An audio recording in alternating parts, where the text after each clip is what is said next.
No point in blaming you, you did not know.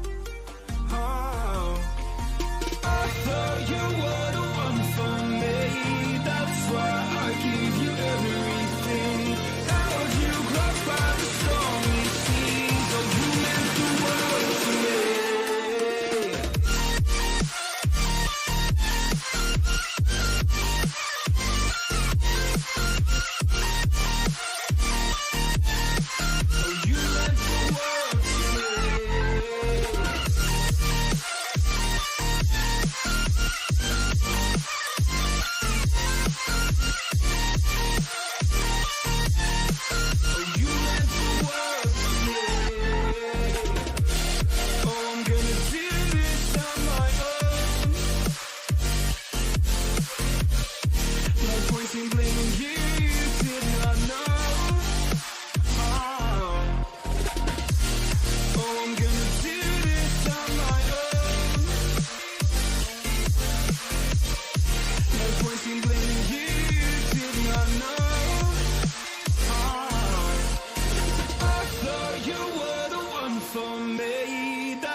Oh, you meant the world to me.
Turn toward me and look so weak. I've never seen you with such tired eyes. And everything we said we'd be, we just traded for a suit coat and a tie.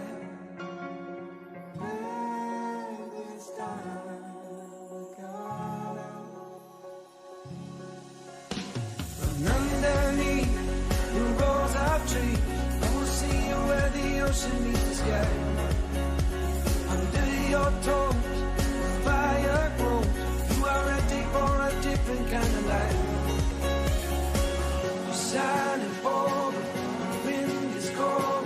You must return to the wild. You're shining forward, the wind is cold. You must return to the wild.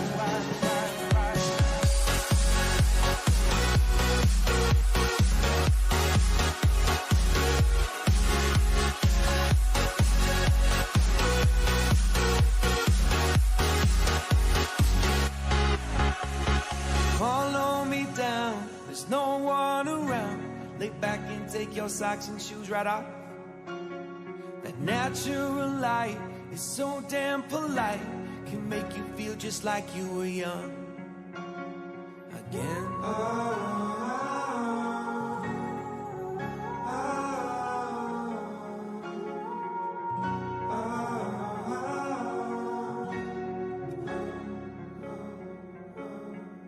Standing underneath the rows of trees, I can see where the ocean meets the sky.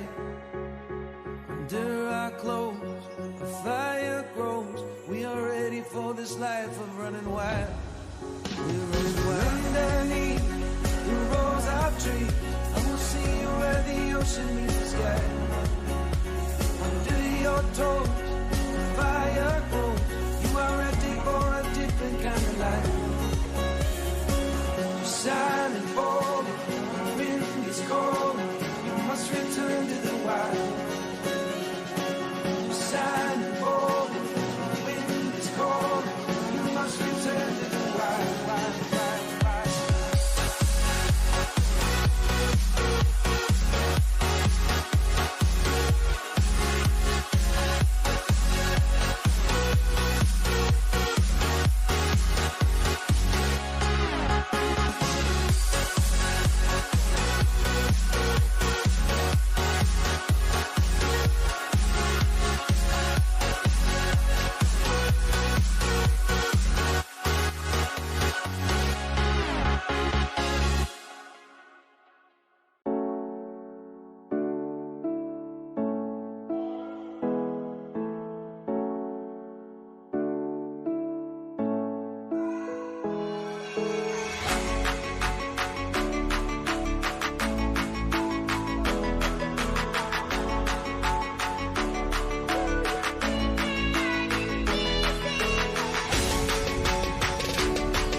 the save, and it looks like the Kings are back on the throne. It wasn't as tidy as we thought it would be, but Berlin, Phoenix and Germany are top of Europe against Salford, and the British tried hard, and like the Dutch and so many countries that came before tried their best too, but it just wasn't good enough.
It's finally time. Ladies and gentlemen, as you've just seen, welcome to the announcement of the University Rocketeers Summer Series. And what a tournament it is gonna be. I am joined here by Adtional and Sigmoid, but you can also probably see what was probably, to you, quite a new face. Scenarios, I mean, welcome to the world. We can prove that you're not a robot. And how awesome is this tournament gonna be?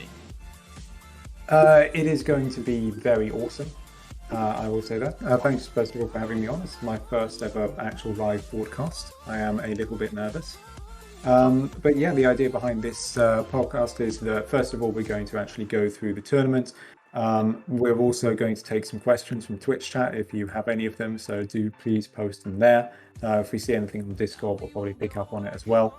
But then after that, we're just going to get about talking some of these teams that are going to be in the tournament.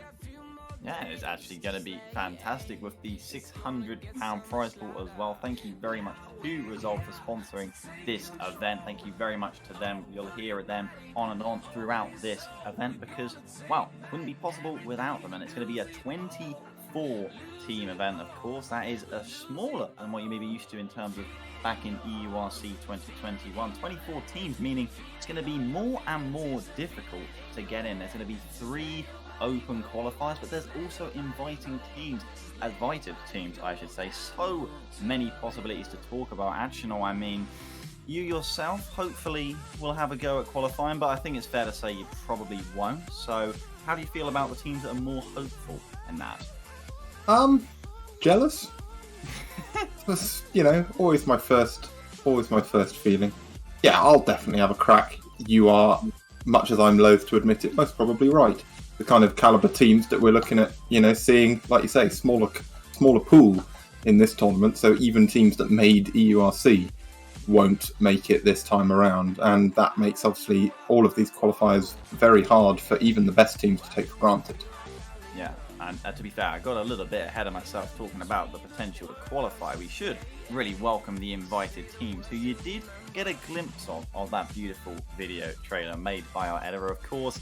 Berlin Phoenix are invited. I'm surprised that's a shock. Make sure you're sat down. I'll give you a moment to recover if you're surprised so much by that one. We'll also see the Portsmouth Paladins, the Salford Lions, Erasmus Esports Rotterdam, the Leeds Beckett Bears, FHDW Esports coming out of Germany, and also ULB from Brussels, of course, in Belgium, and Team The Hague, having won the Rocket Benelux Summer Championship. Sigmoid, how do you feel about their chances in general, since it's nice to have a new face coming in, especially being invited for The Hague. It's quite a bit of like premium representation for them. Yes, a remarkable performance from them in the Rocket Benelux University Championship. I've seen some of the teams they've played, the ones we're familiar with. I believe Tilburg was participating. I think there are a couple of other familiar faces as well, possibly GEA. And for them to get through despite being relatively unknown and having only formed, as far as I know, a few weeks ago is very impressive, and I'd like to see them go as far as they possibly can. Yeah, certainly so. They'll have a very good chance nonetheless, because the format being 4 groups of 6 teams each. It'd be similar, maybe a bit familiar in the fact that the top 2 in each group will go through to the upper bracket of the playoffs. And of course, 3rd and 4th will make the playoffs, but they'll be starting in the lowers, which we know is all a little bit stressful unless you're Salford Lions and decide to just run the entire length of the thing.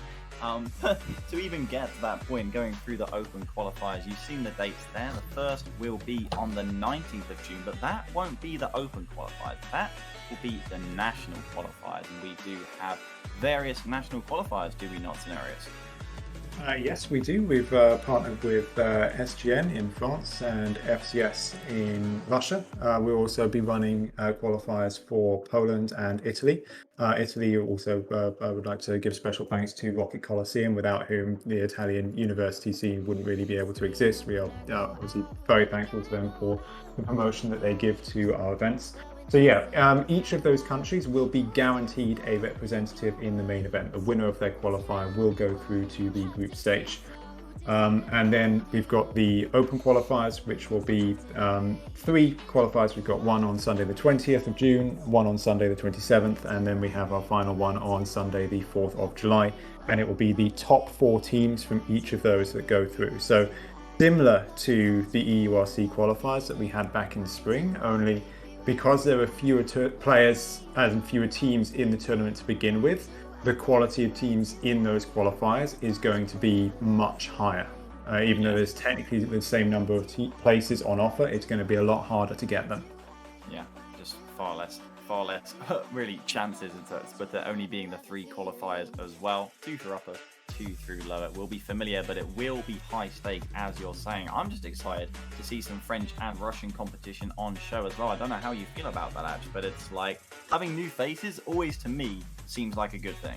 100%. Like, it's always so interesting, because when you see these, these players and these groups playing in their own national leagues, like even for me, coming into EURC in the seasons, in the winter split, I tried watching some of the teams in Benelux who I wasn't overly familiar with. It's so hard to compare what they're going to be like when they're only playing against each other. You see these guys play against, it might be ULB Rotterdam, and you think, well, these guys look brilliant, but what you really want to see is them come up against the teams that you've supported from home, or the teams that you know a bit more about, and to see these teams from France, from Russia, coming in and hopefully making a proper fist of a go at EUR this season, it's going to be really interesting. Yeah, I think that's a great way. I've seen that we have a question in terms of the format of the qualifiers. They will, of course, be seeded double elimination brackets, 2 for upper, 2 through lower. And speaking of seeding, the stakes are certainly on in terms of implications for the future as well, Sigmoid, because performance here in University Rocketeers Summer it will implicate and have implications, I should say, for the amount of places that respective nations for their universities will have come way in the future, EURC 22, right? Yeah, so over the next year, we're going to be moving away from the existing system where countries were allocated invites based on the number of teams which participated in their competitions. So we're moving to a coefficient-based system, which you're probably familiar with from the Europa League and the Champions League, where each country gets allocated a certain number of slots in the event, and that's based on their performance in the previous events, which is going to include this event, possibly some winter events, and of course a URC 2021. Yeah, and that's why even more stakes on this tournament as well. So reminder, Sin said the open qualifier dates, because as you're listening to this, you probably should make sure you're signed up. It's just a good thing to do. I mean, I'd give you a guide if I had an exact link right here. The first qualifier is Sunday the 20th of June. They're all 3 Sundays, the Sunday after that, and after that ending on, of course, the 4th of July, as Sin said. And well, that's when the group stage will start after that point. And of course, we don't know who will be qualified at that point. We only know the invited teams so far. Group stage will start on the 11th of July, and it will be fast and it will be speedy, and it could almost feel like it's over in the blink of an eye, Sin. And it's the performance over them 3 days at group stage is hugely important, right? Yeah, with this being a summer season, we don't want to overtax our players too much. Like the overall format of this summer season is going to be shorter than the URC. We've taken a week off of the group stage and another week off of the playoffs. So this will be 5 weeks, whereas last season was 7. So that means that the entire group stage is just going to last 2 weeks. But we are going to spread those matches out over more days. The aim is that we are going to be able to stream 3 times per week. So we will be able to play those matches on Sundays, Mondays, and Wednesdays. We'll obviously be leaving Tuesday and Thursday free because we have partners in some countries who are running events on those days. We don't want to interfere with what they're doing. Yeah, like to be clear, the default date for matches will still be Mondays. We're not going to be forcing you to show up 3 times per week. We will only schedule matches for when both teams can agree, but when both teams can't agree, the default day will remain Mondays. No, that's fair enough. That's fair enough. And really, ahead of the group stage, we should probably, at this point, just try and speculate who might be able to get it into it. Of course, we did reach out for invites to Bournemouth Barracudas and the Berlin Basilisks, and assumingly they either couldn't play it or just weren't available to. Maybe just passed up the option. The funny thing was with Bournemouth, as I would say, who do we think is going to make it other than them 2 teams if they're not going to be playing it? But knowing Bournemouth, right, actually, they could just turn around and then play qualifiers. It's happened before. Yeah. I think we might remember, some of us, a time where they turned down an invitation without consulting team members, and then team members turned up and went, "Oh no, actually this sounds all right." So yeah, I would not be at all surprised if Bournemouth, in some form, maybe down 1 player, down 2 players, but a Bournemouth team in qualifiers is certainly not beyond the realm of possibility. I think for the Basilisks it was a lot more concrete. They are actually just missing some players who have, working commitments or are, away maybe in the summer. I'm not entirely sure of the specifics, but Sin looks like he's about to tell me. Sin? Yeah, they don't have Yato or Sherma for this summer, so they were losing 2 players. So even if they do play, it would be such a different team that they didn't really sort of earn the invite. Yeah, no, that's fair enough. From what I understand with Bournemouth, they wouldn't have either Cloud or Will, so even if they do decide to play, it would be a different roster from the one that would have earned the invite. Yeah, it's why they have a 2/3 rule in RLCS and other tournaments like that, because any 3 people at Bournemouth could accept that invite and turn up, and it's not really the sort of spirit of the whole thing. So, for me, more of a shame for the Basilisks. I was absolutely captivated, I should say, by their performance in EURC. I loved watching them play. But yeah, I think lots of teams should be showing up in the qualifiers, and like you say, it'd be worth having maybe a speculative punt at who might make it through. Yeah, I mean, in fairness, with the invites not being there for Bournemouth and Basilisk Sigmoid, it means that in their place, of course, it is in fact FHDW who take that, and the Beckett Bears, both placing in the top 8 of EURC summer. And honestly, I think fair to say both teams almost, to a degree, overperforming. I know, certainly in my opinion, FHDW surprised me with just how well they clicked as a team and performed. And considering that they really earned that invite regardless, you expect them to do strongly. I've just lost Hilacto, so I'm going to carry on talking. Go for it. Brilliant. Yeah. So as Steve was saying, FHDW, coming out of the German scene, won the 2nd division of Uniliga, I believe, in the winter split, got promoted, and then placed top 8 in EURC, and I believe they performed reasonably in the summer or spring season of Uniliga as well. Beckett, of course, which I think was what he was trying to get onto. Of course, that's Leeds Beckett over in the east part of the country, the UK, that is. They've been performing all right domestically.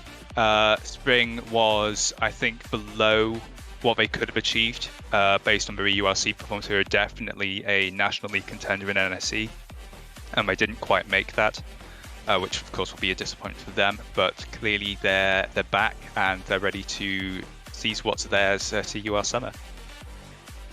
Am I audible? Yes. You're back. I'm audible. I'm back. So apologies if I cut off during that explanation. I mean, it was. I heard everything you said, Sigmund. It was beautiful. Thank you very much. I mean, in terms of I'm just calming the nerves. We are indeed no problems here, and teams that may make it through the qualifiers. I completely cut you off. Actually, I should really let you carry on. Considering I was just going to point out teams that made the quarterfinal, the lower round 3, effectively last time. It being Tilburg, and like the Groningen teams, and as well as Essex players. Yeah, these guys, near the top of the list, I think, for teams that you'd want to see getting deep into these qualifiers, the open rounds. Obviously, none of them, I believe, will be having any national attempts, so not necessarily seeing any of them. It's different for them. They might, you wouldn't expect it, but there is probably a universe in which none of them make it. I would definitely be expecting to see some of those teams. Yeah, you're looking at Tilburg, you're looking at Essex. I think those guys should probably make it. I would make a case, maybe even coming from the UK, you're looking at teams like Kiel as well, potentially Dusseldorf. I believe they played really well in the URC. I think they maybe just got a little bit unfortunate with the draw. They played with a substitute in the lower brackets. And got ULB. Went straight out.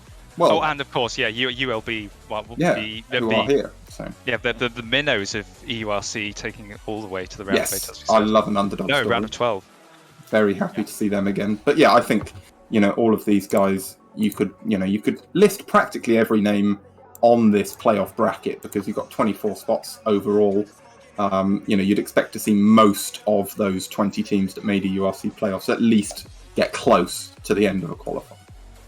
But at the end of the day, this is Uni Rocketeers, and it's a new tournament sometime on. And I know that Sim's there scheming with his invisible evil cat on his shoulder. Is there any teams in particular that you're just low-key a bit excited about, or ones that you think have gone under the radar, or where are you sitting on teams? Definitely are, but I think it's important to also make the point that just because teams did well in EURC last season doesn't necessarily mean that they've got themselves a free ticket into this event.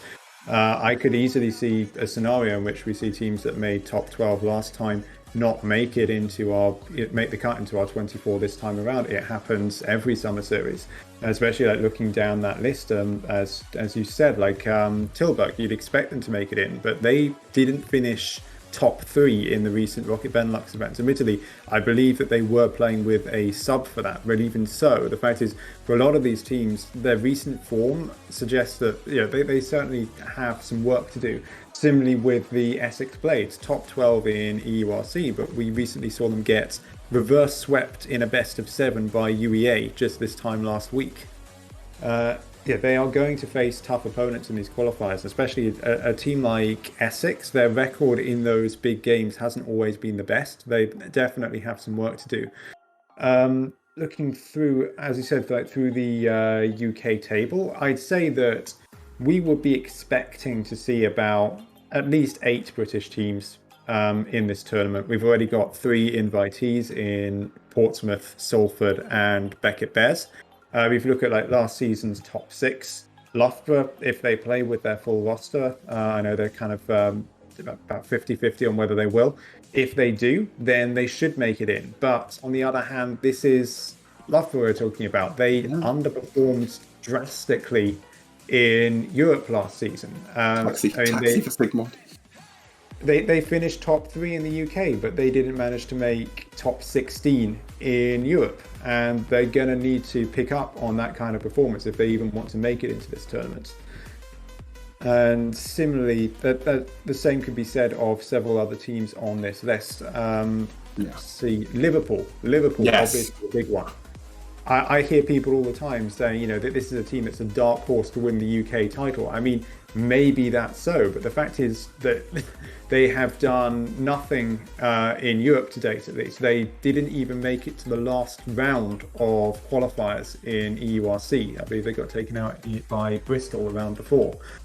That is a team that definitely you would expect to see in this summer series, but they're going to have to step up their game. Yeah, I would actually just like to point out as well, you make mention of Essex and their problems recently in their match against UEA. And I think UEA are perhaps a team that you could look to as maybe somewhat of a long shot, but certainly a team that you perhaps wouldn't be overly surprised to see. Now that they're, quasi-reformed, they seem to be playing a bit better together. It's back, I believe, to the roster that, gave Loughborough a good run for their money in the winter split over in the UK. So, I don't know. I'm getting lots of, quizzical looks, particularly from the Loughborough man on our panel. But I wouldn't be surprised. We drop one series to them. I wouldn't be surprised to see them make it. I mean, if you're expecting 4 or 5 UK teams to make it through. I think there's ample room for UEA in that list. From what I heard, UEA sort of has 2 teams now, but it's kind of undecided which player's going to be going where. Works well for some unis. I believe that, in fact, they are consolidating into one roster, at least for Summer Series. So they will be back to their original lineup that finished second in NSE. It will be Ant-Man, KJ, and Queen Scots. Yeah. So that is a strong lineup. That's a good team. Of how much practice they actually get in together. The team was about to mention. Yeah, actually, I was wondering your thoughts on Durham, because I know that much can sort of be made of their inconsistency sometimes, but the fact is they haven't failed to reach, the group stage of a European event since 2019. They always seem to manage to be a fixture in these kind of competitions. They do. What do you think we can expect from them this time? See, the words Durham and expectation tend not to end up in the same sentence. Or at least not in a very sort of favourable sentence towards my lovely friends at my university. I think, anything can happen. One of the most memorable moments of EURC for me was watching them go top of their group at the end of the second day of group stage play. Didn't seem to serve them overly well in the long run. So, it's so hard to say. It's the same team. I'm not sure. Obviously, everyone has had exams. I'm not sure if that's impacted Durham particularly much compared to other unis. It's so hard to say. I think they'll make a good run through some qualifiers. I would not be at all surprised to see them make it through, but you just never know. I think the thing that is coming up so often when it comes to very many and very various teams is the roster situation. When it comes to the summer season, you never know what new rosters you're about to see, new players stepping in. I mean, there's even been conversation of that with regards to Loughborough Sigma, but of course, close to my heart, even though I never went to Kiel, but I still want to know whether Kiel will actually get to play a full tournament with their full roster, because until we see them sign-ups, we just never know, do we? You're right. Well, with Poddy's status, moving house and so on, it's kind of unclear what his situation is going to be. Hopefully Time Constant will be around more consistently, and K3, of course, the glue holding the team together, is a staple in that roster. I think without him they would struggle a lot. And Loughborough, still not sure on roster for UR Summer Series just yet. Okay, still up in the air in terms of mystery when it comes to Loughborough. I mean, we're talking a bit about UK teams. I'm sure we can stop back in and talk about UWE as well, but I wanted to talk about teams from around the European region as well, like PXL. They only won the one series against their Polish competition in their group last time at EURC Summer. Do you think we'll be able to get a second team out of Belgium soon, or do you think it's going to be pretty tough given the stacked nature of these qualifiers? And I also, just to tail onto that, the likes of Jyväskylä from Finland. Well, I'm not necessarily the expert on those countries. There are obviously probably people in the chat that know an awful lot more than me. But if I was to expect a team to come out of Belgium, probably wouldn't be PXL. Like, PXL are decent, but I don't think they've quite got the quality necessary to get into this event. However, Ghent played in the Rocket Benelux tournament last weekend, and I believe they got to either the final or it was third place. But either way, they did pretty well. They do have a quality team, and with a bit more time to practice together, they've got an entire month before the last qualifier. They definitely look like a team that could sneak their way in. Finland, as I said, like with Varsity, etc., I don't necessarily think so. I think, especially in summer, generally speaking, you see the sort of representatives in these competitions sort of recede to the core areas, because those are the teams that have regular university leagues that go on year in, year out, and so as a result the teams are more used to playing year in, year out. So I think that, especially if you're looking in terms of contenders to actually win this thing, you are still looking at the UK, Germany and Benelux. And one thing I will say is that Benelux is looking particularly stacked right now if you look at the results from last weekend. So already we had 5 Dutch teams all making the top 20 in the last EURC. That was, of course, Rotterdam, who've already received an invite. Then it had Tilburg, Twente, and 2 Groningen teams. And so, even though Groningen haven't played in the Rocket Benelux tournaments last weekend, they haven't been seen for a while. The fact is, they still have 2 teams worth of EURC quality players. You think that they're probably going to have a reshuffle and come back with an extremely strong team for this season. Assuming they do that, I think, honestly, if there was one uni I'd bet on to definitely get in, it would probably be them.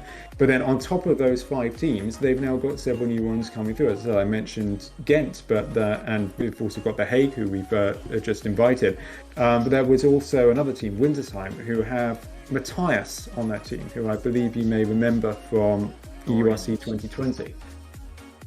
And it looks like the rest of their team is pretty solid as well, based on their results. So yeah, I wouldn't be surprised if you see Benelux with 6 or 7 teams out of 24 in this tournament, which would be their biggest return yet. But I definitely think they're capable of it. You look at the quality of teams that they have. Germany is a bit more of a wild card because their league obviously is a lot bigger than Benelux. Benelux will probably have 20, maybe 30 teams, and then Germany they have about 100. But if you look at it in terms of the depth of their top teams, I actually think Germany could be slipping behind Benelux right now. We've of course invited the Berlin Phoenix and FHW, but as we know, Berlin Basilisks, who finished top 4 in EURC, they are not going to be available for this season. And the thing is, once you take those 3 teams out of the equation, the cupboard is starting to look a bit bare. Although that being said, there are a lot of teams that we don't know too much about over there who could really come in and surprise us in these qualifiers. The big one, of course, is Düsseldorf. They were looking extremely strong in EURC. They narrowly lost out to Basilisk in the upper bracket, and then they got knocked out by URB when they were unfortunately having to play with a sub in that lower bracket. If that hadn't been the case, I think you could definitely make a strong case for them beating URB, getting into the last 8. And I believe, let's see, who would they have been playing if they'd done that? That would have been... The situation for Dusseldorf is the fact that they could so easily have topped their group if they didn't have that reverse sweep at the hands of Rotterdam. Yeah. It's all rosters, There are so many. Like, you said PXL. You look at PXL, even their group stage draw, I would say probably one of the harshest, And it seemed like nothing clicked for them the weeks that Loughborough were really on form in that group. They played, PXL. Even, Essex, they took Beckett Bears to 5 games in the groups, this PXL side. They're definitely nothing, to sort of look over. But I think just a huge concatenation of factors means that they couldn't quite manage to make it out of that group, but I would fully expect to see them come back here.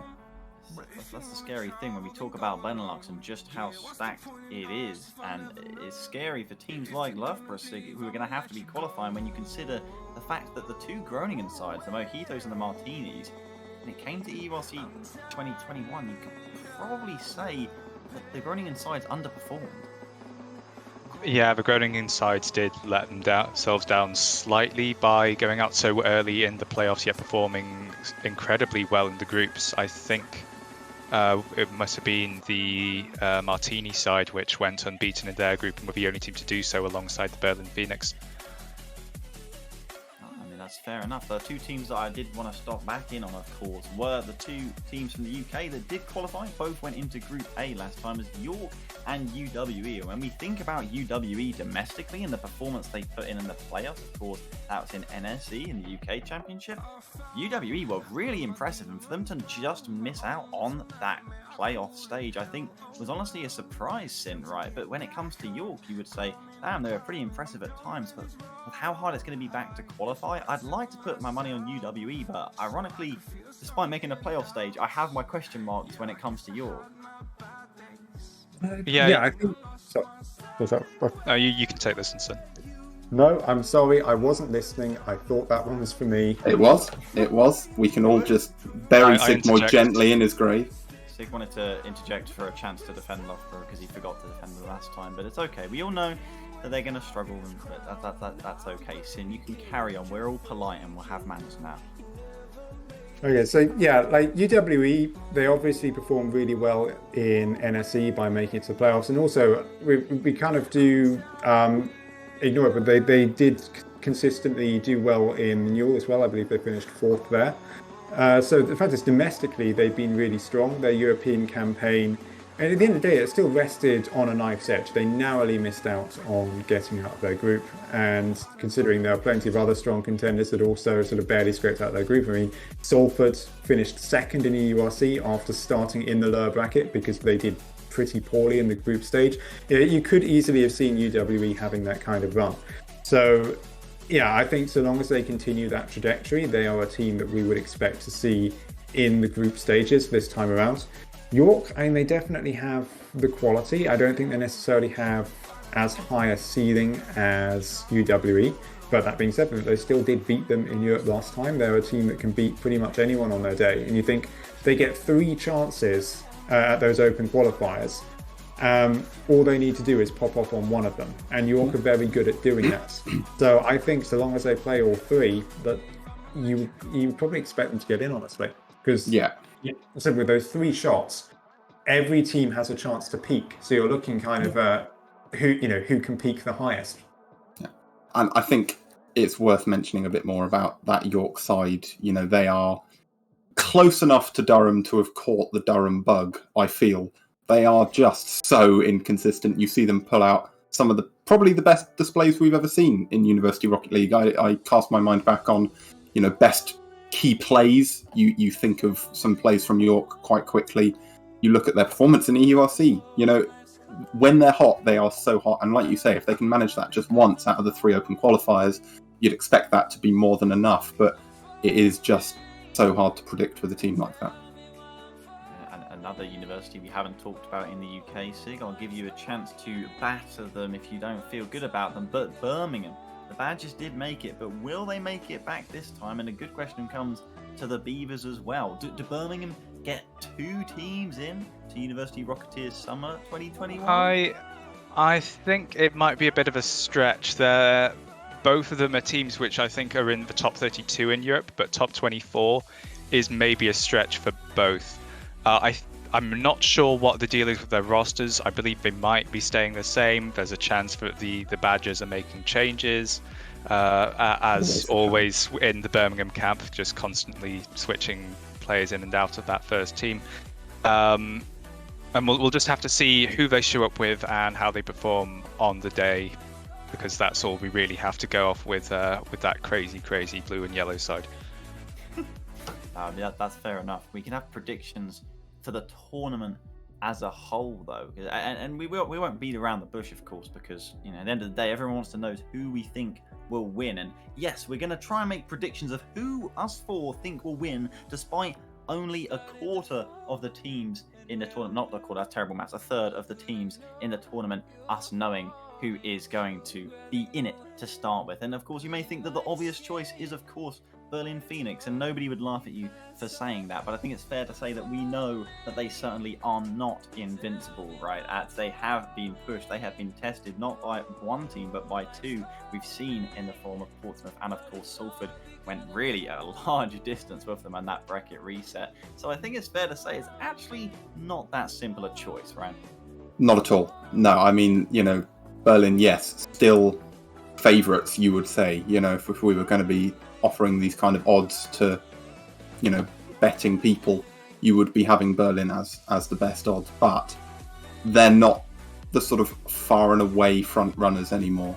These guys, obviously fantastic players. We saw them pull out great plays left, right and centre all through EURC, but it was not the walk that they might have expected it to be. They actually were really pushed, particularly towards the end, particularly in that fantastic series with Salford in the grand final. So, yeah, I think, Berlin is where the safe money would probably go, but I've never been one for safe money.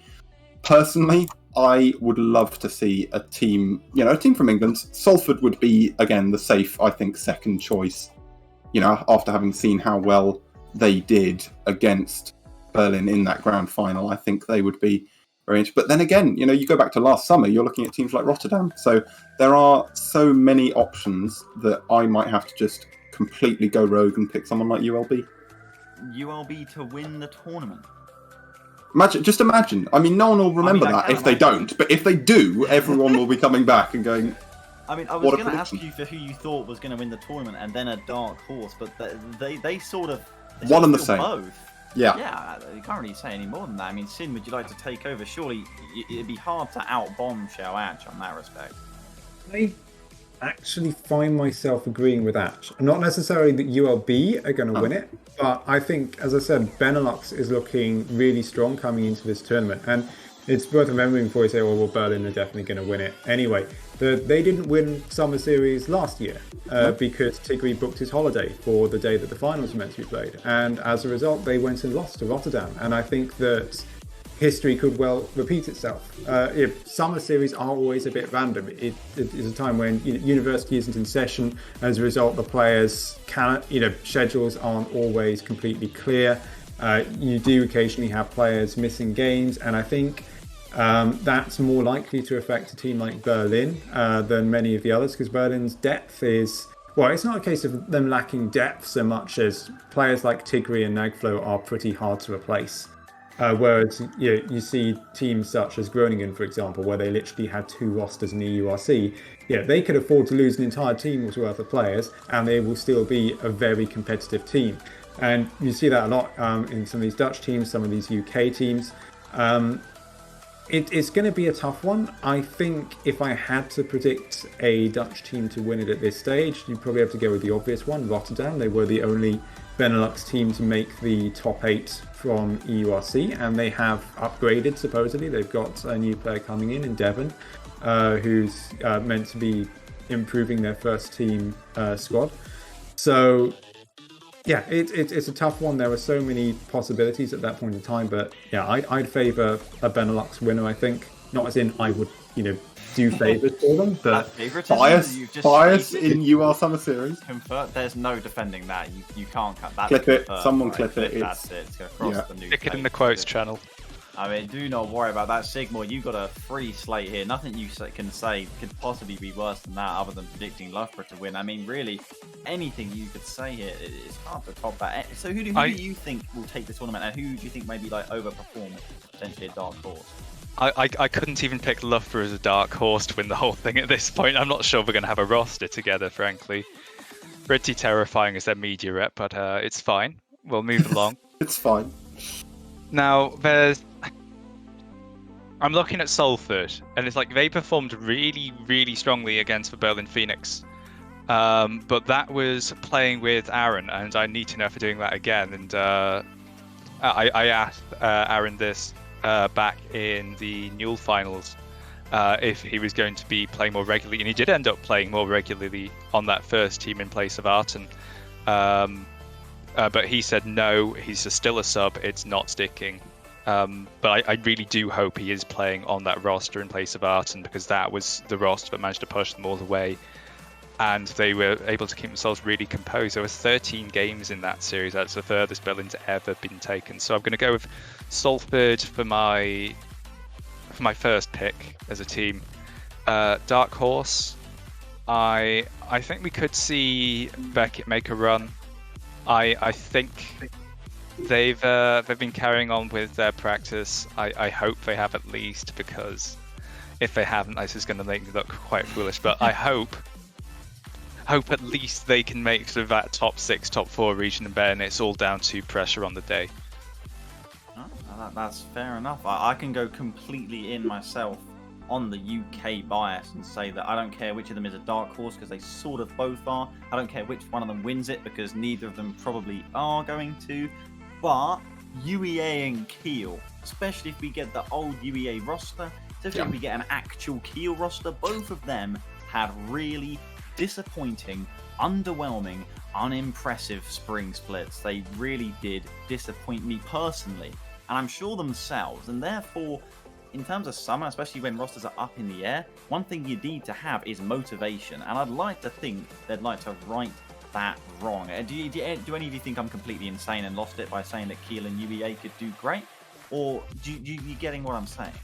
No, I back you.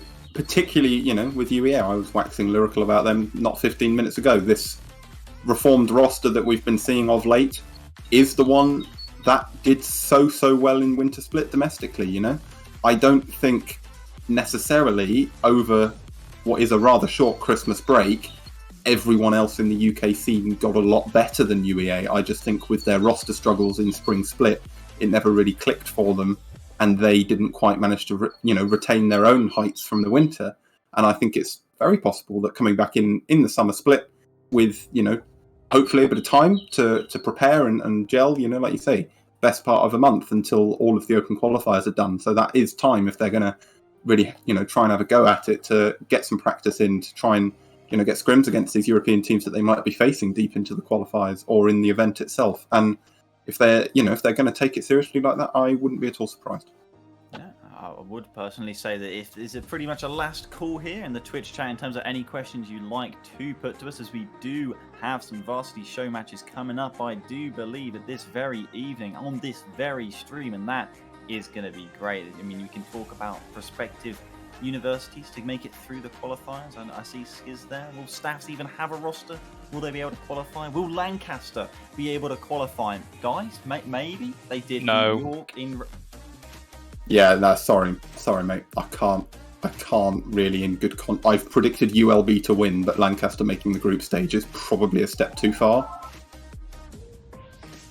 I mean, if I can chime in here, I forgot that I was actually meant to name Dark Horse. Yeah, they're definitely, both those teams, Staffs and Lancaster, have an outside chance of getting in. They are the sort of teams who on their day can be very good. But there are a couple of others I'd like to mention. I've just been looking through the NSE League table, trying to see who has the ability to pop up.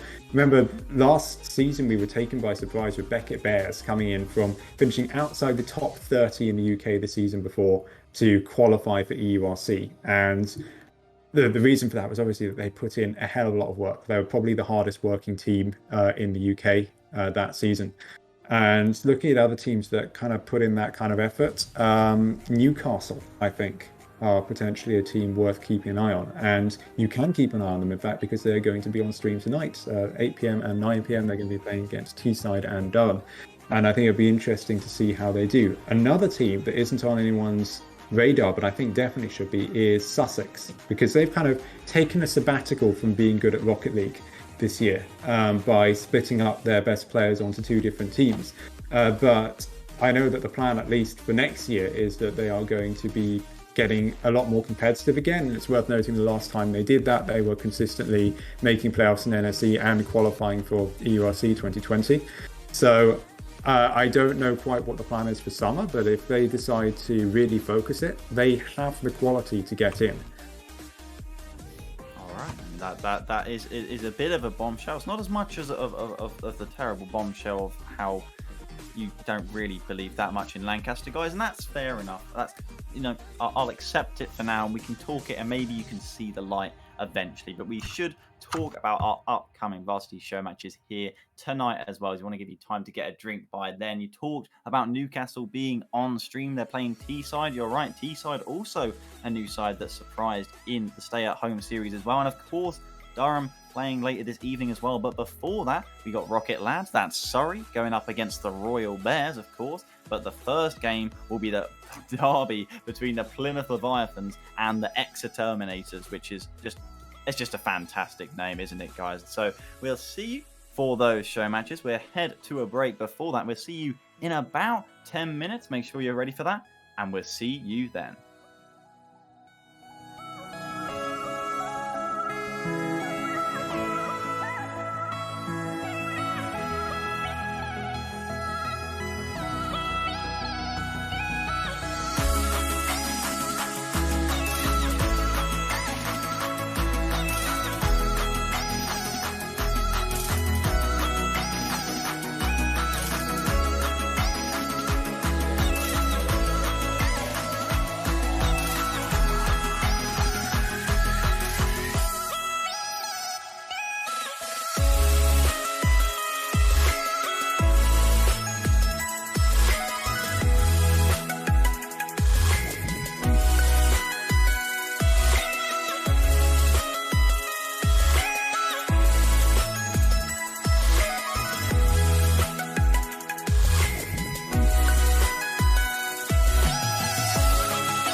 It's a great pass, but Tigre is gonna make the save, and it looks like the Kings are back on the throne. It wasn't as tidy as we thought it would be, but Berlin, Phoenix, and Germany are top of Europe against Salford, and the British tried hard, and like the Dutch and so many countries that came before tried their best too, but it just wasn't good enough.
so fast, all tied up like a captive. I want you. Used to pit in my mind like standing on rainbows, playing it cool. I haven't felt this in ages, and I know my patience. So won't you please stay a bit longer? You're making me stronger, making me stronger. Stay a bit longer. You're making me stronger, making me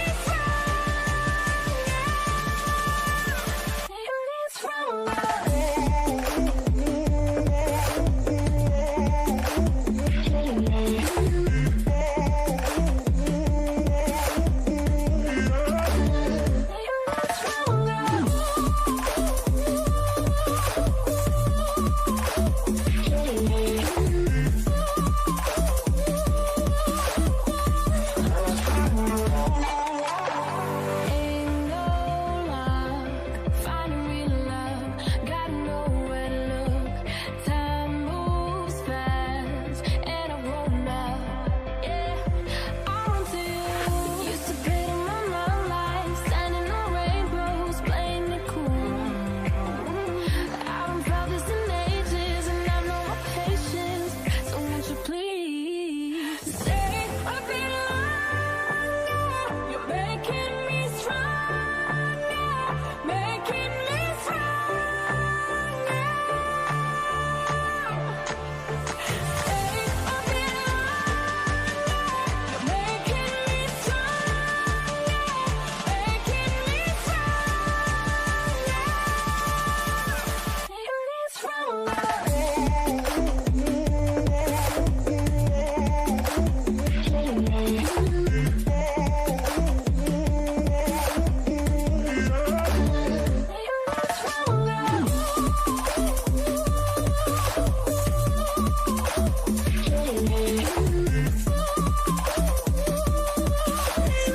What can I do to make you stay a little longer? You're making me stronger, making me stronger.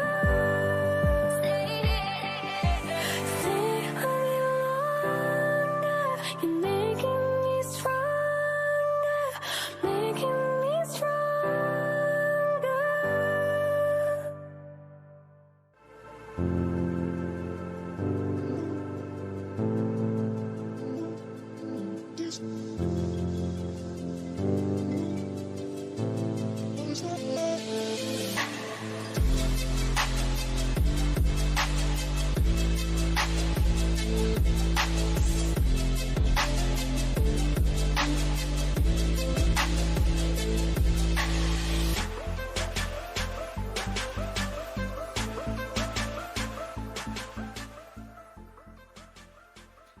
Ladies and gentlemen, welcome back to the first of our show matches for the evening. It is Plymouth up against Exeter. Of course, the Plymouth Leviathans up against the Exeterminators. And I might be in trouble for thinking that the Exeterminators is one of the coolest names, because of course we do have Rabbids here, the coach of the Plymouth Leviathans. And you at least cut me some slack and say that Exeterminators is a pretty cool name, or are they just going to get completely dumpstered? They're going to get put in the bin, mate. It's not going to be close, to be fair.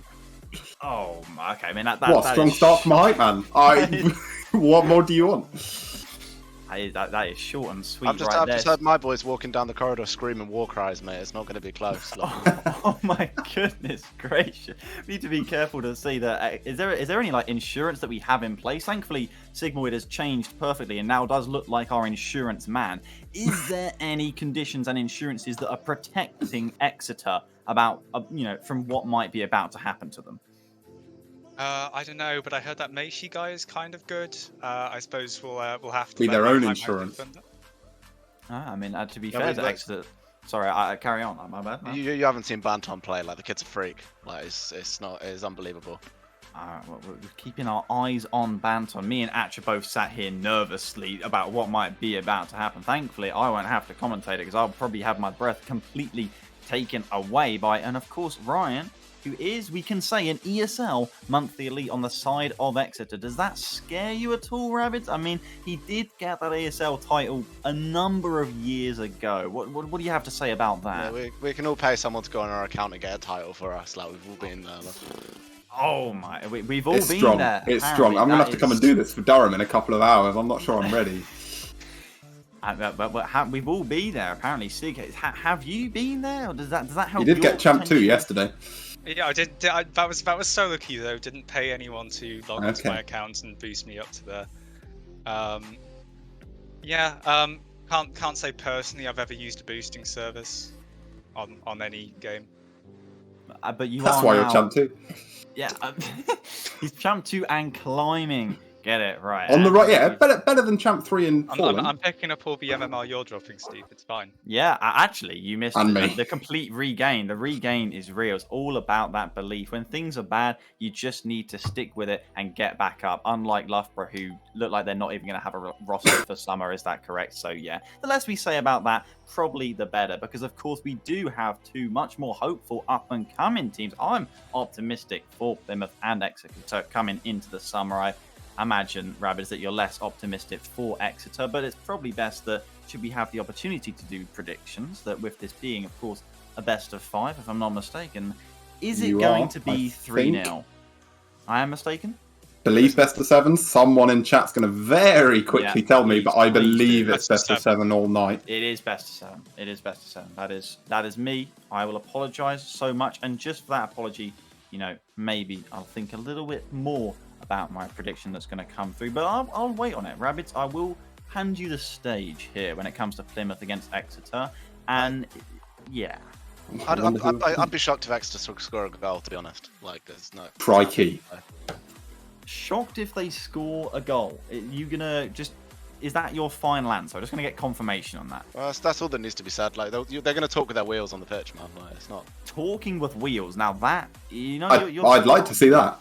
Yeah, that really is. I mean, how are you feeling, Ash, about the result? I'm still currently torn, but the amount of confidence coming out of Rabbids right now is certainly going to be swaying the most confident of us. Well, yeah, I think we may be perhaps not looking at the most wholesale group of sources that we could possibly find to be giving us information about this particular matchup.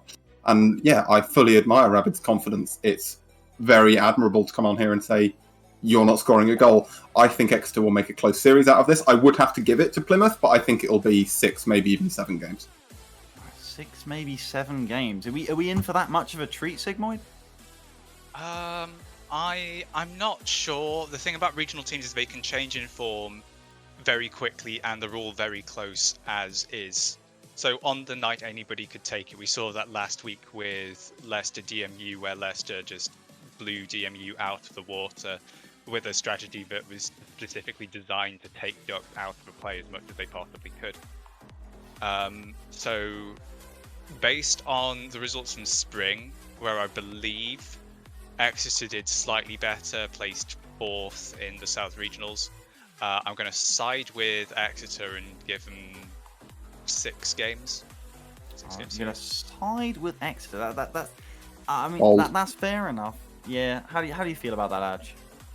I mean, it's not my safety in jeopardy. Yeah, exactly. Rather Sig than me.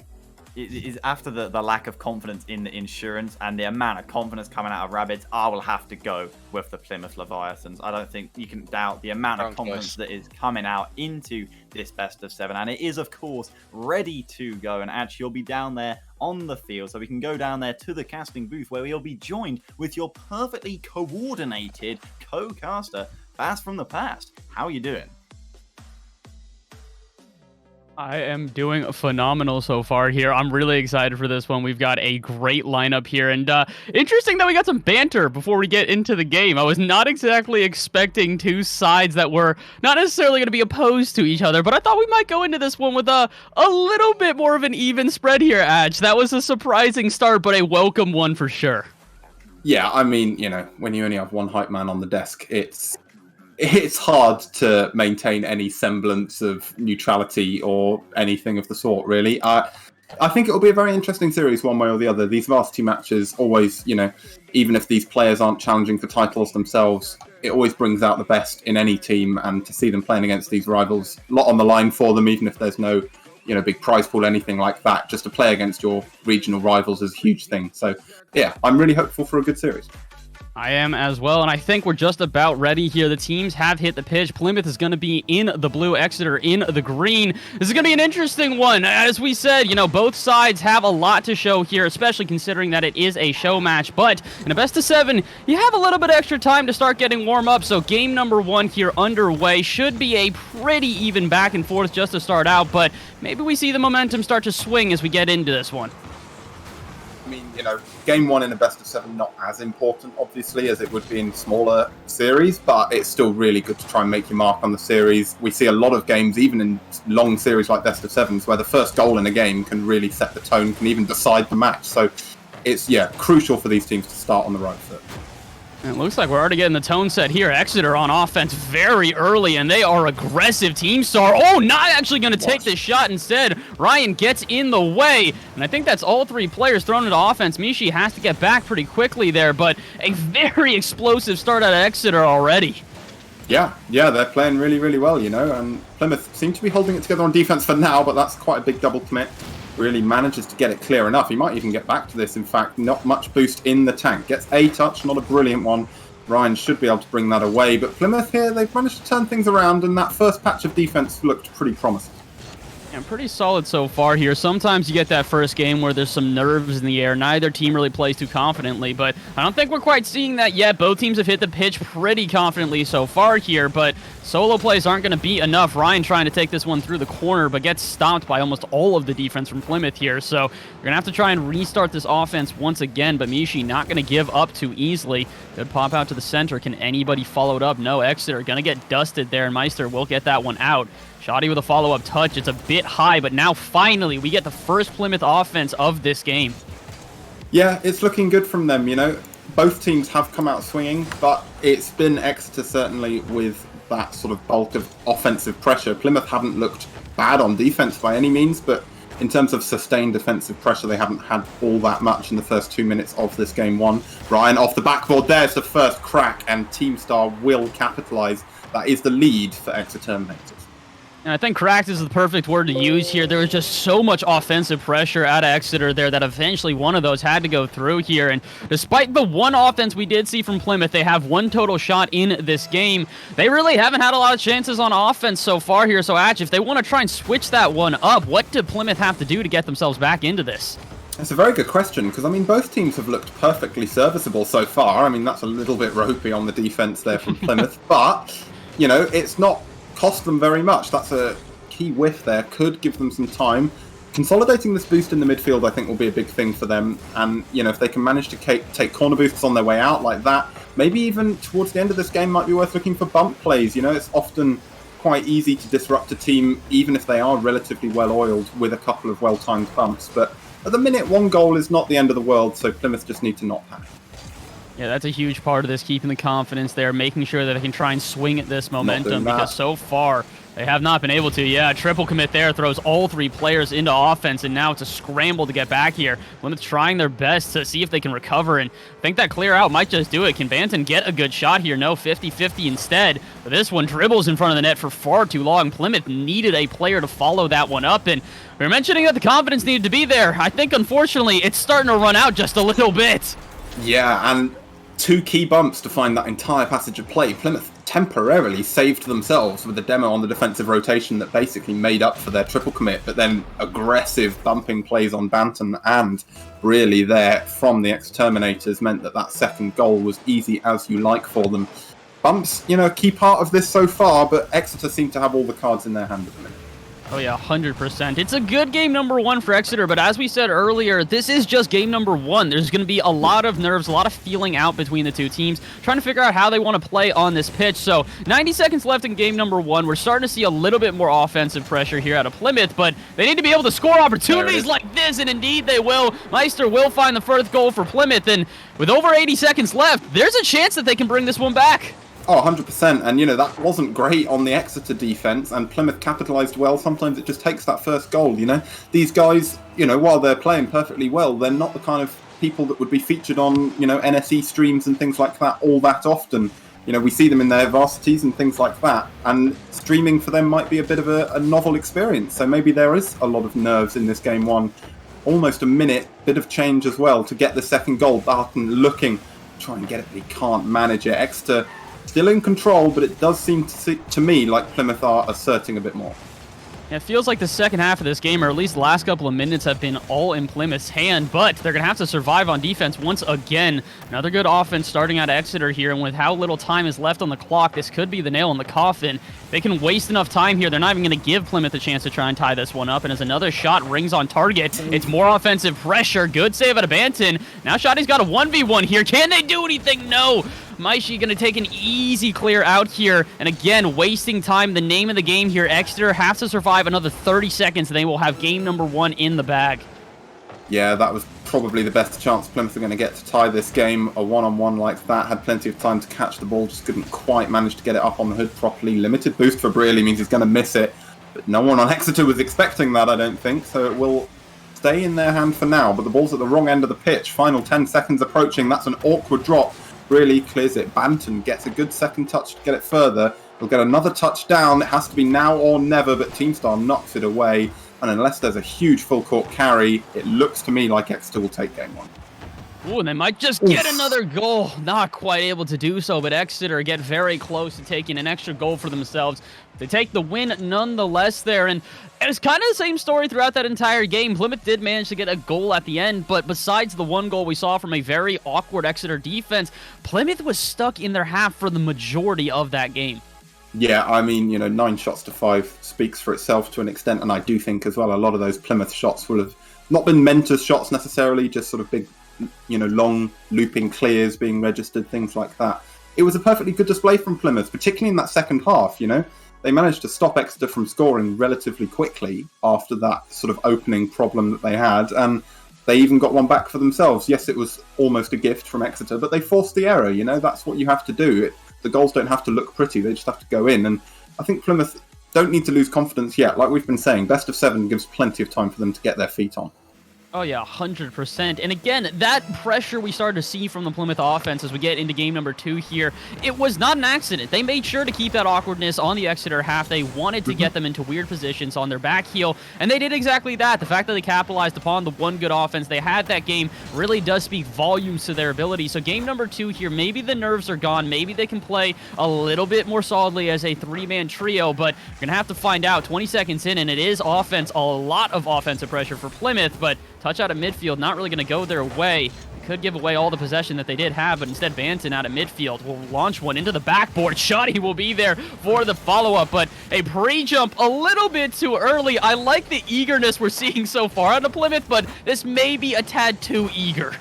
Yeah, well, I think the problem is Plymouth are very keen, but at the minute they're not really putting their money where their mouth is, It's the second man sees the ball in the air and goes from what was, to be quite frank, a fairly ridiculous way away, If that person had cheated up believing in the play before it happened, they would have been in a prime position to get a really dangerous shot off. But as it was, the second man was perhaps a little bit too far back.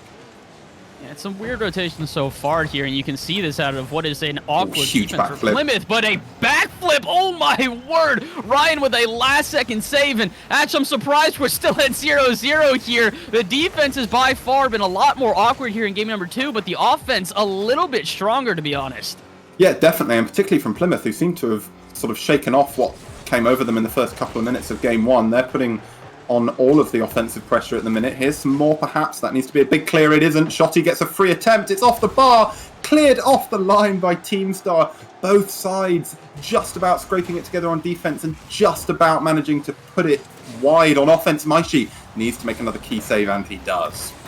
Oh my word, this is a very different Plymouth offense here. They are overwhelming, but the one thing they did in the last game is they started to see some awkwardness out of Exeter when they were on their back heel. I don't think we're seeing that nearly as much here in game number 2. Plymouth have got the offensive pressure, but when it comes time for a break in the Exeter defense, we are just not finding it. At 5 total shots here within half the game, Plymouth should have at least 1 goal on the board. But again, coming up empty-handed here, Mishi going to have an easy clear out.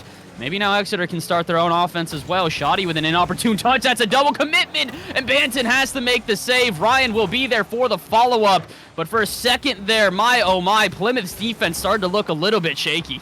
Yeah, very much so. It was really awkward, just rotating under the ball, causing the team all sorts of problems, but they've managed to keep it safe-ish for now. It didn't look particularly, calm and collected at certain points, but they haven't conceded, and that's what will go down on the board. So as Ryan brings this, they need to just get themselves a bit more set on the Plymouth defence here. Just about manages. Now, Banton taking it downfield. Maishi's completely missed that, but Team Star should be back. Again, both teams playing actually rather defensively, which means that individual mistakes like that don't matter yet. Shotty again! Another opportunity for Plymouth goes begging. Oh my word, the inaccuracy starting to plague them at this point. That one going completely wide, and I mean, it wasn't an uncontested shot. There were definitely defenders around for Exeter, but my oh my, when you can't even put the shot on target, that does nothing to help the pressure of your offense here. Plymouth, again, many times they've been able to get this offensive pressure, but when it comes time for a solid shot, they just can't seem to find it. Every single one of their shots so far has been saved by a defender. 5 shots saved, all 5 saves for Exeter, and with 90 seconds left, I have a feeling at this point, Atch, we're getting down to golden goal. The next team to score might just take this one. Yeah, particularly with how defensively both teams have been playing, I think it could come down to that. And more worryingly, I think it could come down more to a mistake than any sort of flash-in-the-pan moment of brilliance from either side at the minute. They've looked a little bit nervy at times. That could be it. That's an awkward bounce, though. Doesn't look like anyone's going to get there. Where is the Plymouth defence? They've gone on holiday.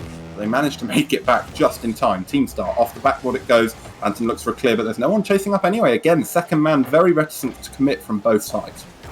Yeah, it's a little bit awkward when it comes to the rotation still. I think part of that is that we are early on in the series, so the teams haven't necessarily got past that phase of feeling each other out and figuring out how they want to play. But with 40 seconds left, they've got to figure it out pretty soon. They don't have a lot of time to waste here. The next good offense we see might just be the last one, and with this, I think we might just see a Plymouth offense here. Meister's got a good shot, but an easy save by Mishi. But I don't think it's going to be the end of the offense quite yet. Plymouth might just have the final shot of regulation, and they will indeed. Mishi with another good save, picking themselves up a savior medal. But as before, the work is not done here. Exeter have to try and break out of their half and give themselves at least one more chance in regulation. They will not. Banton's going to rip off a shot, and Team Star has to make a save a little bit off target. So again, the inaccuracy for Plymouth costing them dearly, as it looks like we might just be going to overtime.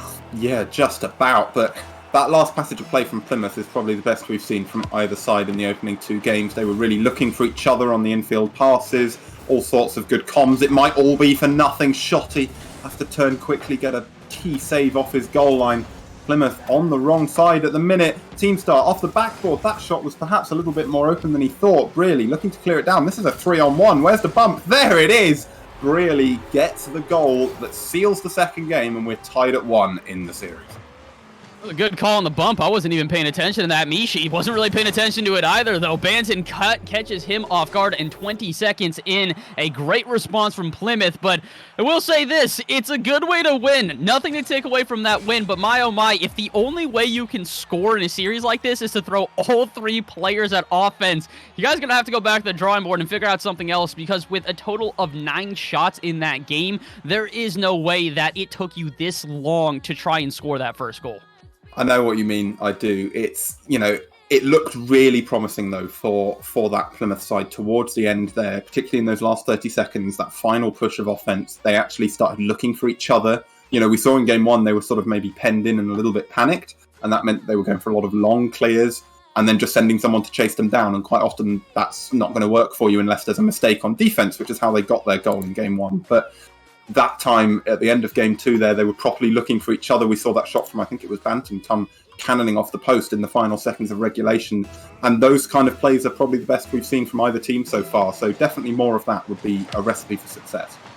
100%. And we're going to have to find out if either one of these teams can figure out that recipe here in game number 3. Tied series at this point. Both teams are starting to show a lot of good prowess, but there's a lot of time left in the series for the momentum to swing either way. As we do get the first offense of this game, it's looking like Exeter are back on top. They have figured out that spark on offense, but can they capitalize while they're here? Another offense that's looking like it might just go awry as they are desperate to try and keep this pressure. And as Banton has a good clear, I think that might be the end of this. Exeter, again, come up empty-handed despite overwhelming offensive pressure. Yeah, and again, it was just sort of getting a bit caught in each other's shoelaces on the offensive rotation that caught them out a bit, and it left Teamstar having to make a crucial touch, because otherwise I think that would have been a really dangerous counter-attack. So, you know, yeah, like you say, it's tricky for them. Exeter, again, had a good bit of pressure there, and again, now they're just resorting to these long clears, forcing Bantam to make reads, and, you know, there have been signs from both defences that the mistake would come eventually, but personally I think it's worth more of those kind of probing, passing plays and boost management attacks. Yeah, 100%. I think we're seeing a lot of solo plays that don't really develop into much, and if you do want to have these booming clears, it's not a bad idea. You just need to make sure you're communicating that with your team so that someone can follow it up. That time, Ryan does try to follow that one up, but it's a risky play as now there are 2 players on offense here, and a bump on the back end is going to leave them vulnerable. My, oh my, holding my breath there as Plymouth almost get a freebie in game number 3 here, but 90 seconds in, still neither team able to capitalize, and Exeter, their defense is starting to get shakier and shakier. I'm worried about the communication and the flow of this team at the moment. Yeah, both teams seem to be struggling a little with communication. We saw then, you know, Banton had that shot off the ceiling and he just wanted another touch, but one of his teammates was already halfway to it by the time he flipped, and then that's that offense instantly dead in the water, you know? There's 2 players up for the same ball, only one of them's ever going to get it, and it didn't work out for them, unsurprisingly. So communication is certainly a key thing in any series, but I think perhaps the key thing for both these teams right now. Yeah, absolutely. I think we're starting to see the sort of faults that you have when you can't quite communicate effectively. And they're not communicating poorly, just the unfortunate truth is there's some little gaps that could definitely be closed up if they were able to just flow around the field, find that sort of rotation necessary. And I don't think either team has really found that full rotation yet. Part of that is due to the fact that the offenses here have been overwhelming with their pressure. Question is which team starts taking accurate shots first. That one going to be accurate, but a bit too lackluster. Banton rips one on target, easily saved, but it's not the end of the offense yet. Again. Although, again, Banton, another shot. This one even less power than before. And Plymouth, before they were having issues with accuracy, now they're having issues with the power behind their shots. I know. It's like some kind of arcade machine. You need all of them to line up at once so that they can manage to get it to work. But it's promising still, you know, there are little elements of passing there. That's a key demo. I think Banton's just prevented a goal there because Shotty completely missed that off the corner bounce.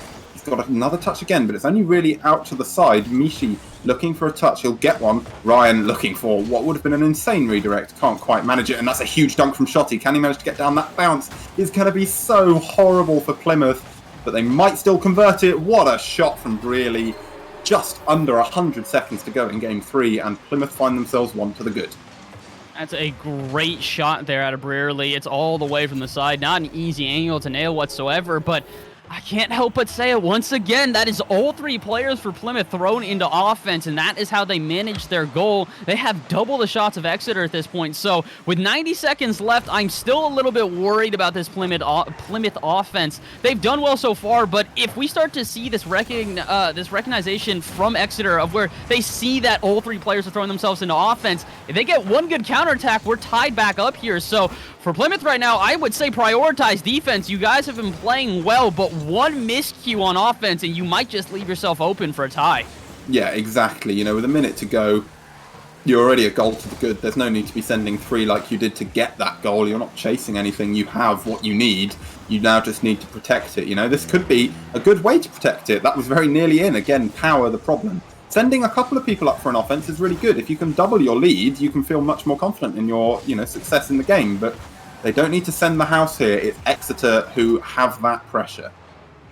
And Exeter, they've shown that they can withstand some pressure, but when it comes down to it, if they have too much pressure, they aren't always going to be flawless. And a great save at Abanton's going to keep the dream alive here. Good defense so far to Plymouth. And after game number 1, the turnaround we've seen out of Plymouth has been astonishing. They struggled to really get any sort of offensive pressure or shots on target in game number 1. Now here in game number 3, they are overwhelming with the pressure they've sustained. And with 20 seconds left, all they have to do is hold on for a little bit longer. But Ryan trying to do whatever to prevent that. Mishi's got a shot, and this one will make it in. Unfortunately, it is one miscalculated defense here, and Plymouth will get tied. Yeah, 2 going for that same air dribble from Ryan. And to be fair to Brearley, he did a pretty good job of keeping that close. But unlike on all the Plymouth attacks that we've seen so far, Exeter were willing to send that second man. They had to. Time was really not on their side. So the second man was right there and able to capitalise, and they have the tie game. We're going to get overtime, or we're going to see another shot again. 2 Plymouth players going for the exact same ball. Final second. Ball has to stay in the air if any team wants to make anything of it. Mishi probably should have just let that drop. He's chosen not to. Brearley in the corner. It's going to come out the corner, but no danger. We have overtime once again in game number 3.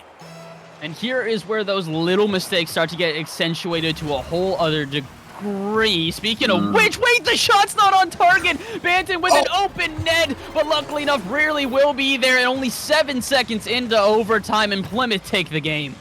Yeah, Banton, lucky that his teammate was ready. I mean, it was he just had to make a touch. I think he might have been expecting a challenge, and there just wasn't one from either of the Exeter defenders. Either way, if I have a mantra in this business, it doesn't matter how you score them, and I think Plymouth would agree with me at this point. They're now 2-1 up in the series.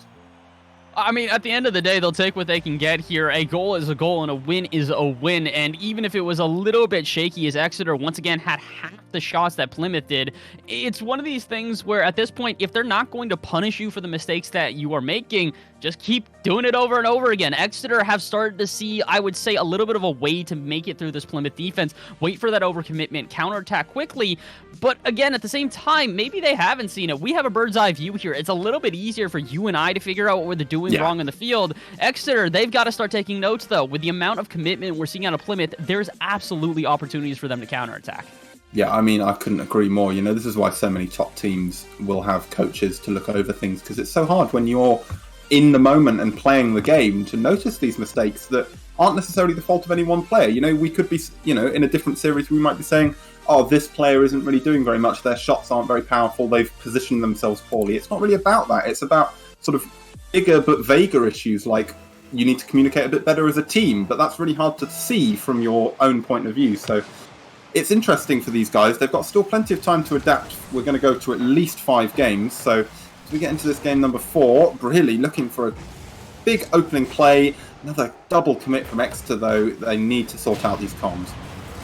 Yeah, unfortunately, every time that they double commit, that starts to just kind of relieve all that pressure they had been slowly building. It's unfortunate to see, to put it simply, because Exeter do have a good offense once they start to find that flow, but so many times they interrupt themselves and they just lose all of that momentum. Maybe here, if they can get one good clear out and one good counterattack, they can try and reinstate it, but again, another commitment out at double commitment, out at midfield, and Exeter giving up all the pressure. Here come Plymouth on their own offense now, and it's the same sort of story on repeat. I'm starting to feel like a broken record, but there really isn't much else to say for Exeter. The door has been opened. Now they've just got to step on through it.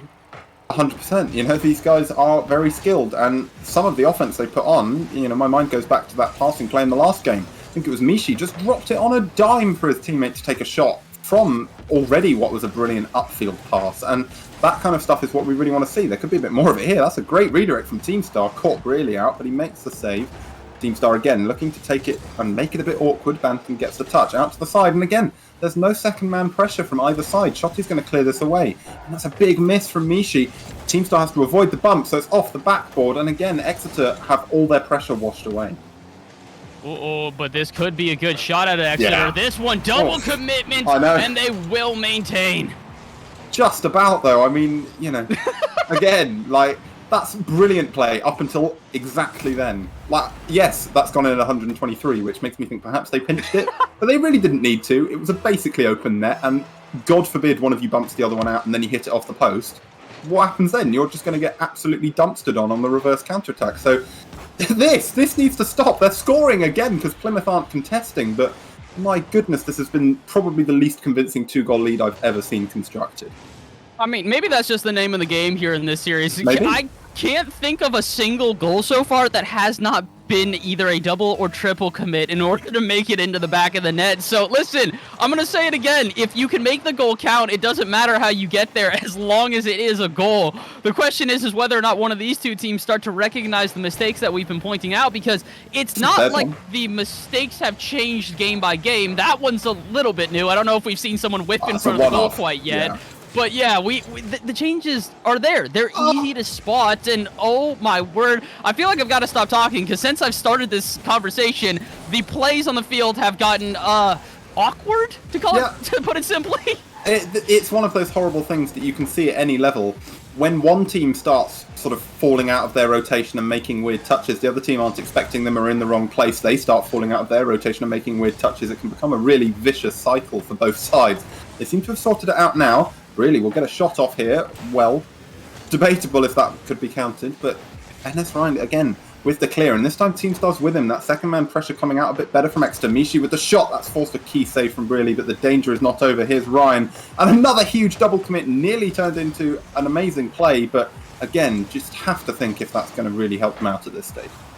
I do appreciate that we see Mishi on the back end starting to play a little bit deeper of a third. They're recognizing that they're not necessarily flowing perfectly, that the rotations are a little bit off, so they're starting to play deeper in case that counterattack inevitably comes. But unfortunately, when you do hold that deeper third, you kind of give up a lot of pressure on offense. So there's a middle ground here that we haven't quite seen between having a close rotation and also being able to not double commit when you get into offense. Well, exactly. Especially, you know, these guys more often than not aren't sending a second man at all, and yet when they do send the second man, he's being sent right alongside the first, which makes it really hard to get sustained pressure.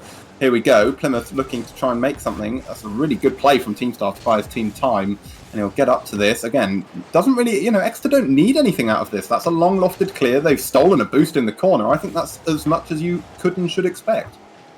Yeah, they don't necessarily need to go for a goal every time they're on offense. They need to play this one safe. It's one of the more interesting things you start to see when you get up to an RLCS level of competition is that the players aren't necessarily always going for a goal. They're trying to make sure that they can get that offensive pressure, sustain that for long enough that eventually the other team cracks on defense, because that's a lot more likely to happen than you to hit a banger shot off the ceiling that's a flip reset into a double tap. That's the type of caliber you need, too, to make it through a defense like this. Yeah, exactly. You know, these guys, I think, are so much more susceptible to just being worn down, and Exeter seem to have noticed this a bit. You know, now both Plymouth players taking their own back corner boosts, but Team Star's already there, and he's beaten two of them out. Really is the only one without any boost, and that means Mishi's going to make his clear very comfortably. Ryan gets a touch into the corner. That's going to bounce up. He's stolen a corner boost. He's gone for it again, which perhaps is a little bit overkill, but Exeter seem to have the idea. You know, they're just lofting the ball high, sending one to try and do something, but just really wasting time here. And that's the name of the game right now. With only 24 seconds left on the clock, all they have to do is hold on. But to be honest, they might have already secured this one. That 2-goal lead they got early has seemed to maintain itself. And even if we see one good offense out of Plymouth, which we have not seen really this entire game, I don't know if they're going to be able to bring this one back. So the clock ticking down, less than 10 seconds left at this point. This game is sealed in the bag. Exeter will have a great response and possibly even a third goal. No, indeed, they only come up with two. And I say only, despite the fact that it was a shutout, because 2 goals within the first minute. Since then, though, pretty much an even scoreline between the two teams.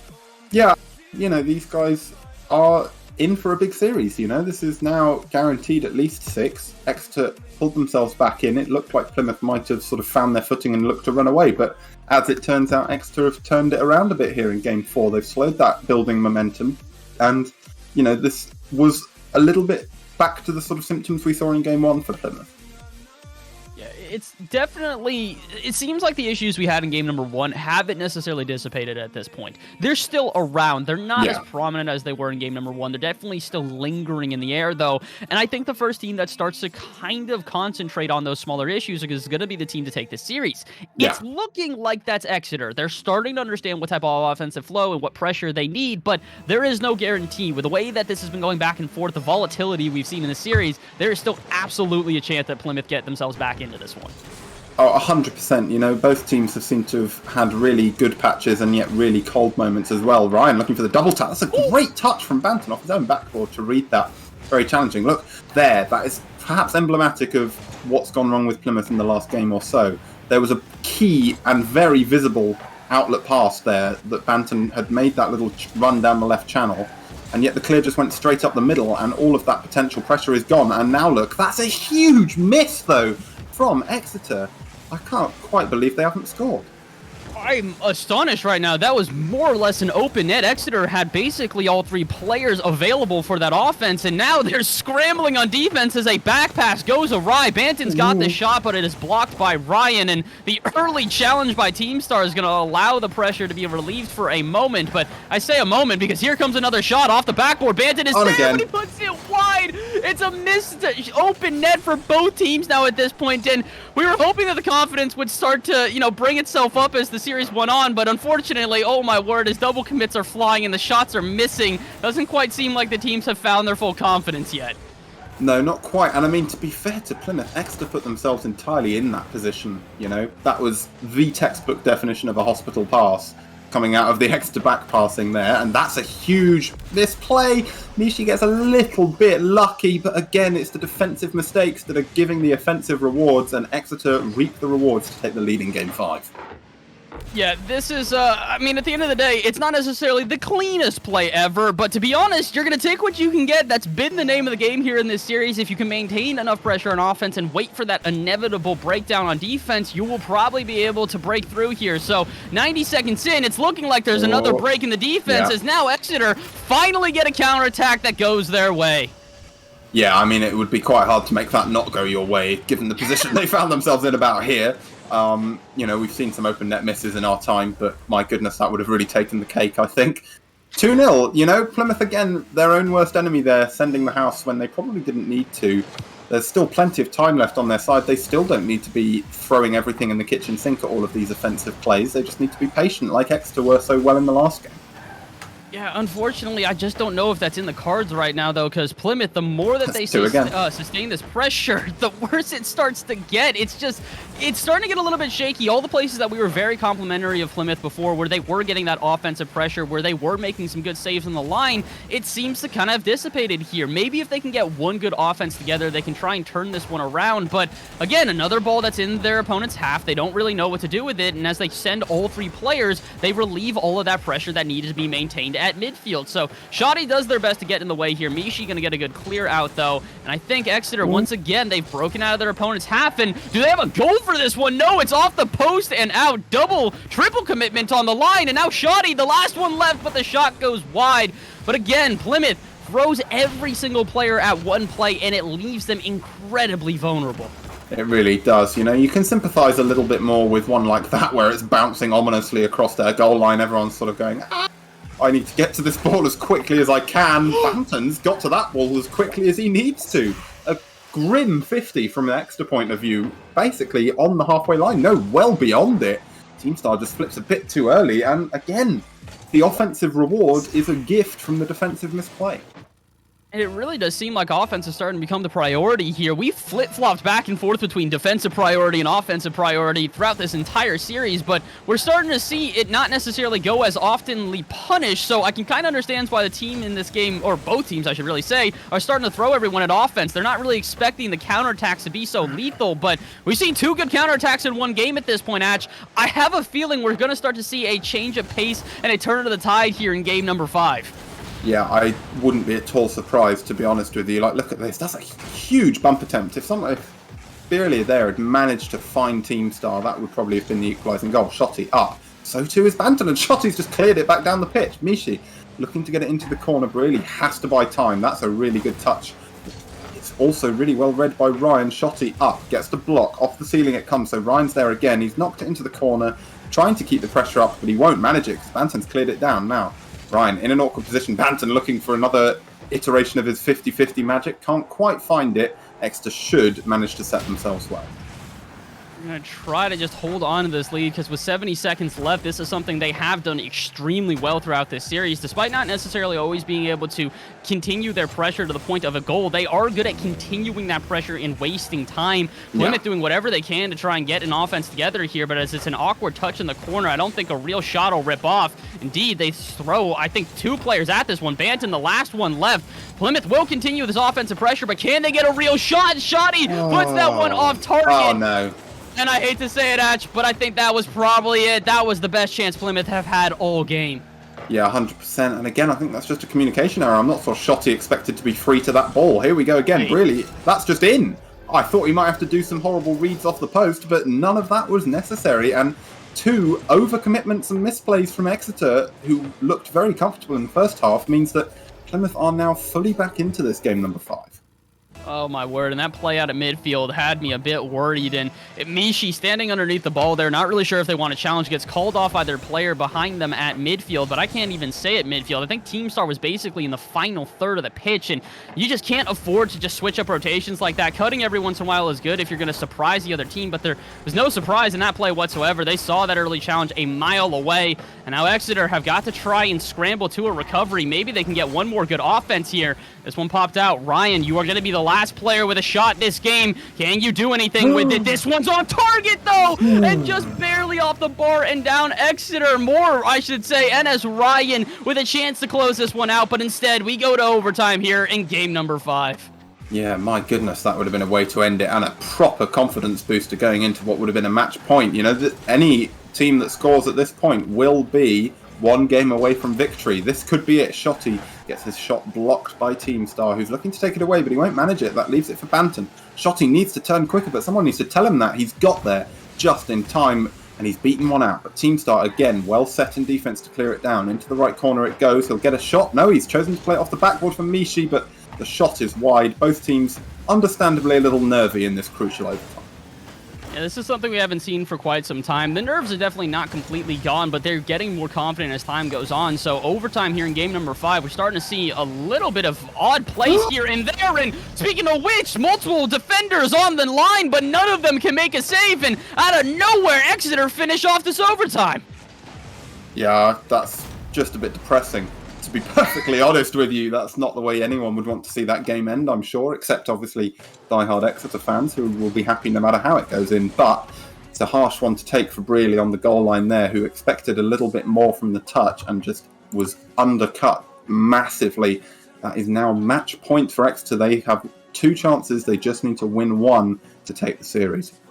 And I hate to say it going into this game because, you know, every caster loves to see a game number 7 where it's just back and forth in its intensity, but I'm not so sure if we're going to be able to get there. Plymouth have not had that offensive pressure that we had been expecting from them, and every single time that it seems like they're starting to figure out their flow again, a double commit comes out of nowhere and they completely break rotation. So Plymouth in this last game really do have to be careful. I don't think that their offense needs much more work. I don't think their defense, when it is on point, needs that much work either. They just have to make sure that they can maintain that level of excellence throughout their 5 minutes of play. Yeah, exactly. I mean, you know, it's the communication, it's the transitioning between the two that seems to me where most of the problems come from. If you catch Plymouth set on defense, they look great. If you catch Plymouth doing offense, as Banton's just proved to me in 3 seconds flat, they do great. It's getting between the two. You know, this one's a little bit lucky. They've got it off the kickoff. It's when they have to transition from one to the other where Exeter seem to find the cracks quite consistently. But a 1-goal lead could change Plymouth's entire attitude. You know, that's the confidence boost they need. It's do or die for them at this point, and that's the perfect start. Yeah, this is one of these things where, I mean, as great as the start is, and I do not want to take anything away from... Okay, now I might have to buy into the start a little bit more. 11 seconds in, 2 goals up. I was a bit hesitant to say that this is Plymouth's game to try and regain, but all of a sudden, Exeter, they've decided I don't think they really care about defense anymore. No, these teams seem to periodically just take a little bit of a leave of absence from, you know, being in their own half. It's you know, it's just one of them, I suppose. It's a bit of a shame for Exeter, who have been playing really well, and they're looking to turn things around. One of the benefits, though, of going 2 goals down in 11 seconds, and, you know, you have to scrabble to find the benefit of going 2 goals down in 11 seconds, but one good thing about that is they've got loads of time. They don't need to panic. They have the entire game near enough to turn this around, and we saw them, you know, turn around the 2-goal deficit the other way in the game just before. So Exeter got plenty of time. They just need to stop doing that before I get really quite annoyed. I mean, listen, I'm allowing you to get annoyed in this one because I think, no, indeed, they will not get scored on Team Star, barely getting back, but I'm kind of in the same place as you. I had my hands on my head for that last play because it really does seem like Exeter, they're kind of doubling down on the mistakes that they've made, trying to see if maybe eventually they'll work out. They're throwing so much pressure at offense for almost no reason, and unfortunately, this is kind of the meta right now for Rocket League, is if you can see the ball, if you have a chance to touch it, you're going to hit it. It's not necessarily for a reason, but if you can get in the way and disrupt the other team, that's going to be at least a little bit more beneficial, or so people think, and I don't know if that's really helping Exeter right now. Plymouth have recognized how desperate they are to make a touch on the ball, so they're kind of just waiting for the inevitable pop-out that happens, like Shoddy saw there. That one doesn't really get capitalized, but Exeter, you got to be a little bit more precise with your touches. Plays like this at a Team Star where he's just trying to play it solo, I actually am liking that a lot more than some of the other touches we've seen. Yeah, I mean, you know, it's looked better from Exeter since they conceded, because they've stopped conceding, although this should go in. And with a bit of help from either the ground or the Exeter defender, it has. Not quite sure what happened there, but again, how many extra players do you need to send at the ball? It's certainly less than what they did, and really, you know, weirdly or otherwise, has made them pay for it. Yeah, this is one of these things where we were talking about in the last game. Maybe this is the change of the set of tone where all of a sudden we start to see counterattacks become a little bit more viable. And I think we've arrived there at this point. 3 minutes left here in game number 6. And it is seeming like Plymouth might take us to a game 7. But as you mentioned earlier, the one good thing about going down this early in the game is that you have time to recover. But when you have an open net like that, double commitment out of the 2 defenders, and all you have to do is put it on target, and you cannot. Things aren't boding well for Exeter. They've got to find their accuracy on offense, and they've got to do so very quickly. Yes, they really do. It's, you know, it's getting a bit dire now. Half the game almost gone, and it's not looked like they've had any real meaningful chances. This should be one. Team Star does manage to convert that, and they're within 2, so still plenty of time left on the clock, and Exeter seem to be starting to find their groove. I have never held my breath harder in my life there. Watching that one pop across the goal, I was like, please, for the love of God, let's not have another caster curse here where this one just goes awry. But luckily enough, Exeter will live up to the expectations and will nail that one on target. And as we said, there's about half the game left here. Exeter down by 2. We saw a similar comeback out of Plymouth in the last game, but I don't think it's going to be nearly as easy. The one thing that's different between these two teams is that Exeter, they really haven't had much momentum on their side this game. Despite the one good offense we saw there, aside from what was pretty much an open net, they have not had a lot of good chances on target. No, they haven't. And, you know, it seems straight back to business as usual for Plymouth here, who are putting on some really good offense, credit where credit's due. They haven't been sending too many. They haven't been sending too few. It's been mostly right so far. NS Ryan looking for the solo magic. Gets it off the backboard, but again, Mishi perhaps a little too close this time. One of the first times we've seen that this series. Shotty into the corner, gets it stuffed out by Team Star, but that's an interesting pass. That's a very interesting pass. Shotty, again, just a little bit of sort of over-eagerness from the Plymouth people to make things work means that they might get punished off the bar from NS Ryan. Another key chance. And the crossbar being Plymouth's 4th man right now. I don't even know what to say at this point because, I mean, we mentioned sounding like a broken record earlier in the day. If you thought we were broken records then, I think we're going to be beyond that now. So many shots going off the bar, so many chances for Exeter to put themselves back into this game, but every single time they get that opportunity, they just seem to waste it. It is an absolute shame because Exeter, this was probably your chance to finish out this series right here and right now. All of a sudden, you're going into game number 7, or at least I think you're going into game number 7 with how little time you have left to bring this one back, and the momentum, rather than being near even, has entirely shifted. Okay, wait, maybe not. Hold up, I have to hold my tongue here because Plymouth seemingly dished this one up to Mishi, or excuse me, Ryan on a silver platter. This was not a great touch out of Briley. Yeah, I mean, you know, someone's listening to us. As soon as you say they haven't got much of a chance, suddenly they do. They're back within 1, and 50 seconds is ample time to score a goal, especially with a touch like that. Mishi thinks about going for it off the backboard, decides against it. Team Star into the corner, it goes off the back wall. That's a great save by Brearley, but will it be enough? Team Star keeps it in play. He might actually get back to that. Shotty chooses to leave it, so Team Star will get back to this, and he's faked one out. That's a brilliant play from him. Brearley, again, being a defensive rock for Plymouth, and they'll need rocks in the final 30 seconds. It's a good shot. Branson with a great save here, and all of a sudden we're starting to see that defensive prowess out of Plymouth we hadn't seen in quite some time. They'd spent so much time on offense, we were wondering if they still had it on their back heel. Indeed they do. Ryan, though, trying to break it up whatever chance he can. This one down in the center. Mishi will be there. Just gets a 50-50. Exeter trying their best to just get one more here and force at least an overtime. This one in the center, but Shoddy has a great clear, and I think that'll do it unless Team Star can keep this one up, which they can. But it's not an easy keep up whatsoever, and Plymouth spike this one down. Take game number 6. Game number 7 we go, the first series of the day, and it's a nail-biter. We expected this one to be close, but I did not expect it to be one-goal games so many different occasions. I know, we've had plenty of overtimes. We've had, I think, almost all one-goal games, in fact. And, you know, it's, like you said, as that clock ticked down for Exeter, it's such a different picture for them now. Going into game 6, 2 chances to win 1, you think, yeah, it's fine. Despite the scoreline being quite close in this game, I feel it's fair to say they were pretty outclassed for the majority of that 5-minute interlude. So Plymouth should be feeling more confident, I think, going into this game 7. And this is it now, you know. Both teams have been making the odd mistake now and then, even without the added pressure of a game 7. So that might throw a major spanner in the works. Oh yeah, 100%. A lot of people, I've seen this a lot, I would say, not necessarily from Twitch chat or from Twitter or from anywhere, but just people love to say that, you know, I don't really understand what you mean by nerves. If you guys have never played in a scenario like this where you get on stream and all of a sudden every single thing that you do not only matters, but it's going to be either criticized or looked at very acutely by everybody on stream, it becomes a little bit more nervous or a little bit more difficult to play without nerves, and you can see why.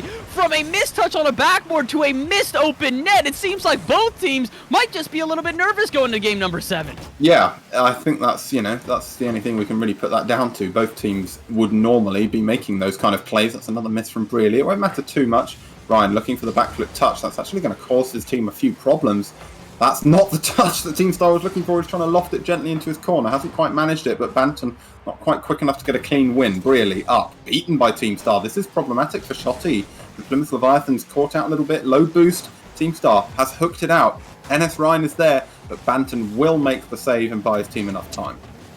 This shot also going to be a little bit lackluster, just a lofty touch to the center, and neither team really scrambling too much here. It's interesting to see, though. We had said for 6 games straight that the teams needed to work on their rotations. Now we get to game number 7, and they look a little bit worse for wear. And speaking of which, they've got a defender back, but hesitation is going to be their downfall. Plymouth do not get a touch on this one, and Ryan snipes this one in. Yeah, it's a bit of a shame from them. That was just a really awkward 50 to have to find yourself in that position.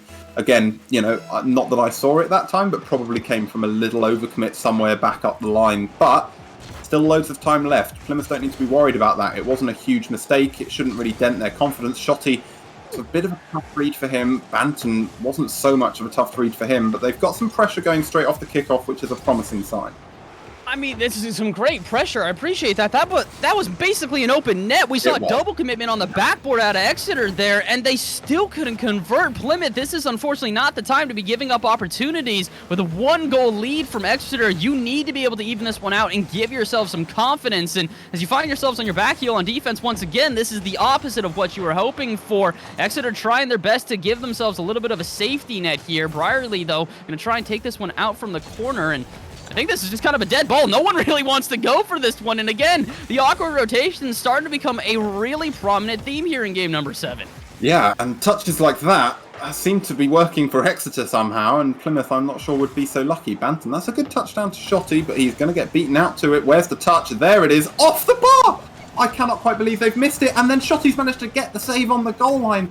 Exeter with a gilt-edged golden opportunity to double their lead, and I'm still a little bit shocked they didn't take it. I don't blame you whatsoever. At this point, I've got to wonder if Exeter end up losing this game number 7, they're going to be looking back at that play with an absolute microscope at this point. So teams start trying to do whatever to give his team that 2-goal lead, and Mishi will indeed follow that one up. And after a little bit of time passes, they do find their second goal, but unfortunately, Plymouth, they kind of made that as easy as possible. No one even touched the ball in front of net. Yeah, really just making it life a bit harder for himself by cheating at that front post. He had to for that first shot. It's a bit of a shame for him that it turned out to come off the post like that. Team Star looking to make things really factual. Shotty needs a powerful touch. He'll get a decent touch, but not one that's going to beat Ryan from that far away. And Ryan's done well. He's going to take it down the right-hand side on his own. Bantam's basically last man. Shotty now back in time. He'll get a touch away. Will he get it infield? Not quite quickly enough. Exeter doing what they did so well in the earlier games of the series and just pressing enough that Plymouth can't quite set things up. It's unfortunate. It's really good sustained pressure, though. I will admit that. We've been critical of a couple of different things, but like you said, it's that pressure, it's that ability to make it awkward. It doesn't necessarily just get awkward naturally. You have to keep pressing teams, putting them in weird positions, and making sure that they never get that momentum. And Exeter, as critical as we have been of their defense, they're doing a good job at that. They're being a nuisance, to put it simply, just annoying Plymouth to the point where they can't really get a clean play together. So as long as they can maintain that for the next 90 seconds, they should have this game in the bag, but I'm never going to count out Plymouth. At this point, they've shown they have that comeback potential, and all they need, I was going to say it was 2 goals. Now all of a sudden they need 3. Yeah, this is becoming a little bit of an insurmountable climb for Plymouth at the minute. That's a great jump from Team Star. Again, huge double commit from Exeter, you know. Yes, they've scored, but it's not great as a look. You know, they're 3 goals to the good. I'm sure they won't care. But I think on a different day, another team maybe could have really, really punished them for the kind of double commits we've been seeing in all areas of the pitch. Plymouth looking to try and turn things around here, really. Off the wall it comes, and Team Star's going to take it down. Final minute approaching. It's really becoming now or never for Plymouth here. Yeah, they need to score a goal almost immediately, and I think that they will. Again, another open net, and I mean, what really is there to say about this? We've seen this, 4 or 5 times during the series here. It's the same story as usual. Plymouth get an easy goal from an Exeter overcommitment. Yeah, you know, and almost on command from you. So I'm going to believe that you've got psychic powers there, Bass.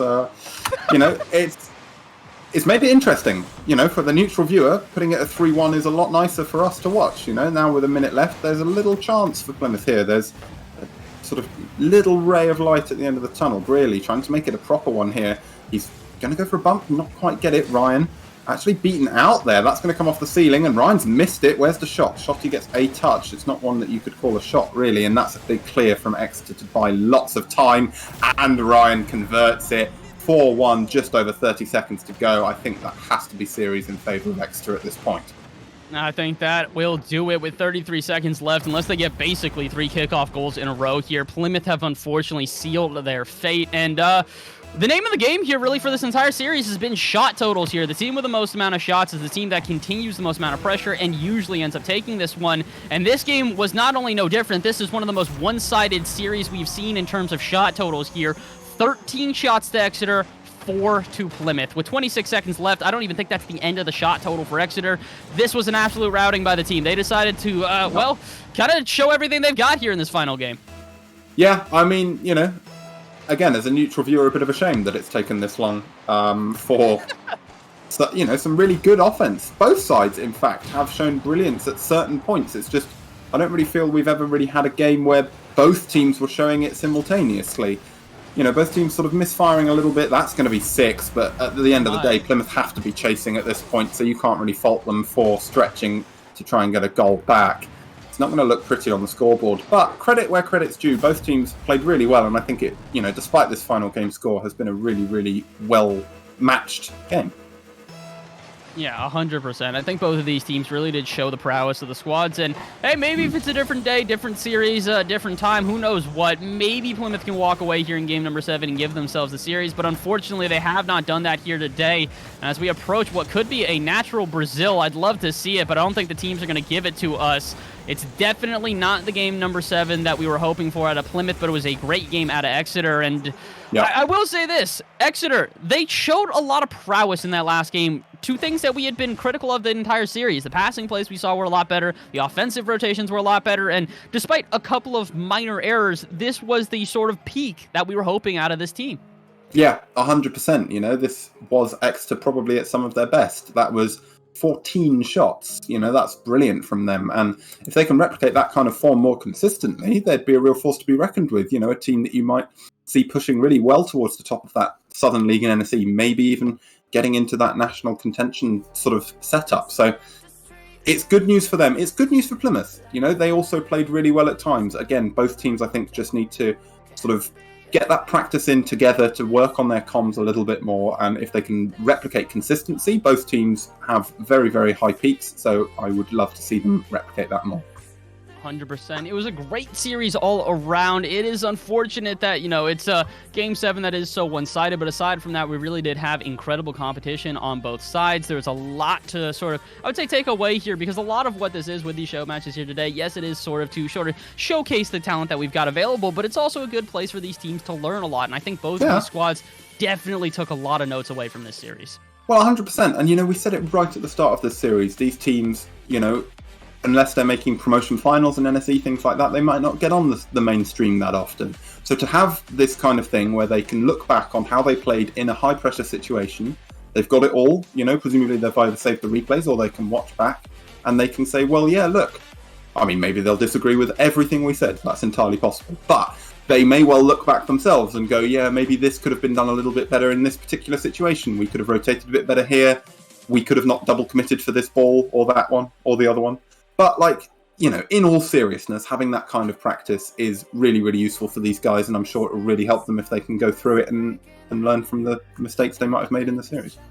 Yeah, 100%. I think both teams have a lot of positives here and a couple of negatives that they're going to have to try and figure out. But that'll do it for series number 1 here today. We are not quite done. We've got more squads coming up here, and I think you and I might just be hopping on into the booth here in just a second more. But right now we're going to go to a break, get everything set up for our next match. But congratulations to Exeter for taking series number 1 here today. GG's to Plymouth. They played well as well, but we have plenty of more competition, like I said, so do not go anywhere. We'll see you guys in just a couple of moments.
It's a great pass, but Tigray is gonna make the save, and it looks like the Kings are back on the throne. It wasn't as tidy as we thought it would be, but Berlin, Phoenix, and Germany are top of Europe against Salford, and the British tried hard, like the Dutch and so many countries that came before tried their best too, but it just wasn't good enough.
And welcome back once again to some more University Varsity matches. My name is Atch. I'm joined by Bass from the past and Jota here. We've just seen a fantastic series. You and I, in fact, Bass, have just watched a fantastic series between Plymouth and Exeter. Went the distance all the way to Game 7. Perhaps not the thrilling end we might have written if we were writing it ourselves, but nonetheless a fantastic series. And, you know, there was, like we were saying just before the break, lots to take from it from both sides. Yeah, definitely a lot of positives on both sides. Both of the teams played pretty well here. And considering, as we had mentioned earlier, they're not necessarily used to being on stream, to be able to overcome those nerves, to really show some of their peak performance, it's very impressive to see. So very, very happy with what we just saw in that last matchup. But I think the two teams that we've got coming up here are probably going to be another close race. I couldn't agree more. You know, these guys were seeing Rocket Lads against Royal Bears, a proper regional varsity this. Both teams coming out of Surrey. They're teams that people might be more familiar with. Those who've watched the NSE scene will have seen them periodically crop up. They're both sort of reasonable National League contenders. That's, you know, top 32 in the country. A step up, it's fair to say, from Plymouth and Exeter. And I think that main difference, Jota, will be perhaps shown in the consistency, because we saw Plymouth and Exeter have the ability, but they just don't show it every single time. Yeah, definitely. You generally see with the teams, the higher up you get, the more calm under pressure they are. So yeah, definitely expect, if we get a close series, which is of course what we're always hoping for, as soon as you get towards that game 6-7 environment, that you would expect to see a lot more composure from these sides, because they've been there before plenty of times. Big National League games. National League points are hard to come by, and they matter a lot for the final standings. So they would have been in plenty of important game 5s in their time.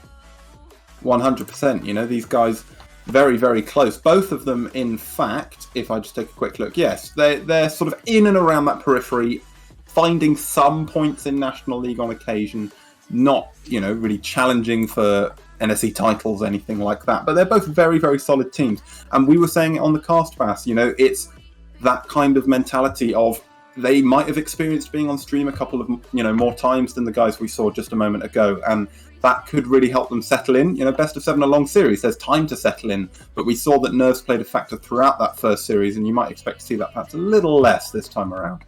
100%. I think that consistency is going to be a really distinct difference between these two teams. We really had the highest of highs and the lowest of lows in the last series, but I think that the middle ground right now is just going to be a little bit more even than before. Now, to what degree, I'm not exactly sure, but I can tell you what, I expect at least a couple of more high-flying plays. We started to see some really good passing plays and some really interesting shots towards the end of that last series, but I have a feeling we'll start to see the same sort of caliber of shots more towards the start of the series, maybe games 2 and 3. Yeah, I can't help but agree, and actually I feel the need to correct myself a bit here. While Rocket Lads managed a very respectable 10 points in NSE National League in the last split, we see Royal Bears up on 25. They got just about into second division playoffs in National League, which is a very respectable performance from them. You can't really sleep on that kind of caliber. I think both teams have that capability. I think there may have been some kind of roster issue, things like that, with it's so hard in NSE as well when you have that one chance to get cemented in National League. So that's, I think, not as big a gap as it seems, Jota, but you might give the edge there to the Royal Bears to start with. Yeah, so to throw like a bit of a spanner in the works of it, of course, we were saying that higher level teams, we're expecting some more consistency, less choking and that. But actually, these two sides are both the sorts of teams that on their day, they're really good. But they've also had plenty of weeks where they've not looked too hot and they've lost to teams that maybe they'd be looking to beat. But of course, both of them have had weeks where they've beaten really, really credible teams in Nats League. So it does shake things up a bit here that both teams have potential to really deliver on the day. And I do think that it's close enough. It will come down to who delivers big today. Yeah, I can't help but agree again. I mean, you look at these guys, like you say, some really, really stellar results. If you wanted to sort of pick a nice little show reel for them, you could find a lot of really, really good results from both sides, beating teams that you really wouldn't expect them to beat on their day, like you said. But, Bass, it's so much down to who turns up. We can see, even in the same series, multiple teams can turn up at different times, and it's about turning up, and in a best of 7, it's about staying there and with it for the distance. I mean, you took the words right out of my mouth. That was what I was just about to mention, is about sort of the consistency of doing that and staying with that momentum. In the last series, I'm not sure we saw a single game or 2 games in a row to one squad. It really went back and forth and back and forth there. And that's part of the reason that I think that the series was so close, is because we never really had a team start to run away with the series. Now, do I think one of the 2 teams in this next series is going to probably do that? I don't necessarily know if we're going to see a complete, one-sided affair, but I do think that we might start to see one of these teams take the momentum and start to run with it a little bit more, because I don't think we ever felt that in the last series. While there were moments where the momentum was there, it didn't necessarily ever favor one of the 2 sides. It just kind of ebbed and flowed throughout the series. So maybe we see that here in this series. Maybe one of the 2 squads we've got on the pitch will be able to take it, but if you're going to make me place bets, I honestly couldn't tell you which side it's going to be. Well, in that case, I'll give you a little bit more time to think. Jota, you figured out what that means for you, I'm sure. I'm going to come to you first for a prediction. We're going, best of 7s all the way through tonight, so there's a lot more possible combinations, but I would like, if possible, for you to pick a winner and a series score for this second match of the day. Yeah, I saw that one coming. Bass threw me under the bus a bit there with his call, but I think having to choose between the sides, that the more recent strong performances have come from the Royal Bears, and it's hard to bet against them just because, the numbers are in their favor. I haven't been shown anything to bet against them on, really. So gonna have to give it to them, but I'm expecting good adaptability to come out from the other side, and I think that maybe a 4-2 I think I'll go for in this match. Okay, that seems very reasonable. Bass, your time to think is up. Prediction. So I'm just going to go because, again, unfortunately, I don't necessarily have as much of a background as you guys do in terms of this region and of the league. I've only had to pick up the notes of what I've got. And honestly, from what I've seen so far here, at least in the practice lobbies and the way that these players have been playing, sort of the background, I think I'd probably also give it to the Bears. It's one of these things where both teams are pretty close. They're very, very close in terms of ability from what I've seen so far. But when it comes down to it, it just sounds like there's a little bit of an extra edge there in terms of just previous play in scenarios like this. this. And as much as, mechanical ability and ability to rotate is one thing, being able to withstand pressure is a whole other ball game. And because of that edge, I'm probably also going to give it to the Bears. Yeah, guys, I can't help but agree with you. I think 3-0 on the desk is perhaps unrepresentative of what a decent chance the Rocket Lads have of winning this series, but in a best of 7, it's always a bit more likely to go with the team that's favoured. There's less chance of an upset in such a long series, but we've said it before, if either team just really gets on a tear in those opening games, it could not end up even being close. I think, though, for me, in a best of 7, both teams have plenty of time to wake up. Both teams, I think, will wake up. We'll see a close series. I have to give it in favour of the Royal Bears, but I think, again, perhaps 6, maybe 7 games. Of course, there really is only one way to find out, and that's for me to basically leave you alone. Guys, it's been fun. I'm going to head off now, take this jacket off and go and lie down in a massive ice bath, and you guys can go and have a really fun series, so take it away. Oh, my word. Well, we appreciate that lovely send-off here as we're just about ready to get this first game underway. And, well, Joda, we have the exact same picks here. We both think the Bears are going to take this one. But if we want to see the Rocket Lads give us a good run for our money and really show what they've got, what do they have to do here in game number 1 to really impress us? Yeah, I was going to say, when you asked what they needed to do, the first thing I was going to say was game 1. Because, of course, it's where the series begins, and if you're going to bring out something that's going to be an upset, even though, of course, it would only be a slight upset if they take it, but it would be an upset nonetheless. And if you're going to do that, you need to come out firing strong. And I don't think they can afford to let the Royal Bears get off to a strong start. So I really want to see them come out, maybe some demo plays, get fast on their plays, just really take it to them and try and rattle them early.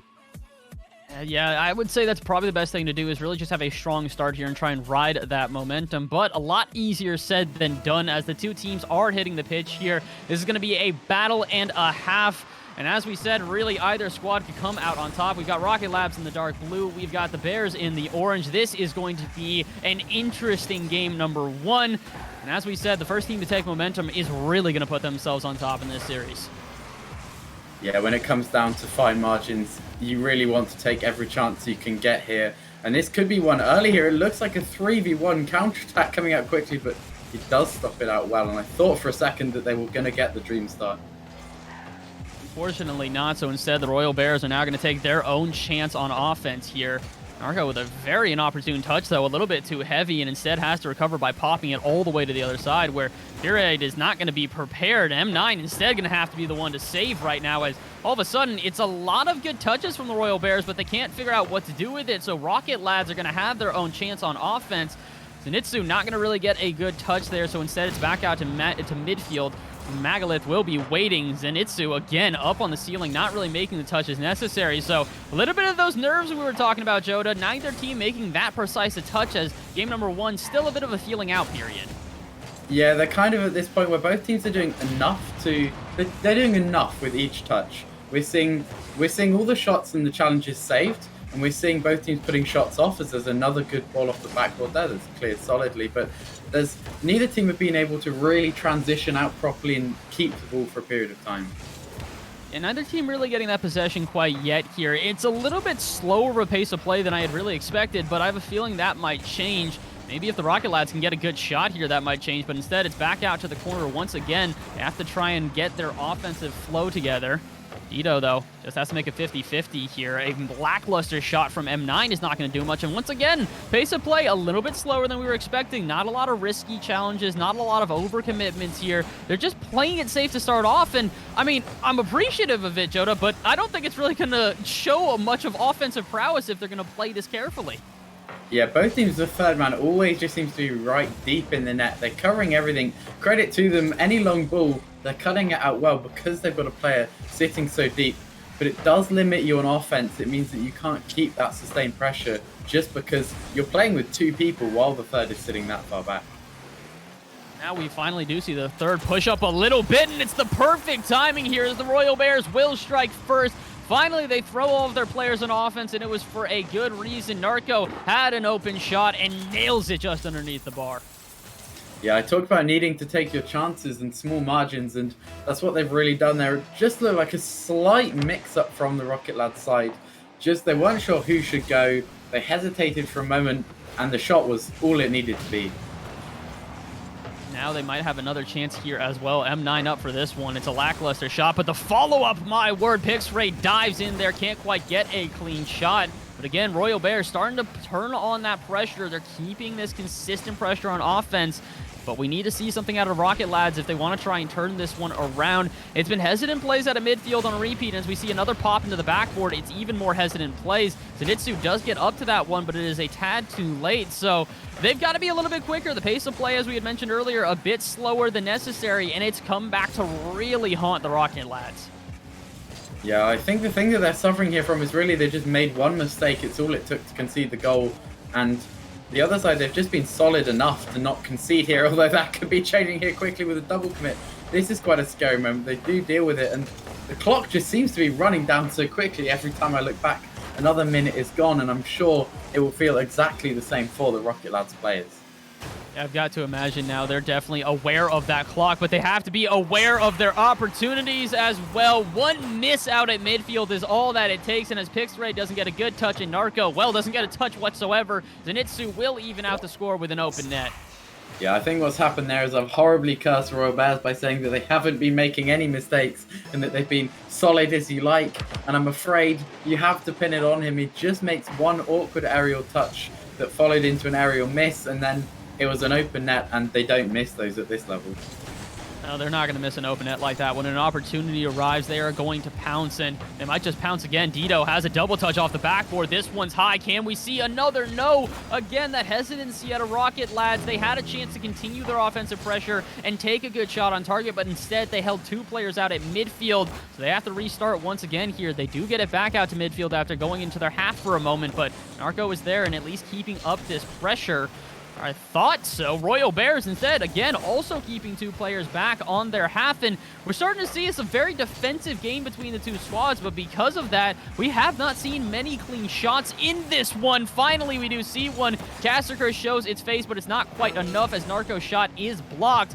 30 seconds left, though. It's looking like there's going to be time for one clean offense, and it should go in favor of the Royal Bears. This one out to the middle. Pixray just going to wait on this one. 20 seconds. Knows that the clock is against him. Has to get a pass out to the center, but Dito gets in the way and does not allow that to happen. Maybe instead we see a Rocket Lads offense, and I think we just might.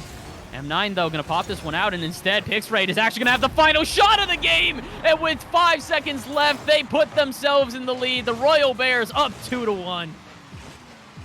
Yeah, that could be the absolute dream of a goal for them. It could not have come at a better time. Of course, they were leading for so much of this game before they were pulled back to equality, but now they find themselves with 5 seconds left. They just need to hold on. It's a good kickoff, but the ball does go high, actually. This could be a chance here. It's floating towards the backboard, but it is put down by the Royal Bears for the win, and they take game one off of what was just a couple of really good opportune goals. They didn't have to do a lot for them. They just made some solid chances and took their shots when they had them.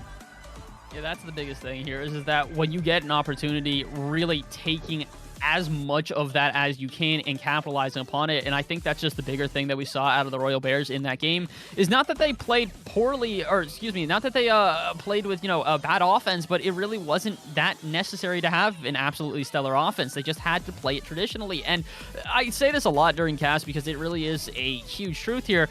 The fundamentals are the fundamentals for a reason. A simple shot on target is a simple shot on target, and that's not to say that, it's a bad shot. It's the one you're supposed to make. You don't necessarily need to get too intricate on your play. So for the Royal Bears, keep doing what you're doing here. Keep that pressure up, wait for a good opportunity, and really take the most of it when you get the chance.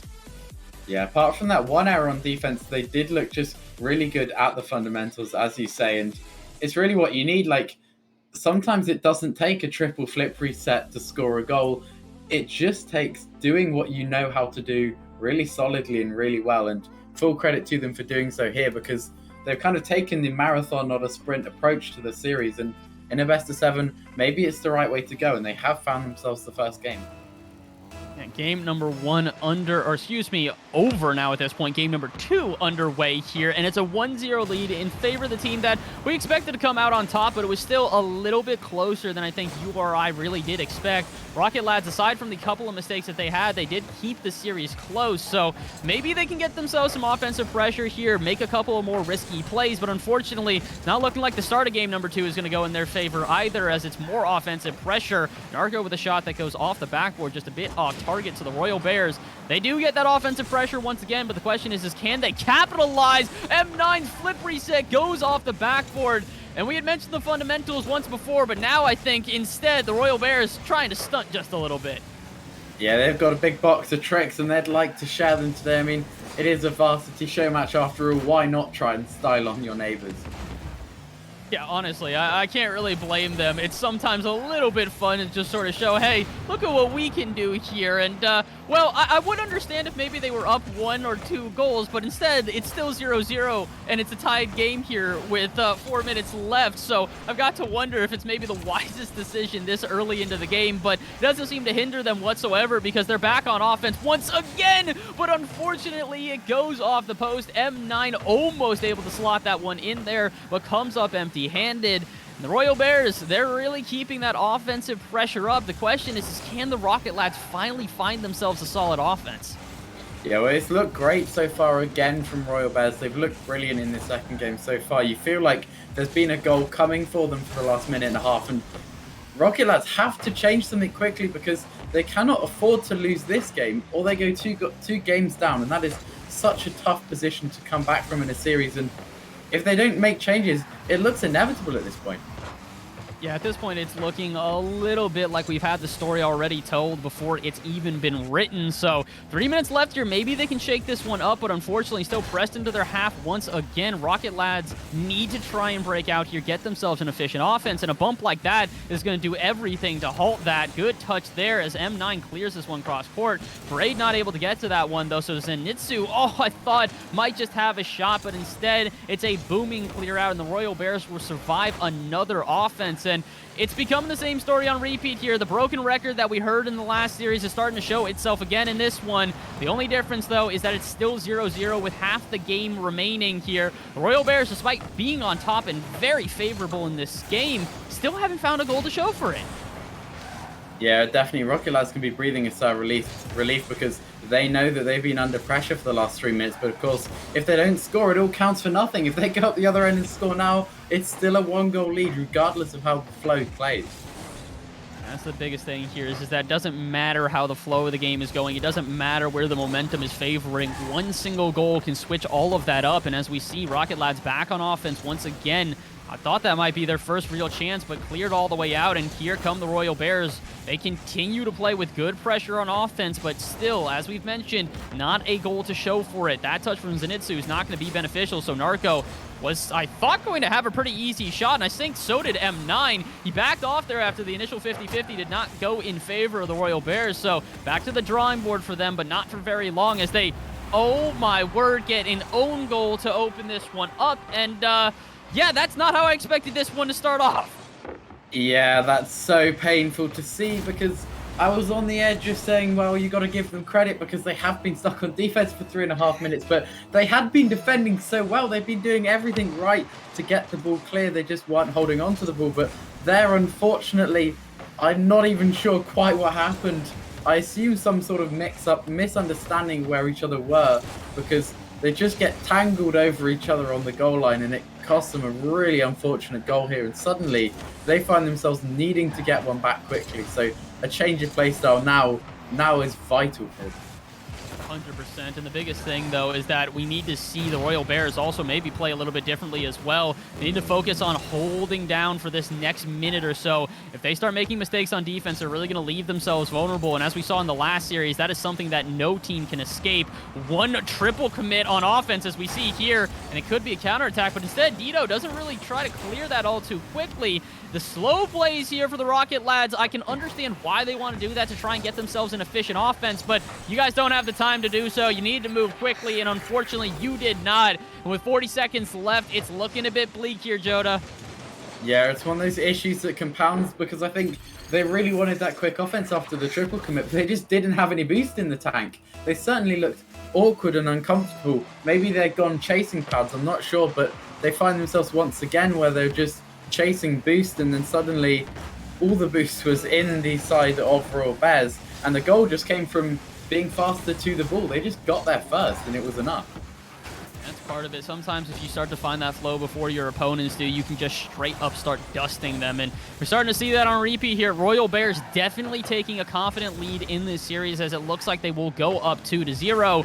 And this is something you and I had talked about as well. Confidence between the two teams is going to be a huge, huge deciding factor right now. The Rocket lads don't necessarily look nervous, but they do not seem to be playing at their peak. Considering how strong of a team they were, we'd expect some more offensive prowess, but as this one, I believe, will hit the ground, Royal Bears shut out in game number 2 and make this a, I'll call it inefficient offense for their opponents.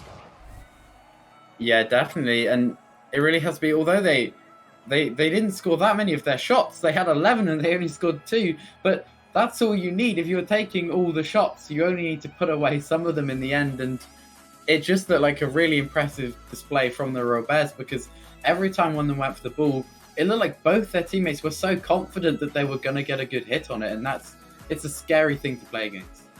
Yeah, it's very difficult to try and recover from the position that they're in right now. But in your opinion, Jota, what do we need to see out of Rocket Lads right now? Because they have not necessarily been playing poorly, like we said, but there's obviously a small little change they need to make if they want to start to get this offense efficient. Yeah, absolutely. And I mean, we've seen that their defense is really commendable. They've fought well at the back and they kept it level for 3.5 minutes in that last game. But it's shown it's just not enough to get them over the line. So I'm really desperate to see them come out maybe with some aggression and some bumps or just some boost steals, and there we go. That is the dream start for them. We said they needed something and they couldn't just defend, but they've just found a goal here out of a really strong dunk from Dido, and Zenitsu was just the fastest to react to that ball dropping loose in the middle. And that's exactly what we were hoping for. That aggression out of the team is going to put them up 1-0, only 9 seconds into game number 3.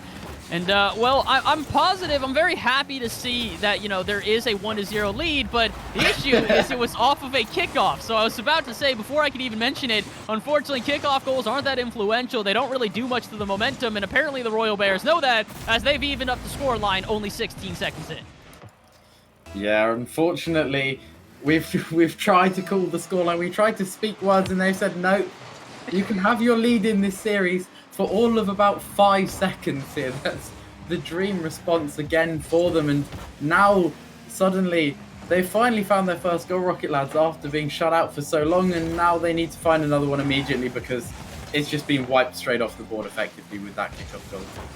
I do like the change in aggression we're starting to see here because it's allowing for shots like that to ring home. And my, oh my, we said it would take till game 2 or 3 to see the bangers, and they have arrived. Magalith with a ridiculous double touch. Yeah, we talked about the form of these teams. We said sometimes they run hot, sometimes they're a bit cold on the day. Well, if they started cold, they're definitely going hot. Now, that was a brilliant double tap there. Phenomenal double touch, but is it going to be enough? Because with over 4 minutes remaining, the Royal Bears still have a chance to bring themselves back into this one. And Zenitsu with an inopportune touch. This is going to make the defense scramble. Now the Royal Bears have a chance here. Parade, though, can't get a 50-50, so it's back to Narco in the back half where they just clear it out. A heavy first touch, not going to be that beneficial. I can understand why, trying to buy time for his team, but it's going to be those more precise touches that really do the most in this series. Royal Bears, again, another heavy touch that goes into offense and doesn't really turn into much, so Malagith is going to be able to clear that one out. They will just find M9, who's going to take a shot, or at least try to take a shot off the backboard. But again, heavy touches become the name of the game here right now, Jota. Neither team trying to make that precise a touch, kind of just playing a bit of tennis here, booming it back and forth. Yeah, the link-ups, you can kind of see them nearly starting to happen, but not quite getting there, because we saw often, instead of a clear, they'd knock the ball to the side and then to their teammate getting it out, but we just never quite saw them follow up and turn it into anything promising. But we're definitely starting to see more link-up here, faster play as well. You commented in Game 1, they looked quite slow and safe. Well, they're definitely starting to speed up here. Oh, 100%. The pace of play has changed significantly, and that safety net we had before, it doesn't really seem like they're paying attention to it whatsoever. Full guns ablazing here, the volume knob up to 11. And And I'm not really sure which team that's going to favor. For right now, it is obviously favoring the Rocket Lads, but with over half the game remaining, the Royal Bears, as we said, have a chance to get back into this one. But something I'm also starting to see, Joda, is we're seeing a lot of double commitments out of the Royal Bears. Previously, it seemed like they had a pretty good flow to this trio, but now as we get further into the series, double commitments are becoming a common occurrence. Yeah, I think the slow pace really made them comfortable at the back. They were completely in their element, and they just had all the time to sort things out and make sure the right person was going for every ball. But because the speed has increased so drastically here, as we see another good offense, this could be a goal here from Narco. Surely, no, he doesn't quite get it past him. But as I was saying, I think the speed increase means that they don't have that time to decide who's going for the ball anymore, which is leading to a lot more panic, which is leading to these double commits and cracks starting to form. And this might be another crack here. It is, and Malaga finds this postage stamp corner of the net there.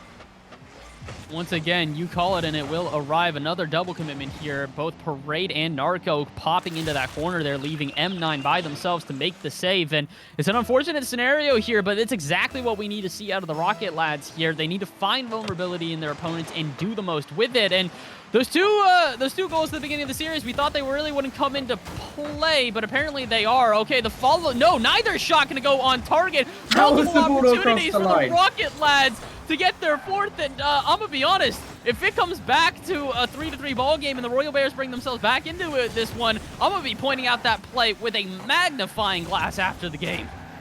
Yeah, that was nightmarish for them. They couldn't seem to avoid the crossbar, but finally they get a good shot off that goes under the crossbar with no defenders in the net, and they do get that fourth, and hopefully now they can breathe a sigh of relief and go, okay, it doesn't matter that nightmare of offense we just had there.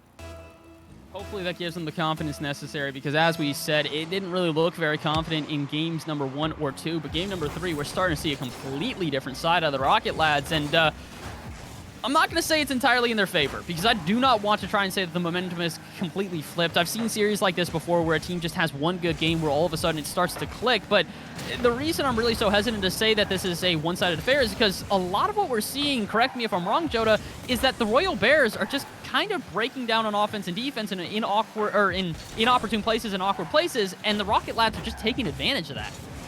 Yeah, I think maybe they were just being allowed to have these cracks in the first games because the players were low on boost and because they were maybe playing a bit slower, they weren't getting punished for these. And suddenly, the Royal Bears are finding that every time they make a slight mistouch and leave a gap, there's a player there taking the ball off of them. And I do agree with you that that doesn't necessarily mean a momentum shift, because by all means they've been caught off guard, but that doesn't mean that they can't adapt next game. Yeah, that's one of the biggest things here, is that the adaptations are going to be huge. So while it might have been, a bit of a catch off guard in this game, and it's not necessarily the full form, it could at least give them a little bit of time to start to figure out what they're doing right. So going into the end of this game, it's very much looking like the Rocket Lads are going to take this one, and they're going to at least bring themselves back into the series. But as we mentioned previously, Royal Bears are up in currently at 2 games. It will be 2-1. If they get even one more game, they will be on match point. So it's a really hard place to be if you are Rocket Lads. As great as this game was, you need to keep this momentum in your favor and keep winning games, because they are very close to having their opponents just kind of walk away with this thing. Yeah, well, that's the dream of having a 2-game lead. That's why they're so hard to overcome, because they came out here, they did everything we asked of them.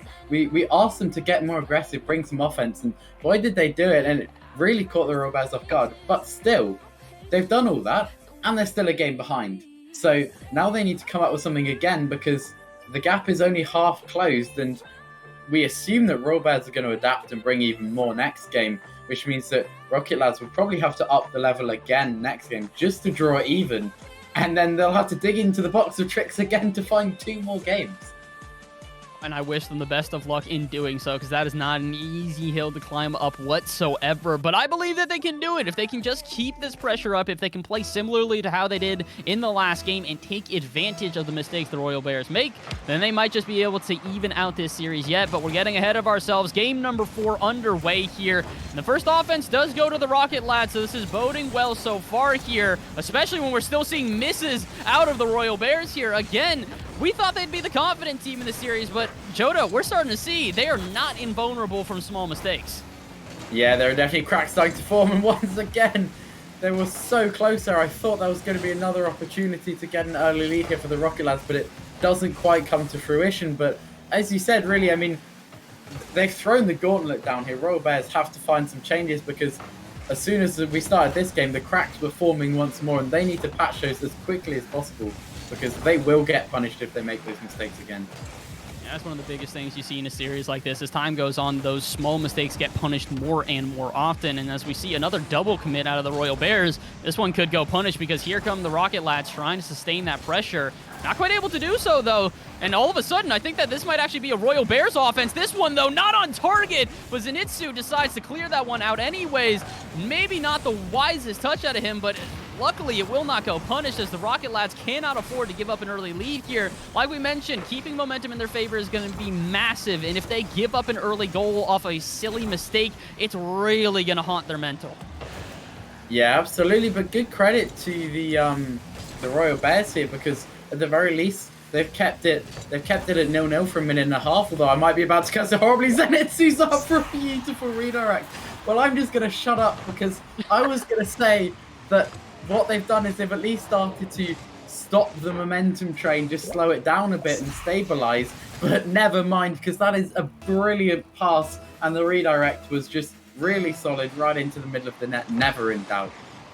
Oh my word, an absolutely nasty banger there. 115 kilometers per hour bullet of a shot. And speaking of bullets of a shot, here comes another one.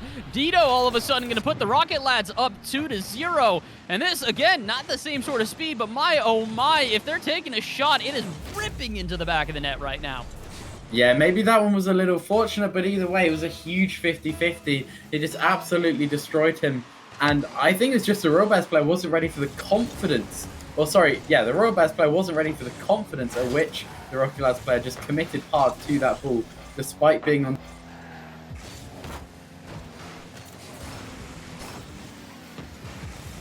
Question is whether or not they can keep that confidence in their favor, especially considering that they haven't played flawlessly on defense, especially when they bump each other. But is this not going to get scored? Indeed, it will. Narco kept me extremely nervous on that one, as it did look like they were going to somehow mess this one up. Parade couldn't get the first touch, but luckily enough, Narco is there. But again, Rocket Lads, they are vulnerable to defensive mistakes similarly to the Royal Bears. Yeah, it's always that price you pay because we saw they couldn't afford to sit back. They had to go aggressive to get their hold on this game, and they've gone aggressive, but it always happens. The more you push forwards, the more you start to get those cracks at the back, and of course they're both players diving back frantically. They just didn't have time to work things out between them, ended up tripping over each other, and the chances finished well. And that tripping up over each other is something they've really got to be careful of because we've seen it already. Both teams are very vulnerable to that, and both teams, oh my word, I was going to say, are vulnerable to defensive mistakes, including leaving their net open, but it's not going to get punished there. Again, Rocket Lads, they had a huge chance to really swing the momentum entirely in their favor as we approach the 2-minute mark, but instead, Royal Bears now get themselves a chance on offense. That one missed, though. The opportunity will not work for them. Instead, M9 has to get a 50-50 that pops out to the corner where I think it's a little bit of a double commitment here, but somehow Parade will still manage a touch off the backboard. M9 going to manage one as well, but is there a follow-up? It is. Narco again puts it into the backboard, and also so will Parade. How many shots in a row can they put into the backboard there without scoring? So far, the answer is 4, and as this one goes the other way, no one's home. Can the Rocket Lads punish? Well, they've got a chance. No, they cannot. My, oh my, the Royal Bears, they really should have scored, but similarly, so should have the Rocket Lads on the other end. Neither team able to find the net. Yeah, absolutely. They're pushing for everything here. They know they've got a minute and a half, and they only need to find one. And they know how important that one goal would be to find. They're actually in a one-on-one here. This could be a great chance, but it's a huge bump from Dito to recover that play. And the more they push forward for the goal, the more scary it gets at the back. This game has suddenly gone from this safe Rocket League, we've just gone to complete end-to-end chaos here. Yeah, I think chaos might be the best descriptor we can give here. There's many different words we could use, but the truth of the matter is that both these teams are kind of just trying to figure out a way to move throughout this chaos and put some momentum in their favor. Double commit misses like that is not going to put any momentum in either team's pocket here, as I think Parade's also going to make another miss here. Zenitsu, though, puts it off target. And indeed, the chaos ensues as 45 seconds left. And I still can't definitely say this is in favor of the Rocket Lads because one more mistake like that happening on defense, and the Royal Bears will be right back into this one. Yeah, but you have to say, if there is an equaliser here, then the Rocket lads will be so angry with themselves because they've had some great chances that have just gone wide on the post, and they will know that they can do better. They'll know that they easily could be 2 goals up here, and those misses could be so crucial if they pull one back here, but with 15 seconds to go, it's not looking likely with the fence going on the other end. And this is their last shot here now. They need to get the ball back quickly, but Dido's just running it round the corners. This is a little bit too chaotic for them to find some momentum. Again, the Royal Bears were looking for a little bit of a settle down there to try and maybe develop a play, but instead, a miss next to the ceiling will not help them whatsoever. The Rocket lads, after being, I would say, pretty much dominated in the first 2 matches, have completely flipped the script here, and now they're tied up. I don't really know what to say, Joda. I'm very surprised, to put it simply. Yeah, it's like we've been watching a different team play Rocket League, honestly. I mean, they could have swapped out all their players when we weren't looking, maybe. Certainly something has changed in them. Something's just clicked, and they've gone from looking a bit cautious to so confident. They're committing with assertion to every ball, and it's earning them really, really high scoring points as a result of it. And I do think that this is part of that is sort of that riskiness that they had before is becoming less and less of a risk, if that makes sense. What seemed risky before, and these challenges that were a little bit too aggressive that could leave you vulnerable on the back end are becoming necessary, because if they don't make those challenges, it's actually going to be more vulnerable on the back end. So it's good rotation, it's a solid pace of play, and I think that there needs to be a change for the Royal Bears if they want to try and figure this one out, because the Rocket lads at this point are not only outpacing you, they're making weird touches like that don't get punished. I'm astonished that we're still at 0-0 here, because I honestly thought we might see an own goal to open this one up. Yeah, I was a little bit confused, so I did a bit of a double take thinking, hang on, is he definitely on the right team? No, yes he is. He just genuinely chose to aim for his top corner of the backboard. Maybe he's a genius and we just don't understand it, because it's come out fine for them and they nearly got a counter-attack there to start this game off, but again, that's a very scary ball in field. It looked like they were almost going to own goal or pass to the other team, but it could result in a counter-attack straight away. And a great save by M9 is all that keeps the ball out there. This is one of my favorite type of games to both watch and cast, because at a certain point, you and I don't really need to do all that much work. The chaos on the field is enough to entertain, and with a minute gone here, it felt like 20 seconds. Crazy how much this has gone back and forth here, but we're not quite done yet. Unless we get one weird touch from the back end, this should leave them vulnerable, but somehow the Rocket lads are not able to capitalize, and here comes another counterattack. Parade, though, just pops this one up rather than trying to redirect it on target. And I don't think that one was intentional. Unfortunately, just a little bit of a missed touch, and now the Rocket lads have a chance to break out here. Malagat, though, just needs a follow-up touch. The 50-50 doesn't exactly go in their favor, but I thought maybe the Rocket lads should have the ability to keep that momentum up, but instead, 2 of them retreat into defense and give a chance for the Royal Bears now. Can they capitalize? Indeed, they can. One little mistake, one ability to relieve the pressure, and that's all it takes for the Royal Bears to open this one up. Yeah, and that was such a confident finish. He's placed that high just underneath the bar at 105 kph. That is such a good shot. And that's the clinicality that wasn't quite there for them last game, but they've really found it here. And I mean, you said about them turning up the heat and bringing the performance. Well, these are show matches, and no one can deny they're certainly putting on a show now. 100%. Again, we said this in the last series as well when it went to game number 7, was that both teams should be proud of the performance that they put on. And especially in a show match like this, it's about taking the positives and running with them. Yep, exactly. M9, a great read here, and that might be the pass of the day so far. Yeah, that is absolutely ridiculous from Narco. Not even the mechanics to do it, because those are crazy in their own right, but the thought. Who even thinks that that's a good idea? Who comes up with that going towards the wall? That is just a perfect touch, and that is the creativity you need. They found the spark, and it's got them a second. It could lead to a quick third off the kickoff, and it does. This is huge for the side in orange, I believe it is, the Royal Bears, and they take a 3-0 lead here. They just need to hold on for 3 more minutes, and they'll take the 3-2 lead in the series as well. How big is this for them?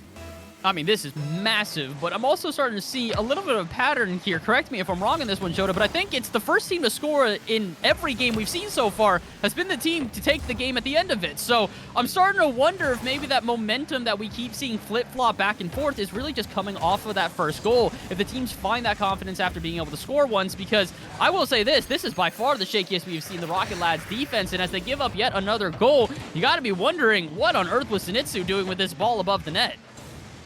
Yeah, he's gone for some really ambitious touches there. It looked like he's going for a double tap, and we talked before maybe that like creative genius where they almost own gold and it resulted in a great counter. Maybe he's gone for some kind of creative genius plays again, and it just has not worked out at all for them here. And you said it before about how it seems like whoever scores first is winning. We're really just seeing this snowball effect of confidence on offense being met with caution and panic at the back.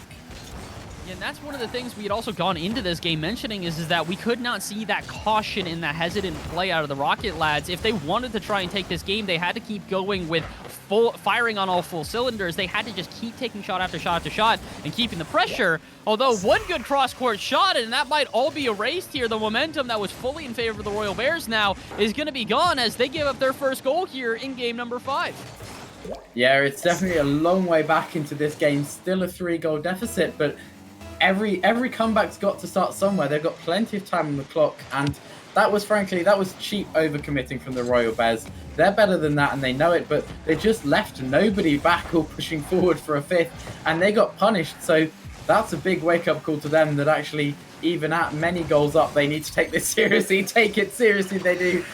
I commented on his amazing pass before. This man can do everything because Narco has put home a brilliant finish as well. That is perfectly placed.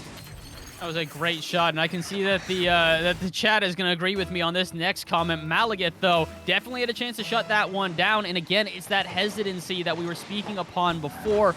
Rocket lads, unfortunately, are starting to, I would say, rely on themselves a little bit too much. No one wants to be the hero here in this game, and I can understand why. I'm never a favor of the player that tries to put the whole team on their back and just carry, because it ends up being a lot of weird, miscommunications and misrotations, but at a certain point, you have to take that risk and at least get in the way. Without anybody trying to commit to that ball and getting hesitant, you're just leaving more and more time for the Royal Bears to set up better and better shots, and that's what we've seen. The Royal Bears, as they've gone through this game, have gotten stronger on offense.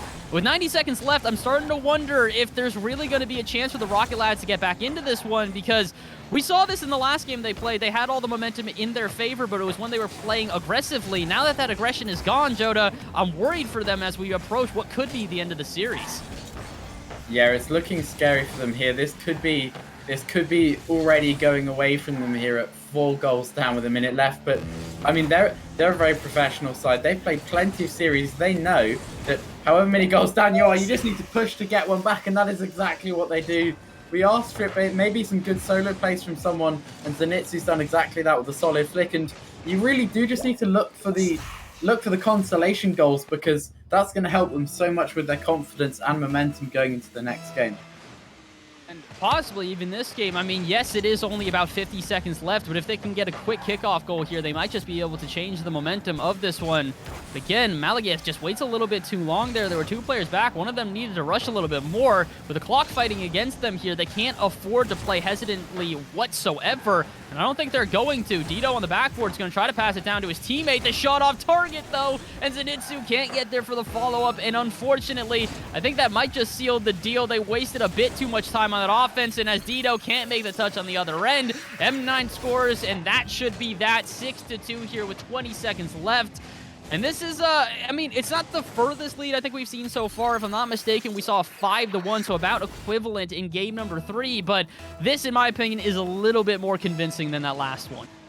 Yeah, we've kind of seen this pattern where one team pulls a few goals ahead, looks brilliant, and then the other team just throws everything at it.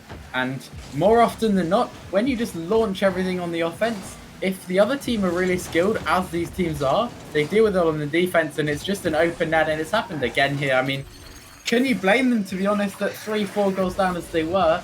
You can't really blame them with low time left, just throwing everything at the offense, but it's just not been coming together, and throwing everyone at it hasn't been enough to get a goal, and then they've just been going on the counter-attack and rubbing it in, which has it's made these games look a lot more dominant than they really were.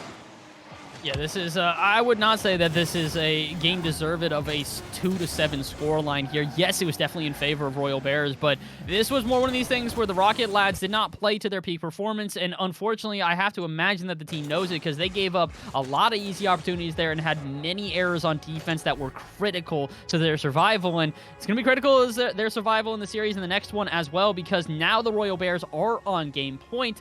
The Rocket Lads, again, it's minor things they need to change in order to be able to get back into this game, but as we mentioned in the last series as well, a bird's eye view for you and I is going to point those out a lot more clearly than it is on the field for the 3 players that we have. Yeah, absolutely. It's a lot easier to sit here and criticize than it is to be there in the moment trying to play your game and think, okay, what minor changes can we make for the next game? Because don't get us wrong here. I mean, these are minor changes. We talk about them as if they're making big errors because, of course, they're costing them a lot. But it's small things that lead to big margins and big snowballing effects. But, I mean, the one thing that is going in their favor with that last heavy loss was that there were so many goals behind early that they could very quickly write off the game. And they've had plenty of time to think about this next game coming up and just process it, really. Gotta hope that they have done so, because if we want to see this series hit game number 7, it is now or never for the Rocket Lads. We are here in game number 6. Royal Bears are 1 game away from being able to finish this one off, and they did get the first real chance on offense there, but M9's touch off the backboard did not result in a follow-up touch from anyone off of Royal Bears, and similarly, Zenitsu's touch off the backboard does not result in another touch from anyone but Dido, who is just waiting in the shadows. And I'm not sure if you're catching this, Shota, but there are all 3 players on Rocket Lads on offense right now. 1 good clear from the Royal Bears, and we're going to have a very, very different scenario on our hands. Yeah, they smell blood here. They're just launching everyone at it, and as a spectator, you love to see it, but certainly if you're one of their fans, maybe you're on the edge of your seat because you know that it's got potential to go badly so quickly with 1 big clear. But at the moment, they do remain unpunished, but it does look a bit shaky for them, even if it is aggressive play. That's one of the biggest things, is that it's not necessarily the confidence that you and I were speaking upon earlier. That is so incredibly important in a show match like this, and neither team really has the confidence and really has the momentum in their favor quite yet here, but maybe we can get that from the Royal Bears as they launch a pretty solid offense. That touch out to the center, though, interrupted by Dido, so instead, we'll have to go back to the drawing board out at midfield here, and doesn't seem to be too uncomfortable for them as they are breaking down this defense. All 3 players of Rocket Lads in 1 corner, scrambling to try and survive, and I really do use the word scrambling for a reason, because this is a messy defense, to put it simply. Maybe they can get 1 good clear out that buys them a little bit of relief of pressure, and I think that might be it. Malagat, though, not the touch that they were hoping for, a bit too heavy, and instead Dido has to read it off the wall. But that was by far the best chance we have seen so far for the Rocket Lads, and it lasted about 10 seconds. Yeah, they're in this weird situation where the best offenses that the Rocket Lads are getting are their counterattacks, but also they really don't want to sit there and let Royal Bears attack them. But it's this awkward balance, because when they launch on offense themselves, they just look at big risk of a counterattack. But when they're the ones on defense, they've been doing so well there. But of course, no one's going to optionally just sit on defense and wait for the chances to come. I have to agree with you 100% there. There's really not much you can do when you're on your back heel the entire time, because that relies on basically perfect play on defense. And this is something that you see a lot at this level of gameplay, is there's 2 ways that you sort of break an even score line like this, as we might just... No, we don't see it now! M9 saves his teammate's shot, and instead we remain at 0-0, but I'll not necessarily dwell on that part for too long. But what I was meaning to say was that this is kind of how it usually works. Either it's a defensive error that all of a sudden leaves the net open, like we just saw there, or it's a banger of a shot. And to be honest, it's a little bit of an in-between, because as much as this is definitely a defensive error leaving themselves open, what a shot by Parade. Yeah, we talked about half chances leading to big results, and they just pushed up forwards there. Maybe they were looking optimistic. They just didn't think Parade had that in his locker, and he's pulled out an absolute snipe of a shot. He's clipped the crossbar and the post on the way in. And also, once again, huge credit to Narco, because he just tapped it across to the wall to set that shot up, and that's not the first crazy assist from him we've seen this series. Oh, not whatsoever. They're really starting to find that flow amongst the trio on offense. But oh my word, I was going to say they need to stay solid on defense, but apparently not, as Dido puts a shot very wide of the target. It's looking like they're not necessarily going to have to rely on their defense as much as they can just let the shots rip off and know that nothing's going to come of them. And speaking of which, Zenitsu puts one into the corner, and then no one from his team follows up. Zenitsu actually has the next shot as well, and I've got to worry for Rocket Lads at this point. The flow that we had seen, that rotation that we had seen before, has pretty much gone out the window at this point. Yeah, they're just looking a bit uncomfortable here. We're not sure what it is.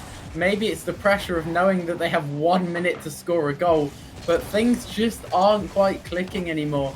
And the clock is running down so quickly if you're a Rocket Lads fan. I mean, maybe it's going to be going down extra slowly if you're a Royal Bears fan, but of course they do have a 1-game buffer here, so they're not going to be feeling the pressure anywhere like Rocket Lads will be, and they're pushing up far, and this could cost them again, but they do get back this time at least. And you can see how much the Royal Bears really do have that confidence. They're pre-jumping a whole lot of different balls here, and a rule number 1. Rule. Oh, wait, no, it's not! Teammate. It's broken up, and all of a sudden, I'm gonna be honest, I'm not really sure if that favors either team, to be quite frank here. A 2v2 would have been probably the same scenario as the 3v3, and with 30 seconds left, I don't think that the Rocket Lads have done anything to really change my mind about the momentum in this game. Yeah, I think what we've seen really is that, in fairness, both teams are so equal, but we just haven't quite seen the same spark coming out of Rocket Lads that we've seen with some crazy creativity from Royal Bears, and we're waiting to see it from Rocket Lads, and they need it here more than ever. 10 seconds to go. Uh-oh, but no one's going to challenge this ball, and Parade actually just going to get a little bit of a freebie here, and as they delay and waste time, it's looking like this will be the last offense. No! Oh my gosh! With the most ridiculous redirect we have seen all day, and no, sir, we will not finish here. Overtime we go in game number 6. Wow, we asked for a spark, and he's given us the whole fire. Malagif with a ridiculous redirect. He's been sitting on that one for a while. That's come out of nowhere. It looked like they were struggling to keep the ball up, and then just boomed it into the top corner, and suddenly they're 1 goal away from equaling this series. My, oh my, the Malagif slander I've seen in the chat so far is going to have to be silenced for at least a moment longer, as he has carried his team into this overtime and given them another chance at life. But unfortunately, the Caster Curse will show its face one more time here today, and after a savior appears to take them into overtime, they cannot find another. 20 seconds in, Royal Bears finish out the series. Yeah, huge credit to Royal Bears. They played brilliantly today, and that was another great finish. They've looked really confident on offense, but of course, big commiserations to Rocket Lads. There was some brilliant Rocket League in there. They just had us absolutely screaming 30 seconds ago, and unfortunately, like the This Is Rocket League moment with the crazy 0-second goal that led to the overtime loss, the same thing has happened to Rocket Lads, and their fairy tale comeback just couldn't quite come together. Yeah, that was a little bit unfortunate, to put it simply there. It was such a great final shot there to take us into overtime, but sometimes you need just a little bit more than just a momentum shift. You need a shift of the team in the way that they're playing all together, and we just did not see that out of Rocket Lads, because again, it was another, I'm not going to call it defensive error there, but a little bit of a breakdown in defense led to an easy shot, and a banger of a shot arrived there from Parade to finish out this series. But my oh my Joda, that was the series we were hoping for there. It was looking shaky after the first 2 games, whether or not we might go close to the distance, but getting the game number 6 and having it be that tense of a nail biter literally to the bitter end, that's what we love to see here. Yeah, well, all you can ask for from these sorts of things, you're sitting here from the neutral perspective with your fingers crossed, you're asking for a close game and some crazy goals, and we got both of those. What more could we ask for? I don't think much, but I know what you guys in the audience are probably asking for is there more games? And the truth is, yes, indeed we do. We're not quite done here. We've got some more show matches for you guys, so we're not going to waste too much time. We're just going to get right on into that one. Thank you very much for coming through here. We'll see you guys in just a couple of moments, so do not go anywhere. We will be right back.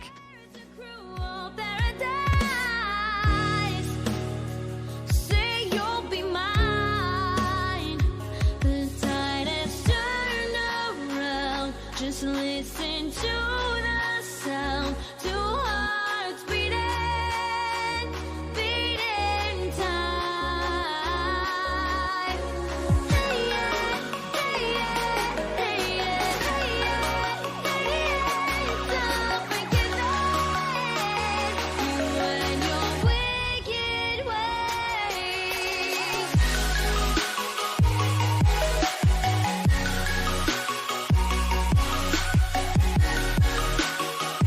Yeah.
looks like the Kings are back on the throne. It wasn't as tidy as we thought it would be, but Berlin, Phoenix and Germany are top of Europe again. Salford and the British tried hard, and like the Dutch and so many countries that came before tried their best too, but it just wasn't good enough.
Welcome back, ladies and gentlemen, to these University Varsity Showmatches. I'm Orion.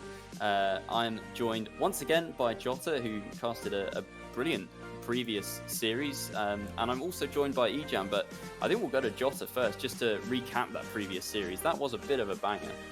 Yeah, we were treated to an absolute spectacle. The series felt like it deserved a Game 7 almost, because as time went on, it was just getting more and more explosive. But of course, they did manage to seal it out in a Game 6 overtime after what was a cruel "this is Rocket League" moment to get the equaliser on 0 seconds, immediately met back with a quick overtime goal. But it did end up 4-2.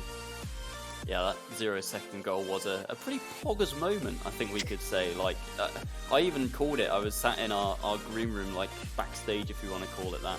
And I was like, yeah, this match is over. Like, we can start preparing the next one. And all of a sudden, out of nowhere, that ball just was fired top corner on 0 seconds. But unfortunately, they conceded that overtime. But I think that's enough of that game. We're going to be moving on to our next match here. And it is going to be between the sides of T-side versus Newcastle. Now, a bit of background information on these two teams. T-side didn't play in NSC, Newell, or EURC, as far as I'm aware. They did play in the stay-at-home series, where they had a 4-2 record in the Swiss bracket, only losing out to Portsmouth and Staffs. They did sweep Newcastle B 3-0, so that's a bit of a revenge story if you want to kind of spin that one. And then on the other side, Newcastle, they finished 22nd at the end of National League play in NSE. And then they then made the semi-finals of their respective division, losing out to Liverpool John Moore. So after hearing a bit of background, Jota, what do you think that we're going to be expecting to see in this matchup here? Well, it's very much just tale of two very different teams, because of course the Newcastle side are very proven. They've been around for a long time with different iterations of the squad, and so often they're around that solid Nats team. They haven't been pushing for titles, but like, no disrespect to them, they're a very solid team. We see them in Nats year after year, season after season, and they only just scraped into Nats this time, but when they were there, I believe they stayed there all season long and didn't get demoted. Whereas, of course, on the side of T-side, they weren't in any of these competitions. So we've got no idea, but the small amount we've seen of them is very promising. And particularly from the one player, Wellesley, we know him to be the absolute standout player. So we're expecting special things from them at the very least, but they are really a mystery side. Yeah, exactly. They are a real unknown, quite unproven so far, not having competed in that many domestic competitions, whereas we're so used to seeing this roster of Scorpio, Daxaru, and Jaden as well. Scorpio, I will add, by the way, for those who don't know, plays on the Nintendo Switch. He is the highest ranked Nintendo Switch player, or I think former highest ranked Nintendo Switch player in the world, which is kind of mind-blowing that he's able to compete at this level. And I'm not going to ignore him any longer. I'm going to throw to Ejam now to see if he has any thoughts on these two teams. It seems like we are in for a pretty, I would say, even series. Newcastle definitely feel like they have the edge, but I think T-side have the surprise factor on their side. Well, obviously, if Newcastle have the edge, that's straight away putting the pressure onto Newcastle, because when you're the favourite, well, you have everything to lose. But on the other side, when you're T-side and you have a bit of, not so much expectation, you have the surprise factor, that's when things are going to get interesting. We talk about Wellesley. I don't know much about the NSE team, but Wellesley is a name I do actually recognise. I know that they do have potential to definitely hop off today. So obviously, being Irish, I don't know enough about the NSE to really know their league performance and things like that, but just based off what everyone's saying, I have a feeling it will be a tight series. But obviously, we'll see, just because it's a show match, if there will be any expectations for these teams to perform. I'm not certain on the whole rivalry between the two. I'm not sure if there's any grudges between the players, but if there is an unhidden grudge that will be revealed during the series, I will, of course, point that out. And, that will bring a bit of hype to the match, because all it takes is one little what is saved to just change the whole scope of the series. So we'll see if they decide to stay quiet and respectful, or if they have a bit of fun with the show match. Yeah, well, we do have a little bit of a derby, I guess. You could call it like a northeast England derby. Both of these teams, both Newcastle and T-side, well up in the northeast of England. And I mean, the other thing that Ejam said there, it is a show match, so there isn't any real pressure apart from bragging rights on either of these teams. And I would have to say Newcastle don't always perform as well under pressure, especially I think EUR qualifiers plagued them. They reached the lower or the upper final quite a few times or lost in the lower final, but ultimately didn't end up making it. So yeah, pressure and a lack of it could play into the hands of Newcastle very well. But I think that's going to be enough about talking about this series, and I think we're going to get into some predictions here. It's only going to be the three of us, so it's definitely going to be a split panel. I'm going to give Jota the opening vote here. Well, I think that this is a game, I really think it's going to come down to two mechanical monsters, really. Because on T side, you've got Wellesley. We know he's great at mechanics. We haven't seen him a lot, but he's a very well-known player, and he's got such class. Whereas on the other side, really all the players have good mechanics, and we've seen lots of flashy plays from them. I believe Daxter actually won monster plays during NSC, which is pretty much the highest level of flashy plays you can get to. So I'm expecting a mechanical slugfest, and I'm actually going to give it to T-side. Maybe against what you two are picking, but I do think Wellesley's just got such class that I'm hoping we're going to see the Wellesley show here. I'm going to give it to them 4-3. All right, well, Ejam, how are you feeling about this one? Just as I said before, I wouldn't know much about the teams, but the fact I do recognise the name Wellesley and know what they are capable, I will also be giving it to T-side. So nice and early, we already know who the panel is voting for. Orion, whether you're or not you want to make that a trio, or perhaps go for a 2-1, that's entirely up to yourself. Well, me and Dax are pretty close, so I've kind of got to be a bit biased here and stick with my boy Daxaru. He's kind of been on a climb recently. There was definitely a point where he slumped for a little bit, but I feel like Dax is kind of stepping up to that captaincy role in Newcastle, and with the pressure off, I'm expecting to see a really strong performance out of Newcastle. T-side, they've got a lot to prove. They could definitely prove it here and prove me wrong. That would be a lot of proving. But I'm going to give this one to Newcastle. And honestly, it could go the distance. I don't know quite what to expect. But that is going to be it for the panel. We are now going to boot Jota off the screen via the power of production. And it's just going to be me and Ejam left in the casting booth to cover this one. Getting into a best of 7 here. Obviously, just a varsity match. Nothing on the line apart from bragging rights. But I'm sure, Ejam, that both of these teams are going to want to take victory here. Oh yeah, bragging rights, you always want that, especially if they do actually meet in the future of NSC. That will obviously be playing in the back of their minds, like we took you out in a best of 7 already. We already showed that we have the upper hand, so it'll be interesting to see just how this game does go. Of course, whether we're going to see a bit of laziness from the players, just not really trying too hard if they go 2-3 goals down, or whether they're actually going to, give every game their absolute all. But Orion, players are loading in. Game 1 of potentially 7. This will go the distance, we hope. But we'll find out now in Game 1 if there's going to be any crazy kickoff strategies to open up this series. Yeah, I'm kind of expecting to see a bit of an explosive start, to be honest. Jota was saying, it's going to be a mechanical slugfest, and I have to agree with that. There definitely are talented mechanical players on either team. Daxaru and Wellesley probably the two most standout. Scorpio as well. Already showing his mechanics there with a pass over to the right-hand side for Daxaru, who wasn't able to get back for the double touch. Jaden opting not to take the shot, went to control it. Challenged by Simsy in the corner now, and Jaden is trying to pop this one up, get it out of the corner. Newcastle are a bit bunched up here, but Scorpio, he's made his way through, but Wellesley has just managed to sneak round in there, deny that goal. Oh, here's Daxaru off the ceiling. He's delayed his flip, but he cannot get it past the defense of T-side so far, and as I expected, it has been quite explosive so far, and it has been Newcastle providing the bang. Yeah, T-side completely out of boost on most members at the moment. Daxter has been going back loads, taking those back corner boosts. They're trying to get it clear, but every time they just get it past the, let's say, the third of the pitch, finally it goes out, and oh my god, Orion, the first attack they get, Wellesley flicks it over defender and makes it 1-0. Well, yeah, who else but Wellesley? Literally just picked that ball up in no man's land and only had Scorpio to flick. And Scorpio, despite facing the play there, was just completely caught out. It only took one pretty average flick from Wellesley to beat the defense there. So Newcastle, after an entire minute of just all-out pressure, found themselves conceding after they probably overcommitted slightly there.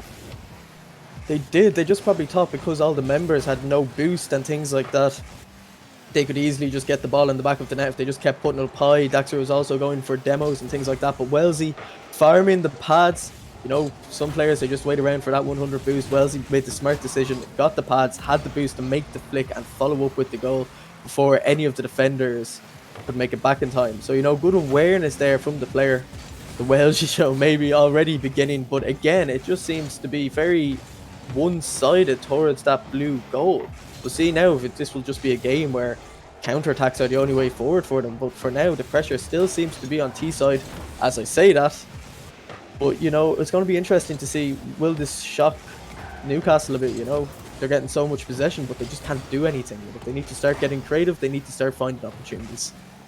Yeah, definitely agree. It definitely seems like on both sides, the way that they're defending at the moment is just by turtling up and kind of letting the ball come to them and then going on the counter attack. And it seems like they've settled into a routine of that now as Classical's finest in the corner trying to find something into the midfield. This one could go all the way. No, Wellesley managed to get that one under control. Still got it under control. Challenge from Jaden off the post. Wellesley just gave that ball a little bit too much time there, and Jaden pounced on it, almost found the top corner, and that would have leveled the scoring for Newcastle. That is a demo onto Simsy, but Daxeru not able to capitalise. Wellesley in the right place at the right time. Simsy touch onto the sidewall. Scorpio going to be able to get back to this one. It's onto the backboard. If he can get another touch, maybe could have found Daxeru, but Classical's finest was there. Pressure from Newcastle once again. I'm starting to feel like a goal is coming, but whenever they go up, they just seem to leave a gaping hole at the back. Daxeru had to scramble for that one. Scorpio to tuck it in now, and it is really back and forth counter-attacks and just leaving the defense wide open from both sides. T-side there, unlucky to find a touch. It looks like they had an opportunity, but the three players jumped forward. They were all caught on the backboard, and Newcastle recognised this. Gets the nice pass in field, and Scorpio able to finish it off with a nice pass from Daxeru. But here's the crazy tip-offs I'm talking about. This doesn't go in the end. You know, that would have been a little demoralising, working so hard for a goal that they did deserve, and it was coming, just to concede straight away. But you feel like at the moment it's all Newcastle, and if there is going to be another team to score in this game before overtime, it's surely going to have to be Newcastle.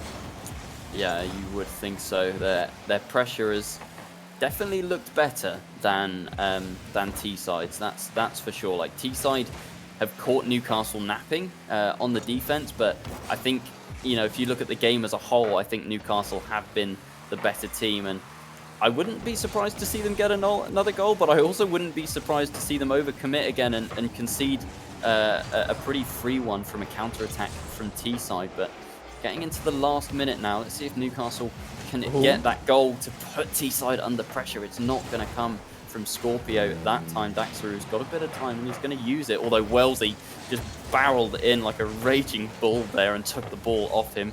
Classical's finest looking for the aerial. Wellesley trying to hold firm, but Jaden getting there. Simsy opting for the boost over the ball. Might live to regret that as Jaden coming forward, but not a lot of boost to his name. Scorpio now takes control, trying to get it into the center. Here's Daxeru again. Not the best touch, and I thought Jaden managed to get that 50-50 in the corner. Newcastle, they're definitely looking, but they're just not quite finding, maybe until now. No, Classical's finest with a great clear away, but it's Daxeru straight back up, trying to drop that one down with a flip reset. Jaden picks the ball up in midfield now, getting into that gold territory, and it is Newcastle that still, Ejam, look to be the better team. Still, but both goals came from a counter-attack. Both teams, in credit to them, they're defending incredibly well, baiting all the defenders, or all the attackers, to over-commit the three of them and then hit them on a counter. But that just seems to be the only way the teams are going to score going into overtime here. Both teams, oh no, what happened there on the tip-off? Nothing too bad. But I just feel around that counter-attack seems to be the only thing working for the team so far, because they're just not going for demos. They need to try find ways to break open what has been very impressive defenses so far. Yeah, well, if the gap in the defense doesn't exist, maybe the best way to do it is just to create one yourself by taking out a player, and we haven't really seen that from Newcastle so far. I think we saw maybe one demo in the midfield. Is that just in from Classical's finest with the dominance, the power he generated there just completely caught Newcastle by surprise, and despite, I would say, looking like the better team, it is T-side that have taken game one here. Yeah, that was a goal that really came out of nowhere right there. You know, I don't really understand exactly just how Classical found himself in that space, but you know what? He got the overtime goal. That is, of course, what matters. It's a best of 7. We still have potentially 6 games to go. Still a lot of time for the players here to, you know, rejuvenate, think about what's going to happen next game. But I think both teams should be thinking about right now is demos. We saw them at the start of the game where they were making goals in the defense. I saw a lot of clearances on the backboard there where defenders just sort of avoided the attacker quite easily. They didn't really go for the demolition play. In game 2, obviously, anything can happen. We could all of a sudden see a 7-goal game. We could see an absolute stomp. Like last series, there was a 7-2 game. There's so many ways this game can go, but in a best of 7, getting that 2-game advantage will be quite big. But realistically, just the way that Newcastle played the last game, I think Jota that you got spot on. I think Newcastle will take it. They just need to maybe find a way through this rock solid defense from Teesside and not overcommit Sodercott on the counter attack. Yeah, I think you're completely right. I think that was quite a tilting one for Newcastle to lose. They outshot Teesside massively. Teesside only had 3 shots compared to, I believe it was about 9 or 10 from Newcastle. Yeah. Newcastle didn't register a single save, whereas Teesside registered about 7 or 8, I think it was. So I think on paper and both in game, yeah, Newcastle looked like they should have taken that one. So yeah, pretty frustrating game 1 for them. But as you say, they do have a best of 7 to make up for it. And it does look like they are going to start out on the front foot again as Teesside forced to defend right from the get-go. Simsy not going to find that clear. Classical's finest with a 50-50, going to go straight back into that Teesside final third. Big clear coming out from Wellesley. Dexterou going to turn on a dime and try and send this one high, but Wellesley has read it beautifully. Scorpio forced to make a save at the near post. Jaden not going to reach that one. Dax going to have to bail his teammate out, which he does. Not the best touch from Simsy there, and not the best touch from Wellesley either, but it is actually going to set up Classical's finest there. Jaden maybe looking for some sort of ceiling pinch here. Instead, just opts to slowly drift towards the ball and hit it into the center. And Scorpio onto the back ball. Bit of a double commit coming through there for Teesside, but they have managed to get the ball away pretty convincingly. Daxterou sending it over to Scorpio, but now in a very awkward spot. Couldn't reach the pass from Daxterou, and Classical's finest once more there to punish. First of all, apologies. It was you that said Newcastle would win, not Jota, so my bad there. Secondly, just a small defensive mistake. We saw the last game how tight it was. How much is that going to cost Newcastle? The games have been low scoring. There hasn't really been clear-cut opportunities. There's been a lot of uncharacter misses from a lot of these players. You know, balls that you might consider to be simple for people of this standard. They're missing them a lot. But I think something else to point out is, if you just look at the passing play this series so far, oh, there we go. Finally, the bump comes through. I'll get back to that point in a second. Oh, that was just bullying from Classical's finest. Just lands right in front of Jaden and refuses to let off the accelerator there. Jaden got bumped maybe like 3 or 4 times there and just was absolutely helpless. And you said that the bumps needed to come through, but I think you were more alluding to the fact that they needed to come through for Newcastle. But it seems like Teesside are taking that strategy and just using it to further extend their advantage here. Yeah, stream sniping me there, what I have to say. The other point I was trying to say is there's not a lot of passing going on this game. If you look at the hits on the ball, they just seem to be forward because they're so deep in defense the whole time. They're just trying to get the ball clear by whatever means necessary. But because there's usually 3 attacking players in your half, the long balls work and you can follow your pass and you can score quick counter-attack goals. But Wellesley, big display of mechanics here. Can he get it inside? He can. Just about. This will be the slowest goal ever. Oh, it goes in the end. What a great individual display. Yeah, just that tiny little touch from Wellesley. Simsy down, Scorpio. Oh, he actually had that clear as well. Save, so, yeah, credit to Wellesley for throwing himself back at that one and managing just to push it back inside the goal. Still was a pretty slow roller, but, you know, it doesn't matter how they go in as long as they do. And now a 3-goal cushion for Teesside. And where has this come from? Newcastle, they just look stunned, you know, from being confidently, despite losing game 1, from being confidently on offense and doing a pretty good job of defending as well. They now find themselves 3 goals down in game 2 and are looking at the prospect of yeah, going 2 games in the series down, 2 unanswered games in the series, which would be huge for T-side, but very worrying for Newcastle. Yes, if that was a best of 5, you would be extremely worried. However, going 3 games up in a best of 7, you have so much momentum. So you really think Newcastle should really try to throw either everything out in this game to try fight back, or to just take the mental reset nice and early, accept the fact it's a best of 7, and focus on the 5 remaining games ahead. But that's an opportunity missed by both defenders, and Scorpio, thank you very much, he'll be saying, takes the goal.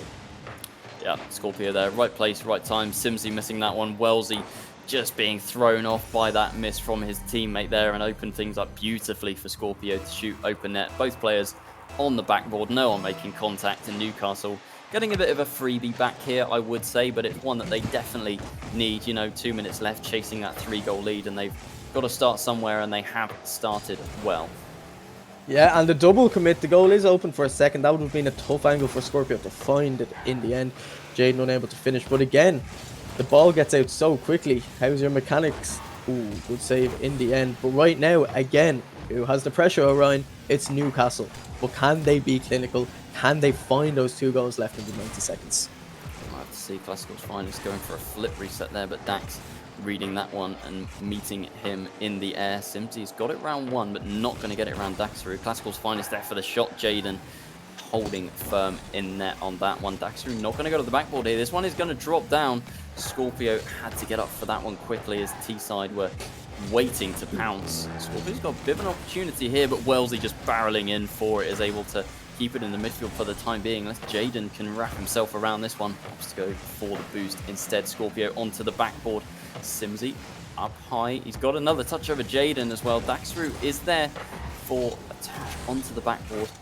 Scorpio in the corner. Double commit from Newcastle. They are pushing into that corner again, and Wellesley almost caught Daxru off there. If the shot had been a bit higher or a bit more powerful, then Newcastle could have been caught off guard again. Only 30 seconds left on the clock, and it currently is T-side on the offense. Newcastle not where they want to be at all right now. They need a goal pretty much right now if they're going to mount a comeback and try and force overtime. But Pascal's finest is just buying time in that corner, burning time off the clock, getting into the final 10 seconds now. Bit of magic from Scorpio maybe. He's got a flip reset. It's on target. It's in from Scorpio.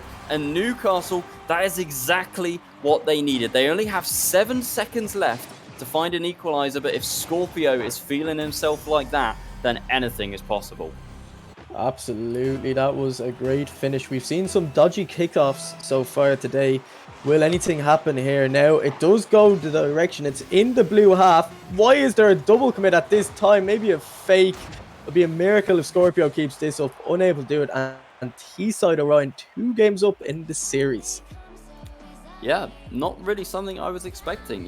T-side, as we said, we kind of labeled them as the unproven team coming into this, and Newcastle the more seasoned team when it comes to University Rocket League. But T-side, they are starting to prove themselves and prove me wrong as well. If they, they're only 2 games away from proving me wrong completely and making me eat my words, and actually showing up here against Newcastle, who, despite not having the best finish in the National League, definitely not a team to be sniffed at, So yeah, Newcastle need to find a game here. They need to find 2 games really to tie the series up, because I mean, if T-side win this next one, you're looking at match point, sweet point. Like, that is not where you want to be if you are Newcastle. So game 3 is going to be hugely important for them to win. Yeah, winning a series for bragging rights is one thing. So sweeping a series, that feels that small bit better. And if you're the team that swept, that does take a knock on confidence. Yeah, sure, it's only a show match at the end of the day. But these players, they'll say they're not trying, but they're definitely trying, as you can see. Classical finest, no mistake on that. And look at the defender. I'm not sure it was a Wellesley or Slimesy waiting on the goal line, looking for a defender to bump as well. No, he was just upside down in the goal. But a good finish nonetheless. But Ryan, I have to ask, where were the defenders in that play? Well, I don't know the answer to that question either. It just seems like Newcastle were a little bit asleep on defense there. Oh, Wellesley almost snuck it past Daxru for an early second there. Once again, though, T-side taking the opening goal, although this time Newcastle finding an answer very quickly. They're not going to let Teesside run away with this one as they did in the previous game. Scorpio dunking out Classical's finest, who was a bit of a rabbit in the headlights there. You know, when you just get the ball stuck on top of your car like that, and no matter what direction you drive, it's just going to stay there. So early opener, early equaliser here in Game 3, Jam. Yeah, Classical's finest had a very good game so far. That was, you know, something I wasn't expecting. The Dominus, it's a low car, doesn't quite have the Fenneker Octane hitbox. Maybe that would have blocked the shot, but Newcastle, they needed that. They hadn't scored a goal in a long time up to that moment. They desperately needed that, and they desperately need to keep the ball out here. You worked so, you know, hard to try get yourself in this position. You responded well, but again, the passes are just going forward. There's no real conviction. There's no real looking for passes. I just feel like Orion, they're just hitting the ball forward and hoping for the best, that they can just maybe catch them on a counter-attack like we saw in the early stages of Game 1. Yeah, I have to agree with that. It does seem that hit and hope is the strategy at the moment. Jaden is not going to save that one either. That's a painful one to concede. I think it was just a bit of a weird 50-50 there. Yeah, Scorpio tried to control it and straight over the top from Wellesley. Jaden did his best to try and wrap his car around it, but a bit too much pace on the ball for him to be able to get the save. And I think even if he did, Wellesley was coming at him at a rate of knots to score the follow-up. So another goal for Teesside. They might get a third here. Classical's finest lurking in there. Oh, what is happening here? I thought that was going to pinball its way in. Simsy has missed the follow-up shot as well. Here comes Wellesley, though. Daxru getting it around him, looking for Jaden in the midfield, but a double commit, just not on the same wavelength there. Were Dax and Jaden, and it is going to cost them, not able to recoup on defense, and the shot coming through from Simsy. Oh, sorry, the pass from Simsy and the shot coming through from Wellesley. Absolute belter, top shelf, 3-1 Teesside. And that is the power of passing plays. A lovely 1-2 coming through there. Oh, the fake kickoff. Wait, what? What happened there? I looked away from my monitor for 1 second and all of a sudden I'm seeing a goal. Oh, so definitely not on the same wavelength right now in Newcastle. We saw that Dax and Jaden double committing. Dax must have called the fake somewhere. Like, you don't just go for that. So I have no idea. Just a complete breakdown in communication from Newcastle, but it is going to cost them, and it is going to mean another 3-goal lead for Teesside, the second in 2 consecutive games now. And Newcastle, they started this series off strong, but slowly it is starting to slip away from them. And I'm starting to see the pendulum swing in favour of Teesside in the match right now. Yeah, well, you know what I love, Orion? I love a good reverse sweep. Newcastle are baiting us in this whole time. They're going to pop off from games 4 to 7. I hope. But for now, it's just that breakdown in communication that you talked about. You talked about earlier the tilt. You talked about, you know, where's the confidence?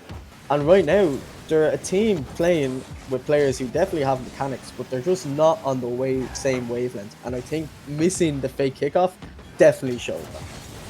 Yeah, I think that is it in a nutshell. Like, Newcastle, to me, have the talented players, but they just don't seem to have the chemistry that Teesside do right now. Like, I think on paper, if you looked at the 3 Newcastle players, then you would probably favour them. But as a unit, Teesside are outperforming them. And we just saw Jaden miss 2 open nets back-to-back there. He might have a third. Daxaru is not going to find it. Simsy gets the touch away. Newcastle getting so unlucky here. Jaden with another one onto the backboard. Daxaru onto the backboard as well. Classical's finest with no boost to his name. Going to have to clear that off the backboard. Jaden is going to try and take this one all the way around maybe. He's put himself in a very awkward spot. Here is Wellesley with the shot. And top Shelburne off the back of Scorpio. Newcastle in absolute pieces right now. At this stage, I'd say Newcastle are hoping that this was a best of 5. Daxaru, well content, you're absolutely spot on with that one. It just seems like a tilted team is on this pitch at the moment. There's nothing going right for them. They're on the verge of potentially being Braziled here if the game keeps going the way it is. Yeah, it definitely seems frustrating for Newcastle, who at times have looked like they were doing everything right and just have not come up with the final product of scoring goals, whereas there's another one. Daxaru did everything right with the challenge, and then off the post. Here's Jaden with a shot over the top. Classical's finest, able just to turn it wide. Jaden into the midfield. Scorpio onto the backboard. Where is Daxaru getting beaten out by Wellesley? This could be another touch. It's an open net for Classical's finest. And that Brazil you were talking about is becoming more and more likely with that 6th goal now going in for Teesside. It's just all going wrong for Newcastle. Teesside, they again let the players shoot every single ball possible at them. We'll see now how this goes. Again, where is the kickoff? What is happening? Orion, these players, are you even in a voice comm together? They just seem to be playing like 3 random people that you come across in a tournament game in Rocket League. Yep, looks like my ranked games. Smile. Smile. Here comes Wellesley looking for the 7th. Slight smile. Painful smile. Anyway, here is Classical's finest on the back wall. Newcastle need to find some sort of consolation goal here. Oh my goodness, Wellesley has taken that one away from Daxter. He literally used 100 boost all the way across the pitch just to try and get that back. The touch did nothing apart from just take it away from Daxaru and just add to that tilt that Newcastle are starting to experience now. The frustration. Oh, Wellesley just chasing Daxaru, going for demos. Very frustrating series so far. This game was pretty much dead and buried at 3-1. It's now 6-1. Newcastle needing a reverse sweep here against Brazil. the Brazil from Wells. Oh, no! Not gonna happen. No. Oh, he had the perfect air dribble, but off the crossbar from Wellesley. 6-1 the final scoreline in that game. But I've done this before, where there have been many instances where I've gone, I can't see a way back for this team. Namely Dusseldorf, UEA, on more than one occasion. And then all of a sudden, they've just reverse swept. So I don't know what to think anymore. Like, this is Newcastle. I was expecting so much more from them, and they just haven't shown it so far. And my head tells me there's not a way back for them, but my heart and my memory tells me this could still easily be a reverse sweep because I'm just always wrong. Fair enough. The fact that Newcastle had 8 shots as well. Now, I know Teesside had 15, okay, they were definitely the most dominant team, but 8 shots and 1 goal. Just There's so many times they hit the post, they hit the crossbar. Even some of the goals that Teesside scored, like the one where it came off the crossbar, hit the defender and went in. Like, it was just absolute tragedy, Ryan. All around. You have to feel for this Newcastle side in a way, but you have to credit Teesside. They came in as, the one who could surprise people, and right now they're on the verge of surprising everyone with a 4-0 sweep.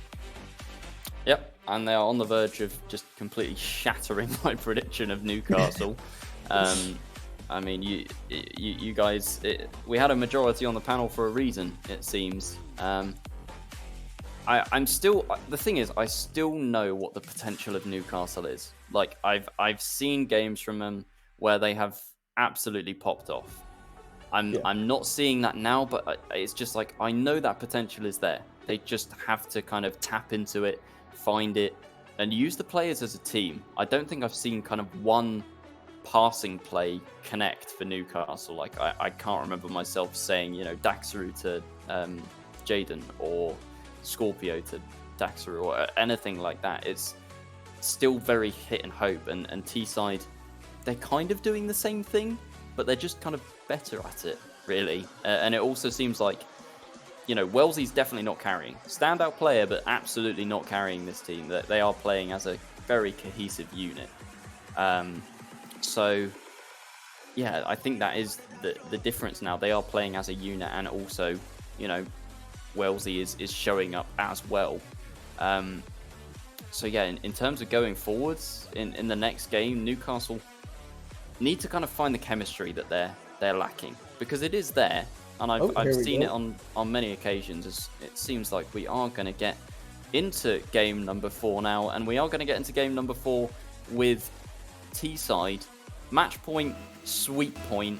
Newcastle have just lost the previous game 6-1.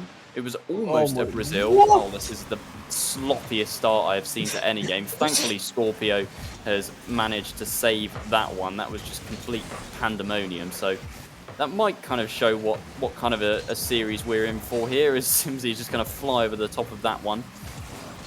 Double commit coming out for T-side there, but Classical's Finest getting bumped as well. He's going to have a bit of a long journey back, but Jaden getting dunked out as well. Wellesley is just throwing himself at every single ball. Like, Daxru, I know, is a player that kind of likes to take his time and work a play out. Like, he's a very systematic kind of player. But Wellesley is kind of the complete opposite. He's just, see, every time Daxru tries to take a touch, or Jaden there was thinking about it, Wellesley was just already supersonic, trying to get that ball off the hood of his opponent's car. Yeah, you can see just the pressure from Newcastle again opening up in this game, but you just have a feeling Teesside are going to score off something ridiculous like this. 3 players missing the ball, Wellesley with the shot, and Orion, I couldn't have timed that any better. They just score out of nowhere. Well, Ejam must have some sort of crystal ball, because that was just an absolute mess of a goal. Scorpio even had the save, and Daxru was like, what if I touched this? Didn't end up getting the save. Great top corner finish. And Orion, we had a normal kickoff. What is happening in this series right now? Come on, guys, just give me some decent Rocket League to be able to cast here. It's just absolute pandemonium. We're gonna have an open goal here. The Classical's Finest actually went for the double touch. That would have been pretty insane if he'd gotten that reverse angle over the top.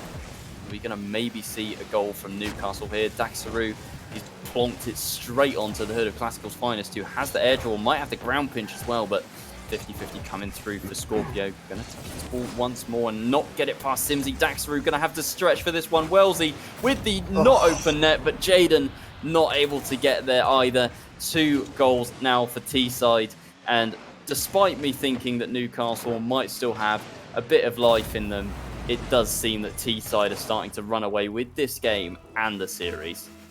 My hairline is bad enough as it is. The stress Newcastle have caused me this series, I might just have no hair at the end of it.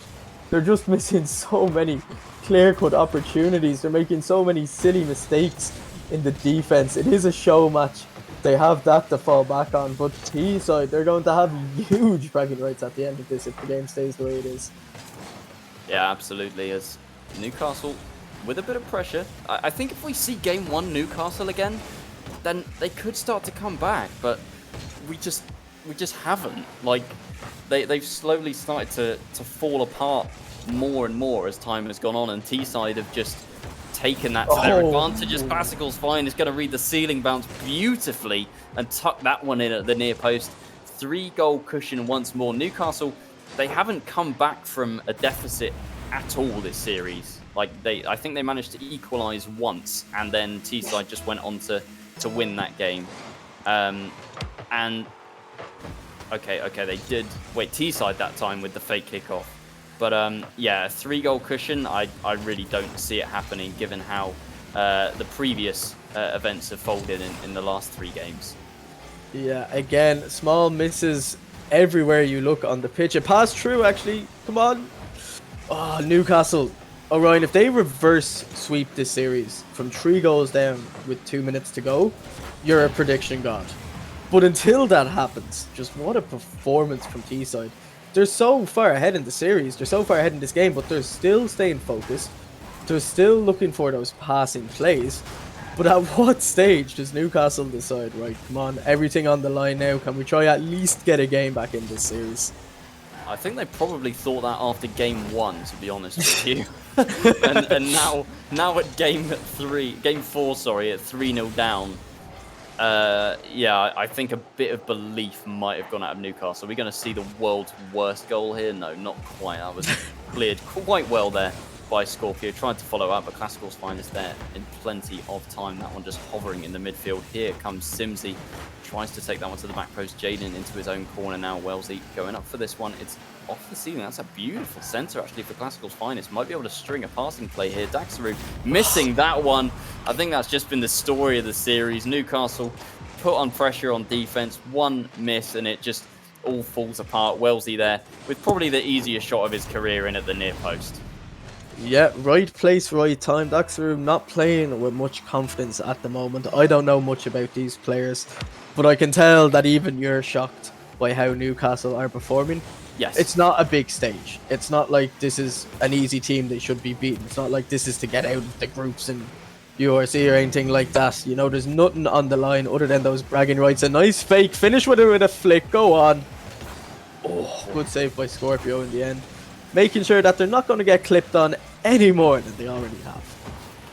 Well, thankfully for Newcastle, this isn't going to be their only series of the night. I don't know if they will actually want to play Durham after this, because Durham are arguably a stronger team than Teesside, I would say. Although my knowledge of Teesside seems to be pretty tragic, as I predicted Newcastle to win this one. But from my experience, I would say that Durham are the stronger side. So if Newcastle have been 4-0 confidently swept by Teesside, then I am a bit worried about what Durham would do to them.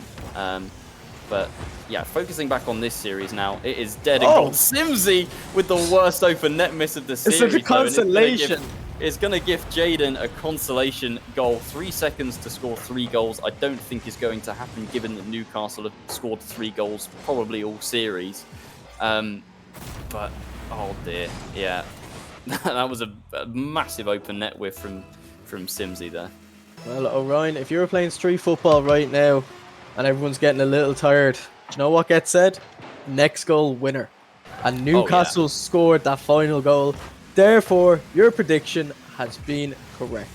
Scoreline could just be... imagine 0-second goal from Teesside now that you've said that. Wait a minute. Stop. Pause, champ. Okay, there we go. Oh, yeah, well, that was a crazy series. It was an entertaining one, but I would probably say for the wrong reasons. That was... Yeah, it was fun. Newcastle in bits. I'm sorry to do the boys like that, because, you know, I'm friends with Daxaru and I wanted to see him take a series win there, but Teesside, gotta give credit where credit's due. They showed up huge and made Newcastle look second best for pretty much all of that series. Like, Newcastle started out strong, but when they didn't win that first game after throwing everything at it, it kind of felt like there was like, well, now there's nothing we can do. We've just lost. And then that's exactly what they went on to do.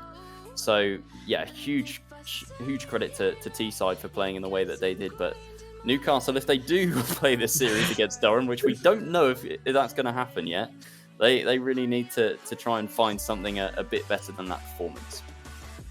That game due to kick off at 9 o'clock. Could be a little longer than that. I'm sure they might want to just walk off the stress perhaps after that.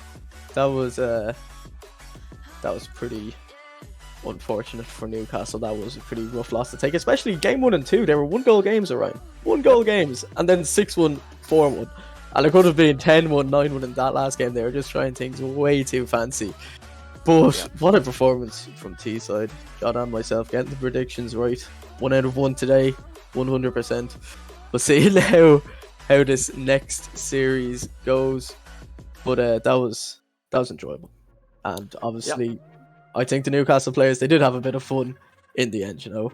There were some messy kickoffs, there were so many misses, there were some good performances, some good mechanics showing from the players. That series really had it all, and I think it was exactly what you'd want a show match to be.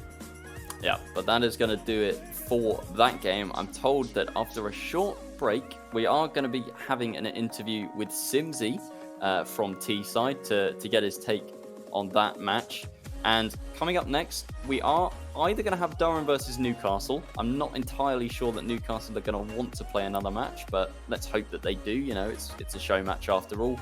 I'm told that if they don't, then Teesside might be able to step in. So we have Durham against somebody coming up next. So don't go anywhere.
and it looks like the Kings are back on the throne. It wasn't as tidy as we thought it would be, but Berlin, Phoenix, and Germany are top of Europe against Salford, and the British tried hard, like the Dutch and so many countries that came before tried their best too, but it just wasn't good enough.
I'm tired of the pain. Go away. I'm tired of dancing.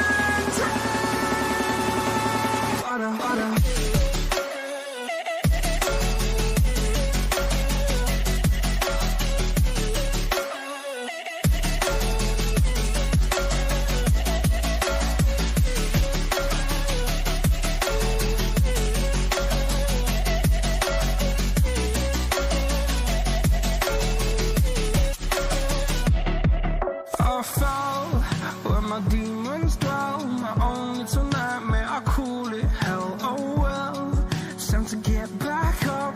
Climbing and climbing, I'm done with this ride, is what I tell myself, so I could feel something else.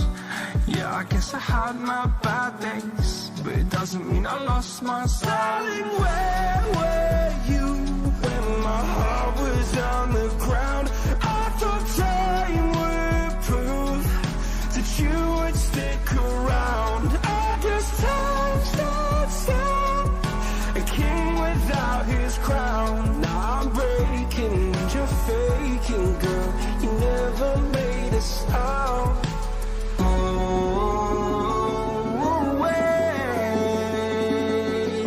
I'm tired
started to fall, and where were you?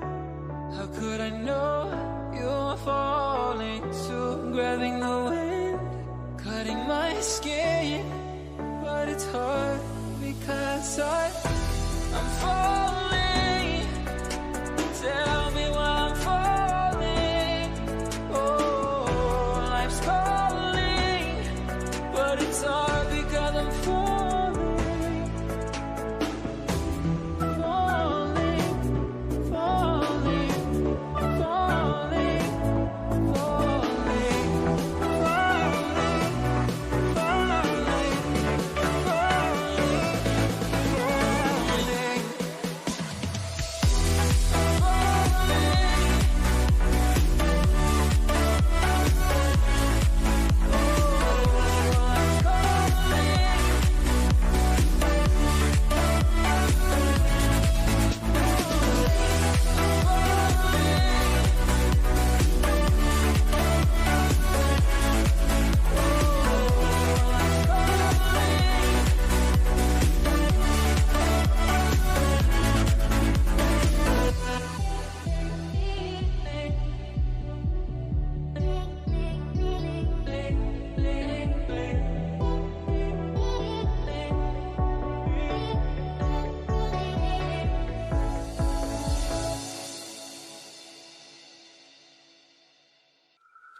Welcome back, ladies and gentlemen, to these University Varsity show matches, and I'm joined by a bit of an odd panel here. It's myself, Ejam, Zer, who is looking very dapper, I must say, and Pikachu. Yeah, we're not going to talk about that. Anyway, we just saw Teesside take down Newcastle in emphatic fashion. Such emphatic fashion that Newcastle have decided they don't actually want to play anymore. And I mean, I can't say I blame them, really. It was a bit of a takedown from Teesside, but instead, we are going to see Teesside once more. This time, they're going to be going up against Durham defenders. And I mean, I said it before that Newcastle on paper were the better team, and I think that I'm going to say it again, but this time I think that Durham on paper are the better team. So I really have no idea who's going to win this. I'm going to come to Pikachu first to take us through this matchup. He's representing Durham, proud member of the Siebes, their new signing. They've got rid of Achinol and they've replaced him with a Pokemon. Better, to be fair. How are you feeling about Durham coming into this match? I'm feeling how I always feel about Durham, which is confident but simultaneously quietly a bit nervous. They are on their day up there with, some really, really top tier teams in the UK. We saw that at times in their EURC performance earlier this year. Other times, not so much. I back them to win this if they show up. Yeah, exactly. Durham, on paper, they were 23rd at the end of National League play. And they did qualify for EURC despite their kind of low performance in the domestic competition, but they failed to get out of the group stage. But you would say qualification by itself was something good. But we are now going to turn over to our Teesside hype man. We are joined by Zer himself, who I'm sure that you watched that previous match against Newcastle, and it's hard to bet against this Teesside team now, right? Listen, I mean, coming into this, being the hype man for T. I mean, it's basically a foregone conclusion at this point. Durham, who are they? Zouch, Mordisha, Sai. Yeah, got a bit of a reputation to him. Listen, Classical's finest and Classical's finest only. The only one you need to win this entire series. I have full confidence. This guy's supposed to be a hype man. He's just like, oh, I'm a bit scared. Oh, come on. Come on. Lone Wolf was 4-0. 4-0. Whoa, All right, maybe we can get a bit more of an unbiased view from Ejam here. How are you feeling? You've just seen T-Side absolutely slap Newcastle. Do you think they can do the same to Durham? Well, if Durham hit the ball, don't overcommit on every ball, don't miss their flicks, rotate back, and go for kickoffs, it's going to be a close series. So basically, however, just Rocket League to a semi-decent standard. Play Rocket League to semi-decent standard. Now, Newcastle, they had a bit of fun. That's the most important thing right there. I hope this series will be a little bit of fun as well. I want to see some more craziness, as much as I did stress us out casting that last series. I want to see chaos. I want to see ambition. But I want to see these two teams go at each other. It doesn't have to be a mechanical, spectacular performance from either teams. I just want to see what these teams can do. Because T-Side, yeah, they won 4-0, but they didn't really have to work. They didn't have to sweat for it. They just sort of capitalized on a lot of mistakes. If Durham, I was watching this series earlier, if they play well, if they did what they did back then, I have a feeling the series is going to be a lot more tighter, and it's going to be a difficult one to call. I'm not going to go for the 4-0 quite yet, but we'll see now in a minute. I'll see what the others say first. Yeah, I think this could be a series which it could have a bit more distance to it. I mean, well, you couldn't have any less, to be honest, but I think Durham could definitely start well here. Durham do usually start pretty well and then start to fall off. I can't really say how T-Side do, because they started well and they finished well. It was a 4-0 sweep, so you can't really ask for much better than that. But Durham, I think, are going to be stiffer opposition. And while I'm talking about Durham, I think we are going to start our predictions off with Mr. Pikachu himself, who might predict Durham, but might also listen to that little part of his head that is telling him not to. No, you know what? I'm here as a hype man. I'll make a fist of being a hype man. Durham should and will take this series. They've been looking really good since they picked up Sai. I think that will do them very, very nicely. We'll see lots of fantastic plays like we always do. T-Side will be too busy doing weights and have two dark sunglasses to actually be able to see their monitors. And I reckon we'll take maybe 4-1. Okay, a respectable scoreline, I would say. Not quite going for the BM 4-0 sweep, which is kind of what I'm expecting to come from Zer. Are you going to predict that sweep for T-Side, or are you going to be a little bit conservative? Like Ryan, you are amazing at your job. 4-0 T-Side. You've read my mind. I didn't need to say anything, and you've figured it out. You know what's going on. I'm happy you're here. I'm happy to be here to say that obviously T-Side 4-0. I think it's going to be a simple sweep. All right then. So that is one apiece, obviously, from our hype men. That's just kind of how it goes. But now, Ejam, you have a neutral vote here. Which way are you going to lean? Well, the last time I copied Acnol on Tuesday, it went absolutely horrendous. Therefore, I am convinced by Sir Sunglasses and a hat here, it's going to be a 4-0 T-Side again. Wow. All right, now that is a bold one. Con, I got dressed up. Orion, help me out. I am going to help you out. I've seen enough of Durham to believe in them enough to think that they're going to win this. Like, T-Side, they were unproven coming into their series against Newcastle, and honestly, I still feel like they're unproven, to be honest. Durham are kind of just that little bit above Newcastle from what I've seen, and that Newcastle that we saw was nowhere near what Newcastle's potential was. So I still think that T-Side have a lot to prove. I'm going to give it to Durham 4-2. I'm going to say I'm going to be the most respectable out of all of our panelists and say that we're going to have a 6-game series here going in favour of Durham. But that is going to bring an end to this panel. I want to say thank you to both of our hype men, Pikachu hyping up Durham and Zer looking very cool, hyping up T-Side there. And it is going to be me and Ejam once again in the casting booth. So if we do a smooth transition with my arm like this, I'm sure that didn't work at all, but anyway, me and Ejam in the casting booth for this one. It's T-Side once more, but this time they're facing tougher competition, I would say, in Durham. I'm not gonna lie, Sir sold me on the 4-0. When a man looks like that, how is his team not going to lose 4-0? That was an absolutely spectacular pitch. Wasn't sold by Aknel's Pikachu costume. You know, that just makes me look, you know, he just didn't seem serious about it. No, he didn't even speak Pika Pika, you know. I was deeply upset by that. True. Sir was ready to sell it and he sold it to me. Now, I could be wrong. Durham can just 4-0 this straight away. But you know, I'm hoping that this game will be nothing like the last series, and that we're going to see a bit of Rocket League this time around. Yeah, I mean, it would be so embarrassing if you predicted a team to win and they got swept 4-0. Like, I can't imagine how down bad you would be if that happened to you. Like, Ooh, yeah. First you don't follow me back on Twitter, and now you're already throwing shade at me. What's next? I'm not. I did that last series. That was the joke.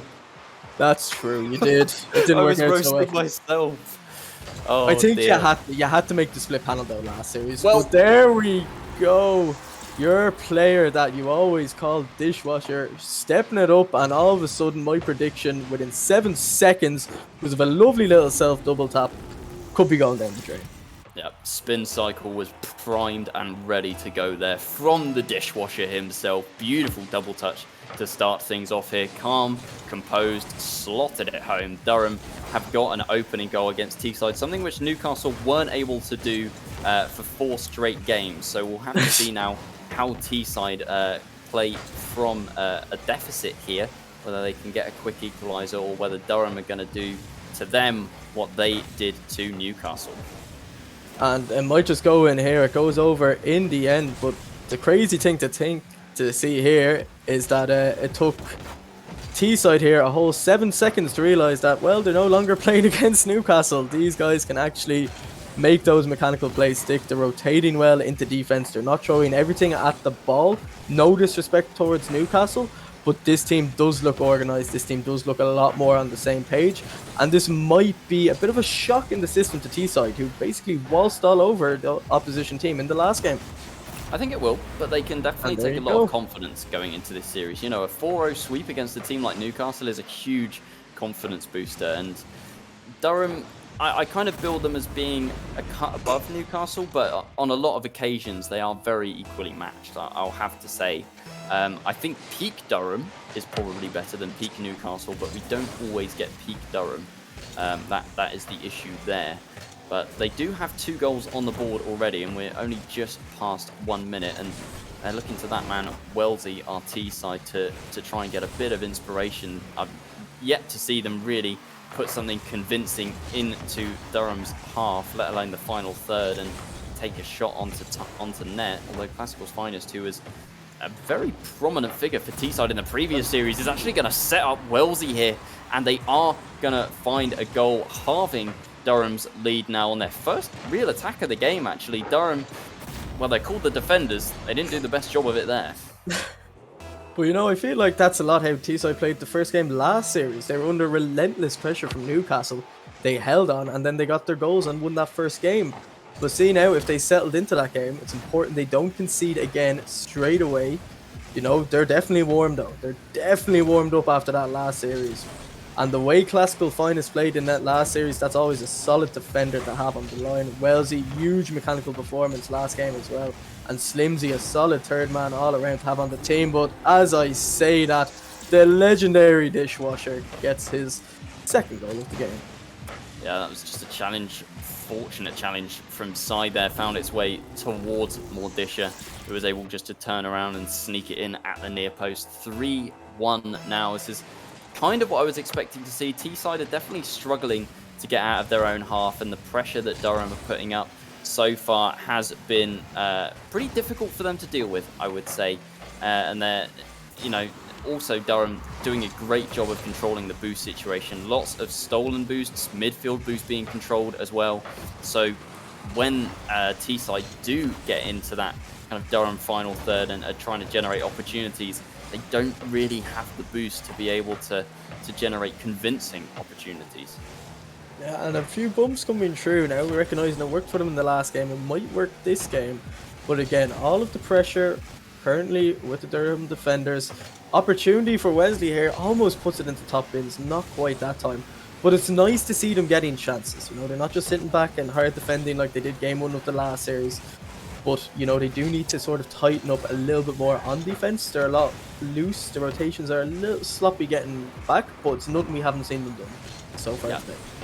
I definitely wouldn't call this a one-sided game so far. T-side, you know, they have shown flashes of brilliance, and their defense has looked decently solid, I would say. They've absorbed a lot of Durham pressure, but, you know, Durham, I think, do just have the edge right now, and they're a little bit faster as well, I would say. T-side are not quite beating them to the ball, although that one, oh my goodness, Simsy.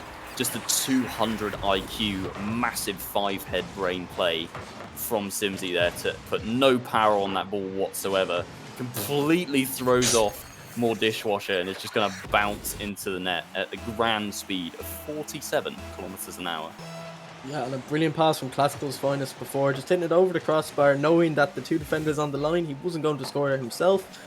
Baits out the 2 defenders, opens it up for his teammate, and those are the openings I was looking for last game, and maybe a chance to make a 3-all, hits the shot wide in the end. But Classical finest coming off very hot from that last series. Yeah, definitely, and only 1 goal. Oh, Wellesley, is he going to pull rabbit out of the hat with that ceiling shot? Not quite finding the magic touch. It was off the crossbar, but a very good attempt from him. Here is Zouch, though. Might actually have control of this one. Fakes out Classical's finest. That is just disgusting from Zouch there, as he watched that T-side player fly over the top. Although a good save from Classical's finest to deny more Dishwasher there. It's going to be Wellesley trying to get this one cleared. Does find a clear in the end. Mordisha over to that left-hand side, only as far as Simsy, but manages to get the dunk as well. Wellesley over towards Simsy, but Zouch there might be able to get it over the top. Classical's finest able to deny the flip reset attempt from Zouch. Scrambling a bit now, RT side to get this one clear. They're just kind of hitting and hoping. There's no real kind of spread out or rotation in the midfield, and they are getting caught up on each other a little bit. Here is Sai with a bit of space, but no boost. He's going to hit the ball and not get the boost either. I'm not sure that was what he intended, but he managed to fake out one of the players. It did work somehow. Are we going to see a 0-second goal here? Wellesley in control. He's got it round 1. Can he get this ball centered? Simsy is there, but Sai, I think, is going to put that one to bed, and Durham taking game 1 here, Ejam. Yeah, and there's my 4-0 prediction out the window. Thank you very much, sir. That's the last time I'll ever be taking your advice again. It was a good hype video, but a terrible prediction. And it was a close game in the end. You know, 8 shots.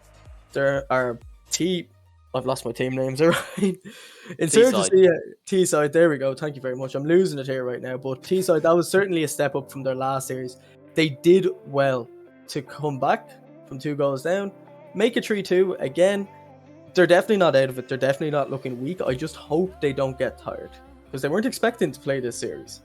This is a very last, you know, moment thing for them. So we'll see now just how they compose themselves. We've seen no kickoff misses like we did in the last series.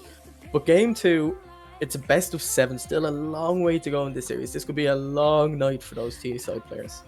Yeah, definitely could be. And, you know, a 1-goal game in game 1 definitely shows that it could swing either way, and T-side, they definitely look better than that against Newcastle, so I still think there's a little bit more in the tank for them. They've just got to make sure that they don't concede that opening goal. I think that is a really crucial thing for them, because once they got that opening goal against Newcastle, they looked in control, and they were able to get a second before Newcastle equalised most of the time, and that one off the crossbar.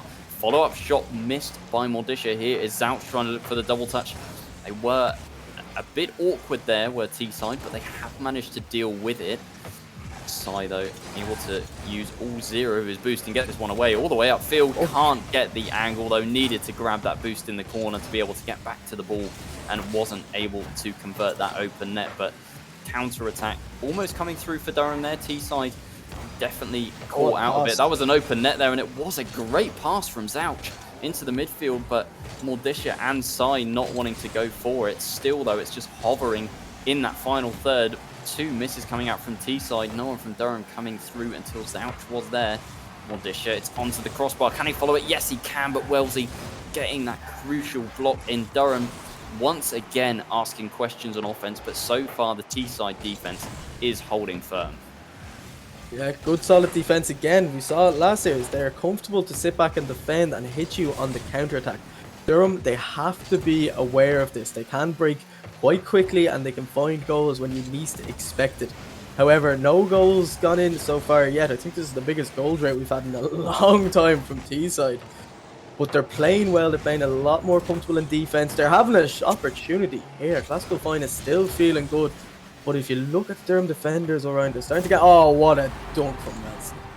Well, Wellesley's been doing that all evening, where a player is just taking a bit too much time getting that touch. Wellesley has just thrown himself at it once more and has managed to find the 50-50 dunk in the 6-yard box, and that one has gone straight in. So opening goal secured now for T-side, which I think is very important for them, unless Durham are able to get an equaliser very quickly, in which case we're back to square one before we can even really think about it. But looking like a potential another counter-attack here with the pre-flip from Classical's Finest. Almost managed to get it. Wellesley dropping it down.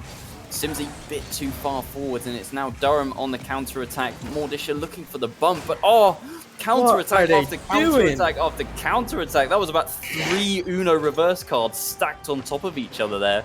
And finally, it was T-side that came out with the goal.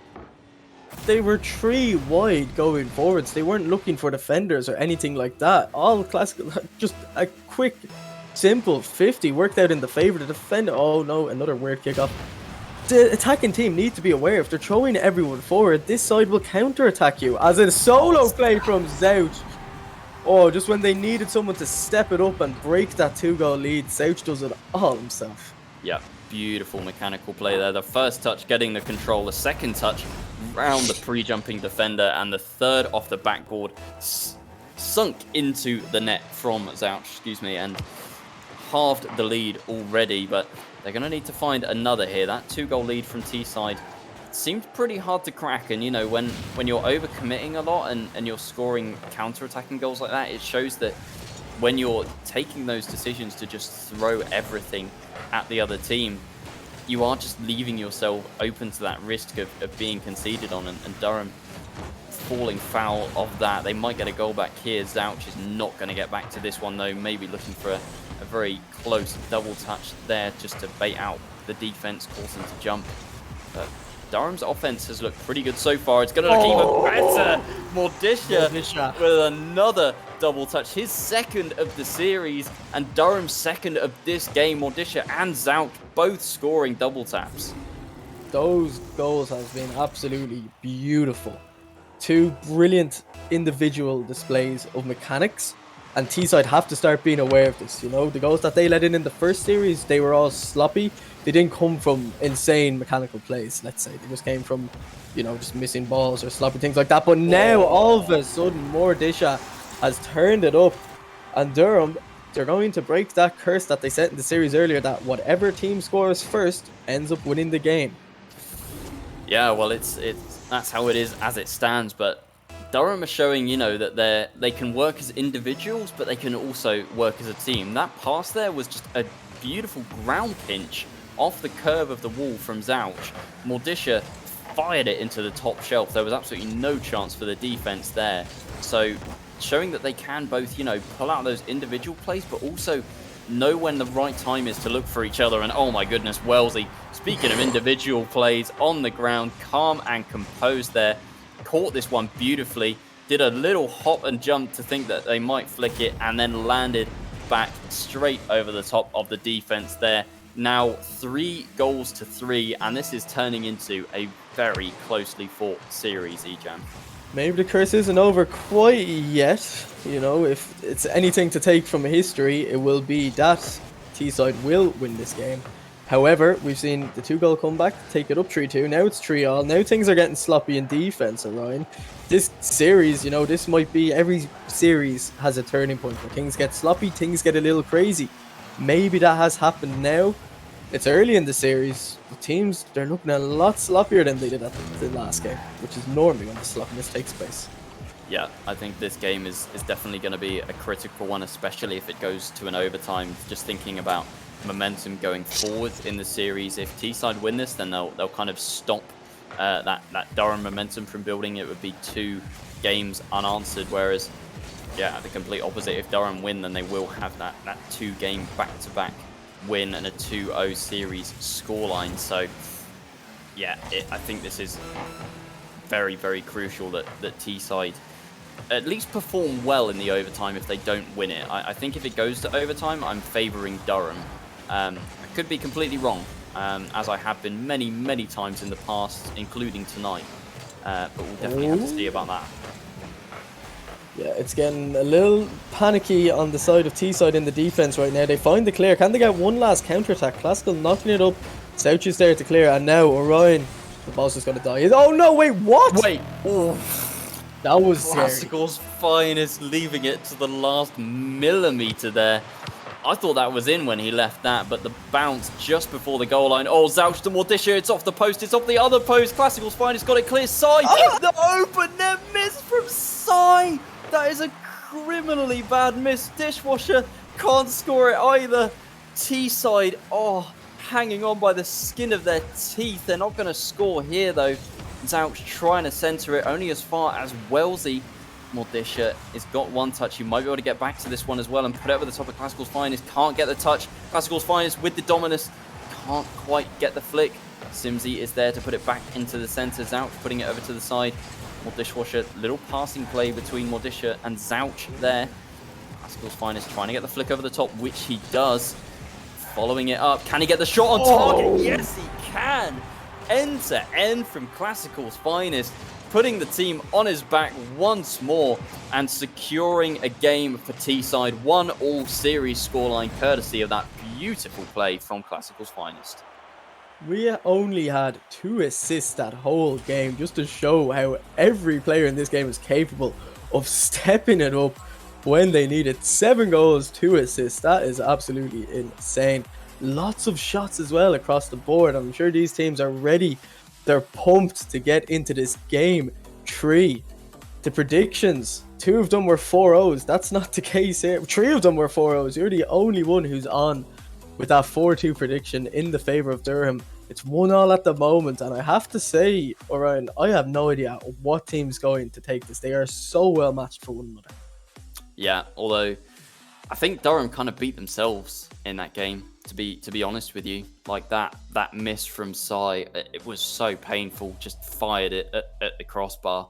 So we could easily have been looking at 2-0 Durham here, but now we have a very different story on our hands where they've now traded blows. We're at 1-1. Essentially play a best of 5 from here. And, it is currently Teesside with the momentum, but it is just that 1 game equaliser for them. So it kind of feels like we're back at square one again here. And as we had in Game 1, Game 2 was a very close affair, and I can't really see us deviating from that anytime soon. Yeah, it's just such a interesting series for Teesside because they're playing so much better than I expected. I thought they might have been caught out by the opposition difference, but they adapted so well from Game 1 to Game 2. You said Durham maybe would have taken that Game 1, Game 2 overtime. They didn't. The series is tied up. It's a best of 7. You can almost treat the series as a best of 5 now, and those were just the 2 warm-up games. Players getting a little feel for each other. These 5 minutes are a long 5 minutes in there. If you're losing, they're very quick 5 minutes, but when you're winning or when the clock's just ticking down normally, they can be long time. And again, just defensive mistakes and Classical finest, right place, right time. How many times have I said that tonight? Yeah, he really is on offense. Wellesley is just supplying the passes, and Classical's finest, well, it was a bit of an open net there, to be honest with you, but still needed to be slotted home, and it was done so by that prolific goal scorer of Teesside, Classical's finest. So opening goal for Teesside, and I do believe that they scored the opening goal in the previous one and then did win that overtime. So it does stand that the person that scores, or the team scores the opening goal, I should say, has gone on to win each game so far. So Teesside putting themselves in prime position, but Durham, we saw back and forth equalisers. It got to 3-3 at one point. There were 6 goals scored, so I don't think that one is really going to affect the scoreline unless we do just have that 1-goal game again. Yeah, it's going to... I think this will be a series where there are a lot of 1-goal games, but again, Mordisha, huge double tap just loves to silence us all the time. He's scored a double tap every game so far. That one was a beauty as well. Straight in, the defense had absolutely no chance. There was nobody on the backboard to defend it, and the read was very tough as well coming off the backboard, but Mordisha was just calm. I think he's probably like just borrowed Zer's sunglasses, and every time he scores a double tap, he just puts them on. Or maybe he has, you know, an infinite number of sunglasses, and he just puts another pair on every time he scores one. Let's see how many he has on by the end of this series if he keeps up at this rate. But Durham have fired back in. 1-1 now. It looked good for T-side in the opening stages, but Mordisha has just, you know, played that Uno reverse card and said no to that with that double tap. He might look for another one here. I think it's a bit too ambitious, although he has snuck it round Wellesley, and Classical's finest had to scramble for it at the near post. Might be able to go all the way again. Pass to Wellesley, just tucked away by Mordisha that time. He's doing it at both ends of the pitch on offense and defense. I think Mordisha definitely is the strongest player for Durham right now, I would say. Wait a minute. Somebody clear the ball, please. Thank you. Ouch. The silence from us there, we had no idea what was going to happen. And I feel like that's just a characteristic of T-side's game, just leaving us casters no idea what's going to happen. Oh, it's scrappy. It's like the Newcastle series all over again. It stresses me out, but finally the ball is cleared. And we go back to some normal Rocket League. Yeah, that was a dive into what Gold Rocket League looks like there from Durham. They still haven't quite got the ball clear, although Mordisha with a nice pass towards Zouch. Oh, Wellesley, he's got control of this. He's got a flip reset as well, but can't generate much power on the ball to just pop that back up and flip into it. That is Sai getting deleted this time, as Zouch it was previously. So definitely going for a bit more aggression right now, our T-side, just killing players because, you know, why not? It definitely worked against Newcastle. We saw, I think, at least once or twice where they demoed a Newcastle player and it resulted in a goal. This is not going to result in a goal, though. Simsy gets blocked out right on the goal line. Classical's fine is just going to pop this one up and hope a teammate can get there, but he bumps that said teammate out of the way. Sai, not quite an open net, but wide of the mark regardless. It's going to be Sai again, popping this one up. It's Classical's finest misreading. Sai also misreading. Wellesley shot over the top. Is that one going to be in? I didn't know if Mordisha was behind Zouch there, but Durham surviving. And as we go under 1 minute, still 1-1, getting into golden goal territory now, Egypt. Again, yeah, these 1-goal series, the teams out there's a nice little pinch. Haven't seen that much today.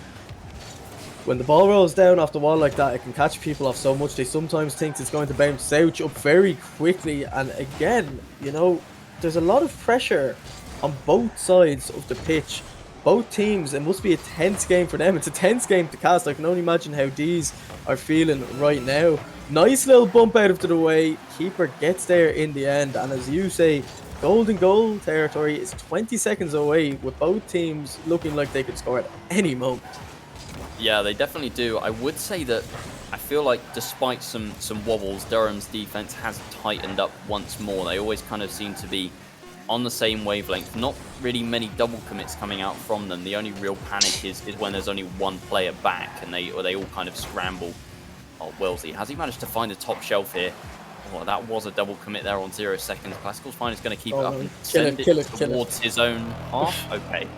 We saw that last game as well. It nearly went badly. It did, but we find ourselves in another overtime here. T-side won the previous one after only about, I believe it was about 25 seconds of gameplay, so might try and emulate that here again, but I'm sure Durham are going to want to get an overtime win on the board for them. Simsy has lofted that one over the top. Mordisha is going to get back to this one, I think. He's going to use all his boost to do so, though. Might be able to drop it into the centre here. Not quite enough boost left to wrap his car round that one. Zouch going for this now. Gets blocked out by Simsy. Mordisha going to need to make the touch, and it is up high. Also, that might be in. Finest. I don't think it's in. Wellesley was there to cover it, even if it was. Shot from Zouch is top shelf. That is an absolute boomer from Zouch from that left-hand side. The defense was a bit stretched there, and Zouch capitalizing with a 123km/h volley, and it is going to get a game on the board for Durham. 2-1 now in the series are Durham defenders, and Teesside, they're making a very close contest of it, but Durham just edging them there. And that's the first game Durham has played today where the first team to score hasn't won. So they finally broke that. There's just a fun fact for you. 2-1 up in the series. They need one more to make it to match point. Still a long way to go. They need at least 2 more wins. These games have been 1-goal games every single time, which makes it so hard to call who's going to take it, who's feeling it in the moment, who's feeling slightly less tilted than the other player. That is the question right now. Yeah, and this really does feel like a contest right now. Like, at this point, I still don't really know who is going to win. I'm still leaning towards Durham, I feel, but this is giving me Game 7 vibes, you know? Like, with every game just being a 1-goal game and it being so close, 2 overtimes back-to-back, not a whole lot to separate them. And, you know, Durham often do find themselves in Game 7 situations, despite looking like the better team. So I'm starting to feel that way. I'm not sure about my 4-2 prediction anymore. I think I'm more looking at a 4-3 now. That's fair enough. My Rocket League decided to crash, as you do, which is probably why you can't see me as well at the moment, because my whole thing decided to just die. So I will be back on camera in a moment, so you can see my beautiful receding hairline. But until then, I will leave you to solo cast while I try reset myself. Well, so far, it's still 0-0. We've had just under a minute gone. Durham are doing some interesting things on defense right now. But Wellesley has managed to snuff out the danger here. Here comes Sai on that left-hand side. Got control. Might look for the early shot. Simsy has got it at the near post, though. Zouch looking for a second touch. Classical's Finest having absolutely none of that, going for that early 50-50. Don't think Sai is going to get back to this one.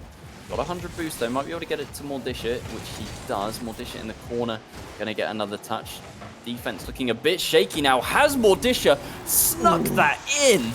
Oh my goodness, did you see that, Ejam, or are you still trying to get back to us here? I just joined the live stream last second. What a lovely touch to get that into the bottom left-hand corner. Brilliant finish coming out there. Yeah, that was an angle and a half from Mordisha. An opening goal secured for Durham as well. Teesside, they're looking to match Durham. Like, I genuinely think that Teesside are about as good as Durham are right now. So I don't think like that 1 goal really says anything. And when that 1 goal is scored, especially by Durham, they're not turtling up. They are still looking for openings. They found another one here, extending their lead by another goal, courtesy of Sai. Classical's Finest with the Fields backflip man, and Sai gonna tuck that one in at the near post. And starting to run away with this game. Maybe it just took, you know, this amount of time to finally settle in, but it's looking good now, isn't it, for Durham? You know, they're looking to get that 3-1 lead, put the game on series point, force Teesside to stress out to try to get those 3 games back. But again, counter-attacks not really working for Teesside as well as they did the last series. No, it's not, and they're finding themselves on defense a lot more. It definitely seems like Durham have kind of stepped up their offense here. Wellesley seems to be that one man on defense who is proactively just trying to meet Durham before they're forced into their own kind of final third. That could have been a counter-attacking opportunity there. Wait, this is a counter-attacking opportunity. What on earth has just happened? Durham have just completely fallen apart. I think I might have even seen a team bump there. Yeah. Someone, did you see that in just the left-hand corner of the screen? There was 2 Durham players. One was just like a kamikaze pilot onto his teammate, and yeah, Durham were just nowhere to be seen when Classical's Finest was able to score the easiest goal I've probably seen him score all evening, and they have now cut the lead for Durham in half. But Durham have looked better offensively this game, so little bit worried for Teesside that if Durham continue to put up this amount of pressure, that they might start to score more than, you know, that lead might end up turning into 2 or even 3 goals, which we haven't seen so far. Although if Wellesley is dropping touches down like that, but for Classical's finest to miss them, T-side needs to be taking opportunities like that. That was an absolutely golden one.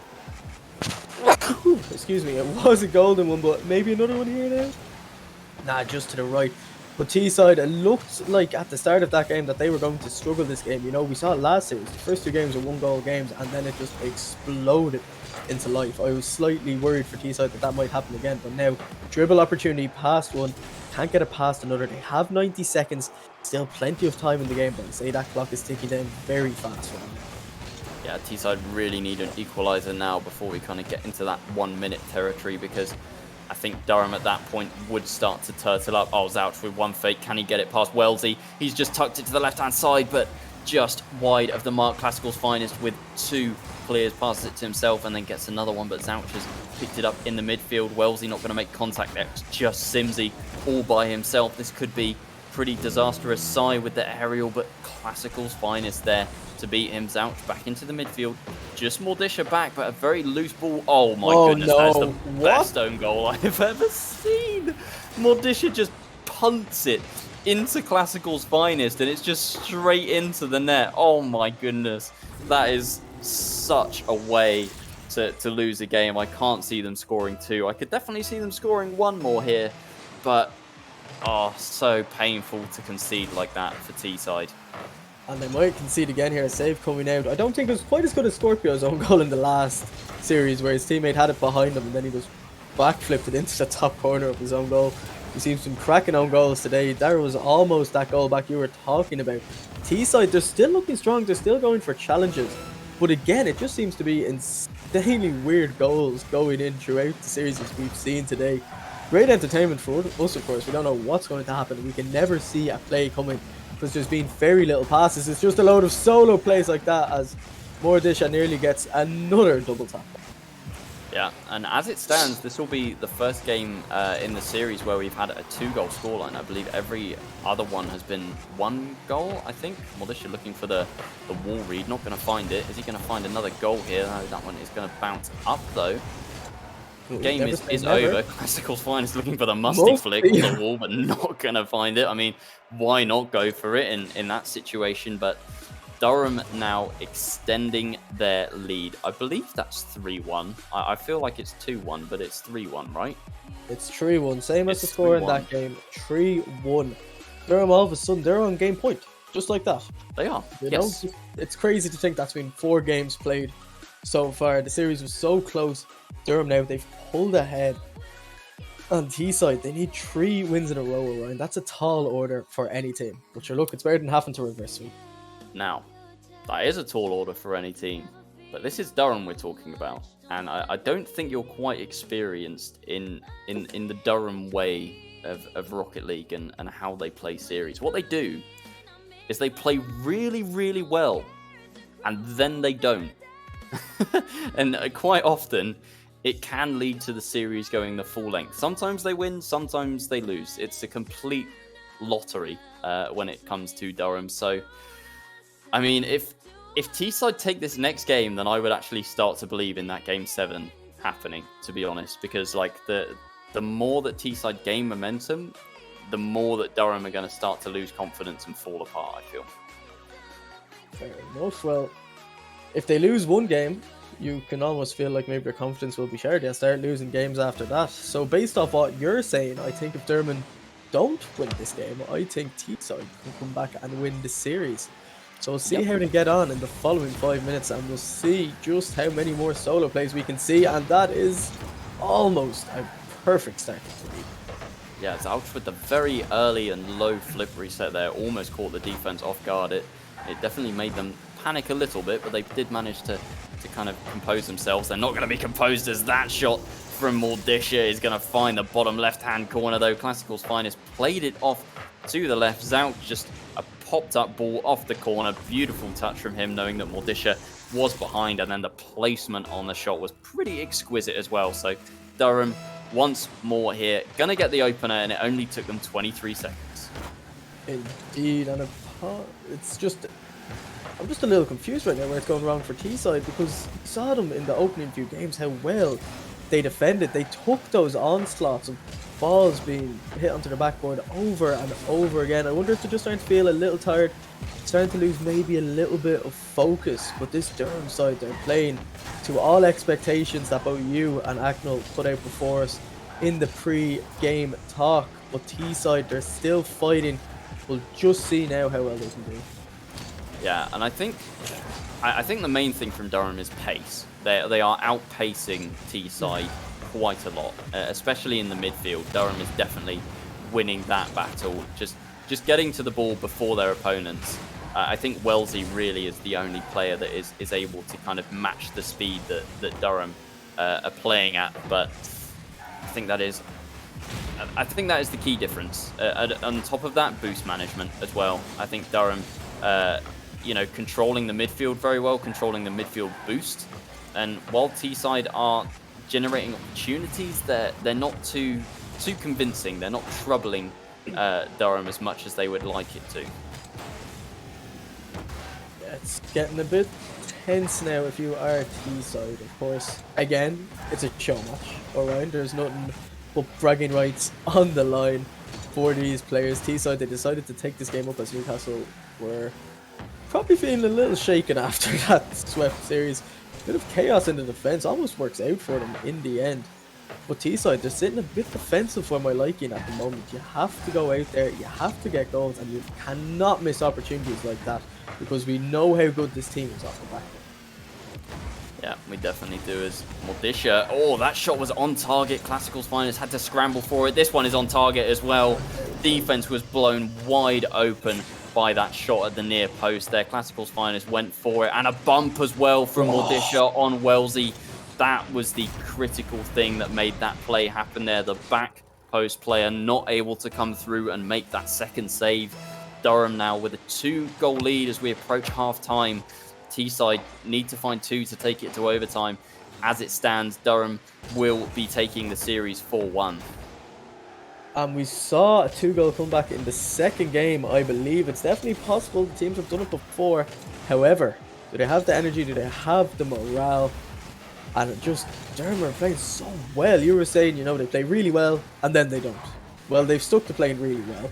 They're making clean saves. They're getting rid of the ball when they need to. They're doing backflips on the goal line and scoring own goals. But other than that, they're playing really well.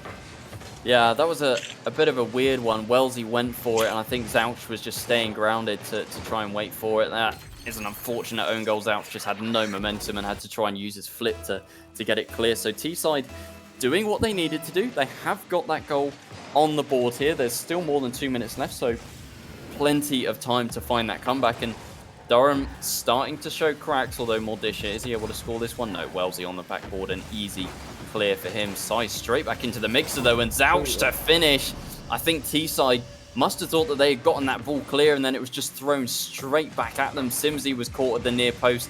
Classical's finest was nowhere to be seen at the back post, and now 2-goal lead restored for Durham. Yeah, that's exactly the response that they needed. Just try to break the spirits of T-side whatever way necessary. That, we've seen those goals go in time and time again. They're still putting pressure on the backboard. They need to start going for demos like they did in that Newcastle series. Open up the defense yourself, because this Durham side, they're defending well as a unit and they're attacking well as a unit. You need to disrupt that. But here's an opportunity now. Pops it up. That's dropping straight down. Cleared out by Classical's finest in the end. The ball, again, just being absolutely loaded on top of them time and time again. And you just feel like it's a matter of time before Durham get another. Yeah, that was Mordisha with 0 boost, trying to make something work. Was out with a little bit more, tried to get that one to the backboard, but Classical's finest there to dunk him out. 0 boost though, just every time T-side are trying to get out of their own half. They're doing so with minimal boost in the tank. Demo and boost stolen again. It's going to be a hard fight. Classical's finest to do anything with this one. Boost taken by Zouch as well. Is so boost hungry. Our Durham defenders, they just don't leave anything for their opponents at all. Mordisha going to land on that one. The recovery was there, but the shot was not on target. Gets rid of Wellesley though. They've left themselves wide open here, and that flick with the Dominus, even on 0 boost, could spell disaster. It's not going to come through though. Wellesley now with the flick though. That one's top shelf, required 2 of the Durham defenders to get that one clear.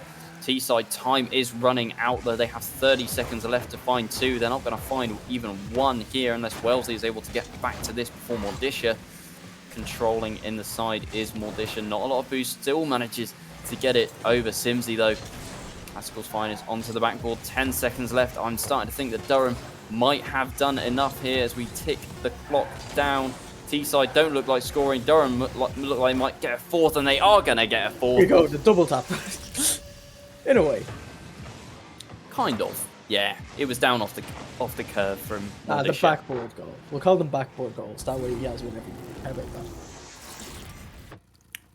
Well, still 3 seconds left, but I think we can definitely start to say that Durham have now taken this series. But honestly, huge props to Teesside for the way that they've played. Most of these games were 1-goal games. I think 3 out of 5 were 1-goal games, but then towards the end, Durham started to break them down, exploit their weaknesses.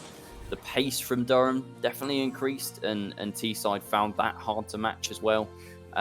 So ultimately, Durham were the favourites coming into this, and they are going to take it. But I think it was safe to say that it definitely wasn't a comfortable victory for them.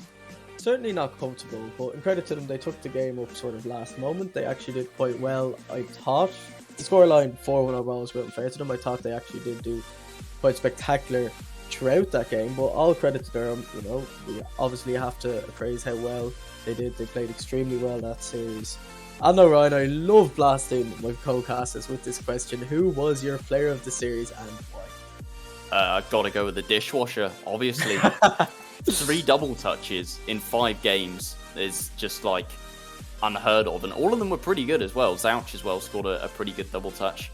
That final game there, it was 13 shots from Durham against 3 from Teesside, 6 of them coming from Mordisha, also got an assist as well. So for me, MVP is the dishwasher. Well, more dishwasher, call him what you want. He changed his name just for you, and he did that MVP performance just for you as well. But yeah, that is going to be a wrap for our matches this evening. We are going to take a quick break, and we will be back just to kind of wrap everything up, discuss everything that's gone on this evening for those of you that joined us maybe a little bit later on. And we've got a no to the interview, so we will not be joined by anyone from Durham, unfortunately. But yeah, we'll take a short break, and we will be back. Like a blazing flare, just say 'cause the flames will burn us. I thought you were the one for me. That's why I gave you everything. Held you close by the stormy seas. Oh, you meant the world to me. I used to kiss your head when you cried for me. Hold your hand while the pain was over. Keep you warm by the roaring sea. You meant the world to me.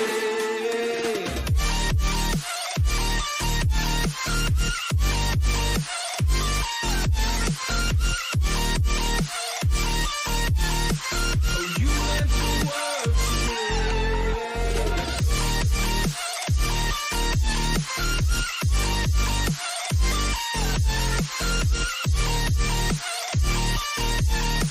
Oh, you meant the world to me. My darling dear, you're never here. When I'm in pain, you hide and disappear. Like shadows in the atmosphere, charting the stratosphere. Yeah. I prayed for you and kept you near, in hopes you'd chase away my fears. I'm on my own, you made it so, and now I'm chasing nightmares through. I used to run with you through the great big leaves, laugh at you when you laugh at me. Hope for us because I believe the home was just you and me. I thought you were the one for me. That's why I gave you everything. Held you close by the stormy seas. Oh, you meant the world to me.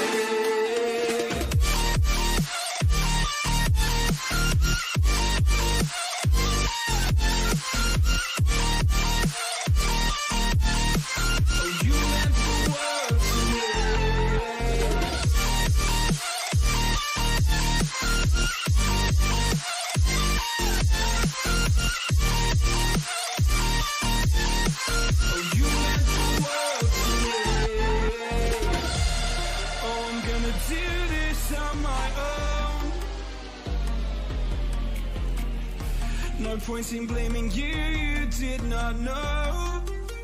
Oh, I thought you were the one for me. That's why I gave you everything. Held you close by the stormy seas. Oh, you meant the world to me.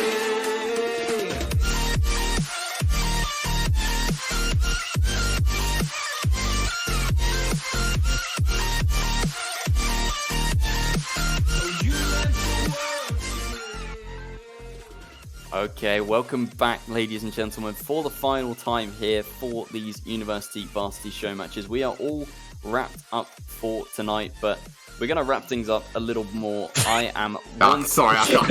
I just can't do it. I can't. Oh, God, I'm joined once more by three complete clowns in Ejam, Pikachu, and Zer, who has ditched his sunglasses for some more professional things. We've gone from hype man Zer to I guess Humble Zer. Humble Zer. So I guess I'm going to come to Actional first, as you were victorious in that series with a correct prediction to boot, no doubt. So Yeah. how did you feel the Durham defenders performed there? That's, I think, as close to vintage defenders as you could expect to get, really. I think, they had a couple of wobbles, but I think in a best of 7 in particular, long series format, most teams, even at the top level, will have 1 or 2 moments that make you physically recoil from your screen. And there were a couple of them, but there were also some fantastic plays.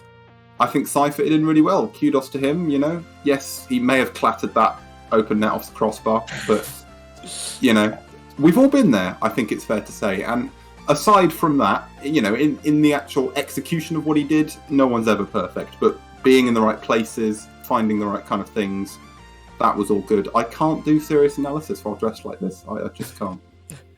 Yeah, I did forget to mention during that series, Sai is a semi-permanent replacement on Durham for Obop. And he, as you say, seemed to fit in really well. I am now going to come to our second hype man turned humble man, Zer, after...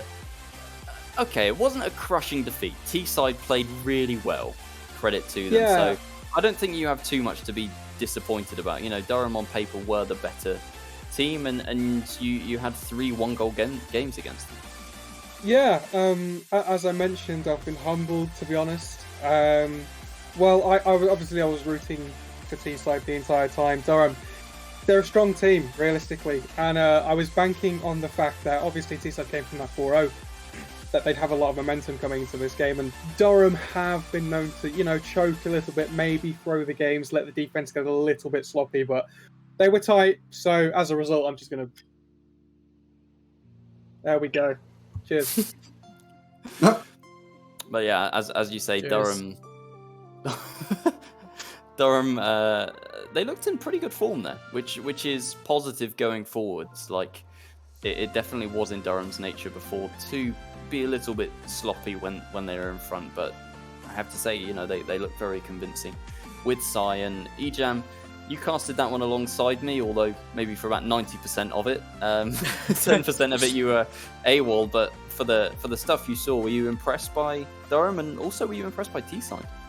I was impressed by T-side because no one really had expected anything for them.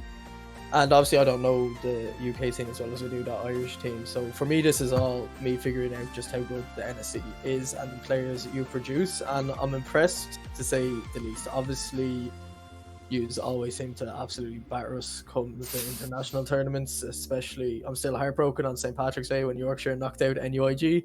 We'll save that story for another day. The 2 teams tonight, I think, gave it their all. I think they definitely had a bit of fun as well. It was sloppy. It wasn't the serious tournament game you'd expect it to be, but I really did enjoy it. I think all players tonight should be proud of themselves just for, it's just something in the off season, just have a little bit of fun. All the serious stuff coming up soon, who knows, you could have an absolutely cracking fresher in your university that could be fighting for your spot.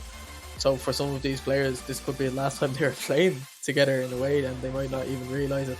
So it's just nice to see them go out there, represent their university, and settle a few good matches between the local rounds. Yeah, but that is going to be all from us tonight. So a big thank you to all our casters, all our hype men, all our producers, match admins, everyone behind the scenes, and thank you for watching as well. I think we will be back on Tuesday, maybe with University Rocket League. Can you confirm or deny, Pikachu? I don't know why you're asking me. Do I look like I know anything? Usually do the high school stuff. Ask the Pokemon. Oh, I do. Somewhat. Look. Watch us get corrected. Double quick time live on stream. I believe. Watch. You said it, but when I say I believe we're live next Tuesday, someone will say, "No, we aren't, you idiot." We are. Oh no, we are. So there you go. We're live next Tuesday. We definitely knew that. What we always know is that you should all be signing up for UR Summer Series. You've got national qualifiers, you've got open qualifiers available to every nation. You should do all of them. That's as much as we can say. Yeah, and if you're not playing, then make sure you come and watch. We will be streaming it here over at twitch.tv/UniRocketeers. So if you can't play, or if you simply don't want to play, you can watch all of that action coming up this summer. But that is going to be all for tonight. Thank you everyone for watching. That's a wrap from us. Good night.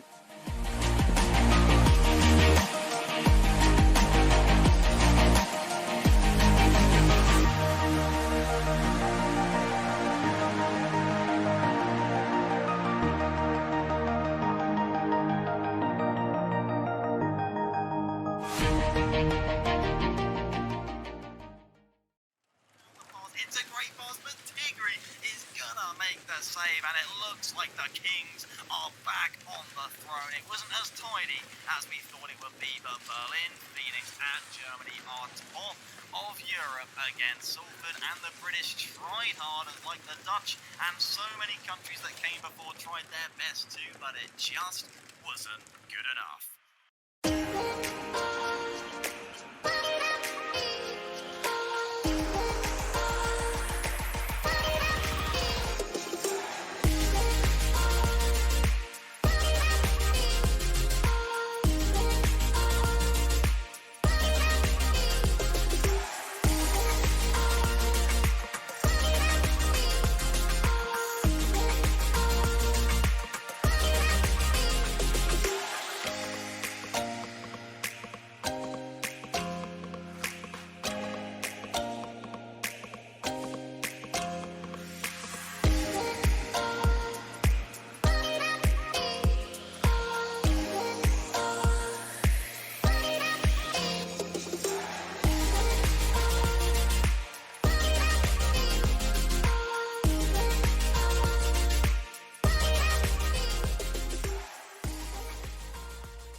You turn toward me and look so weak.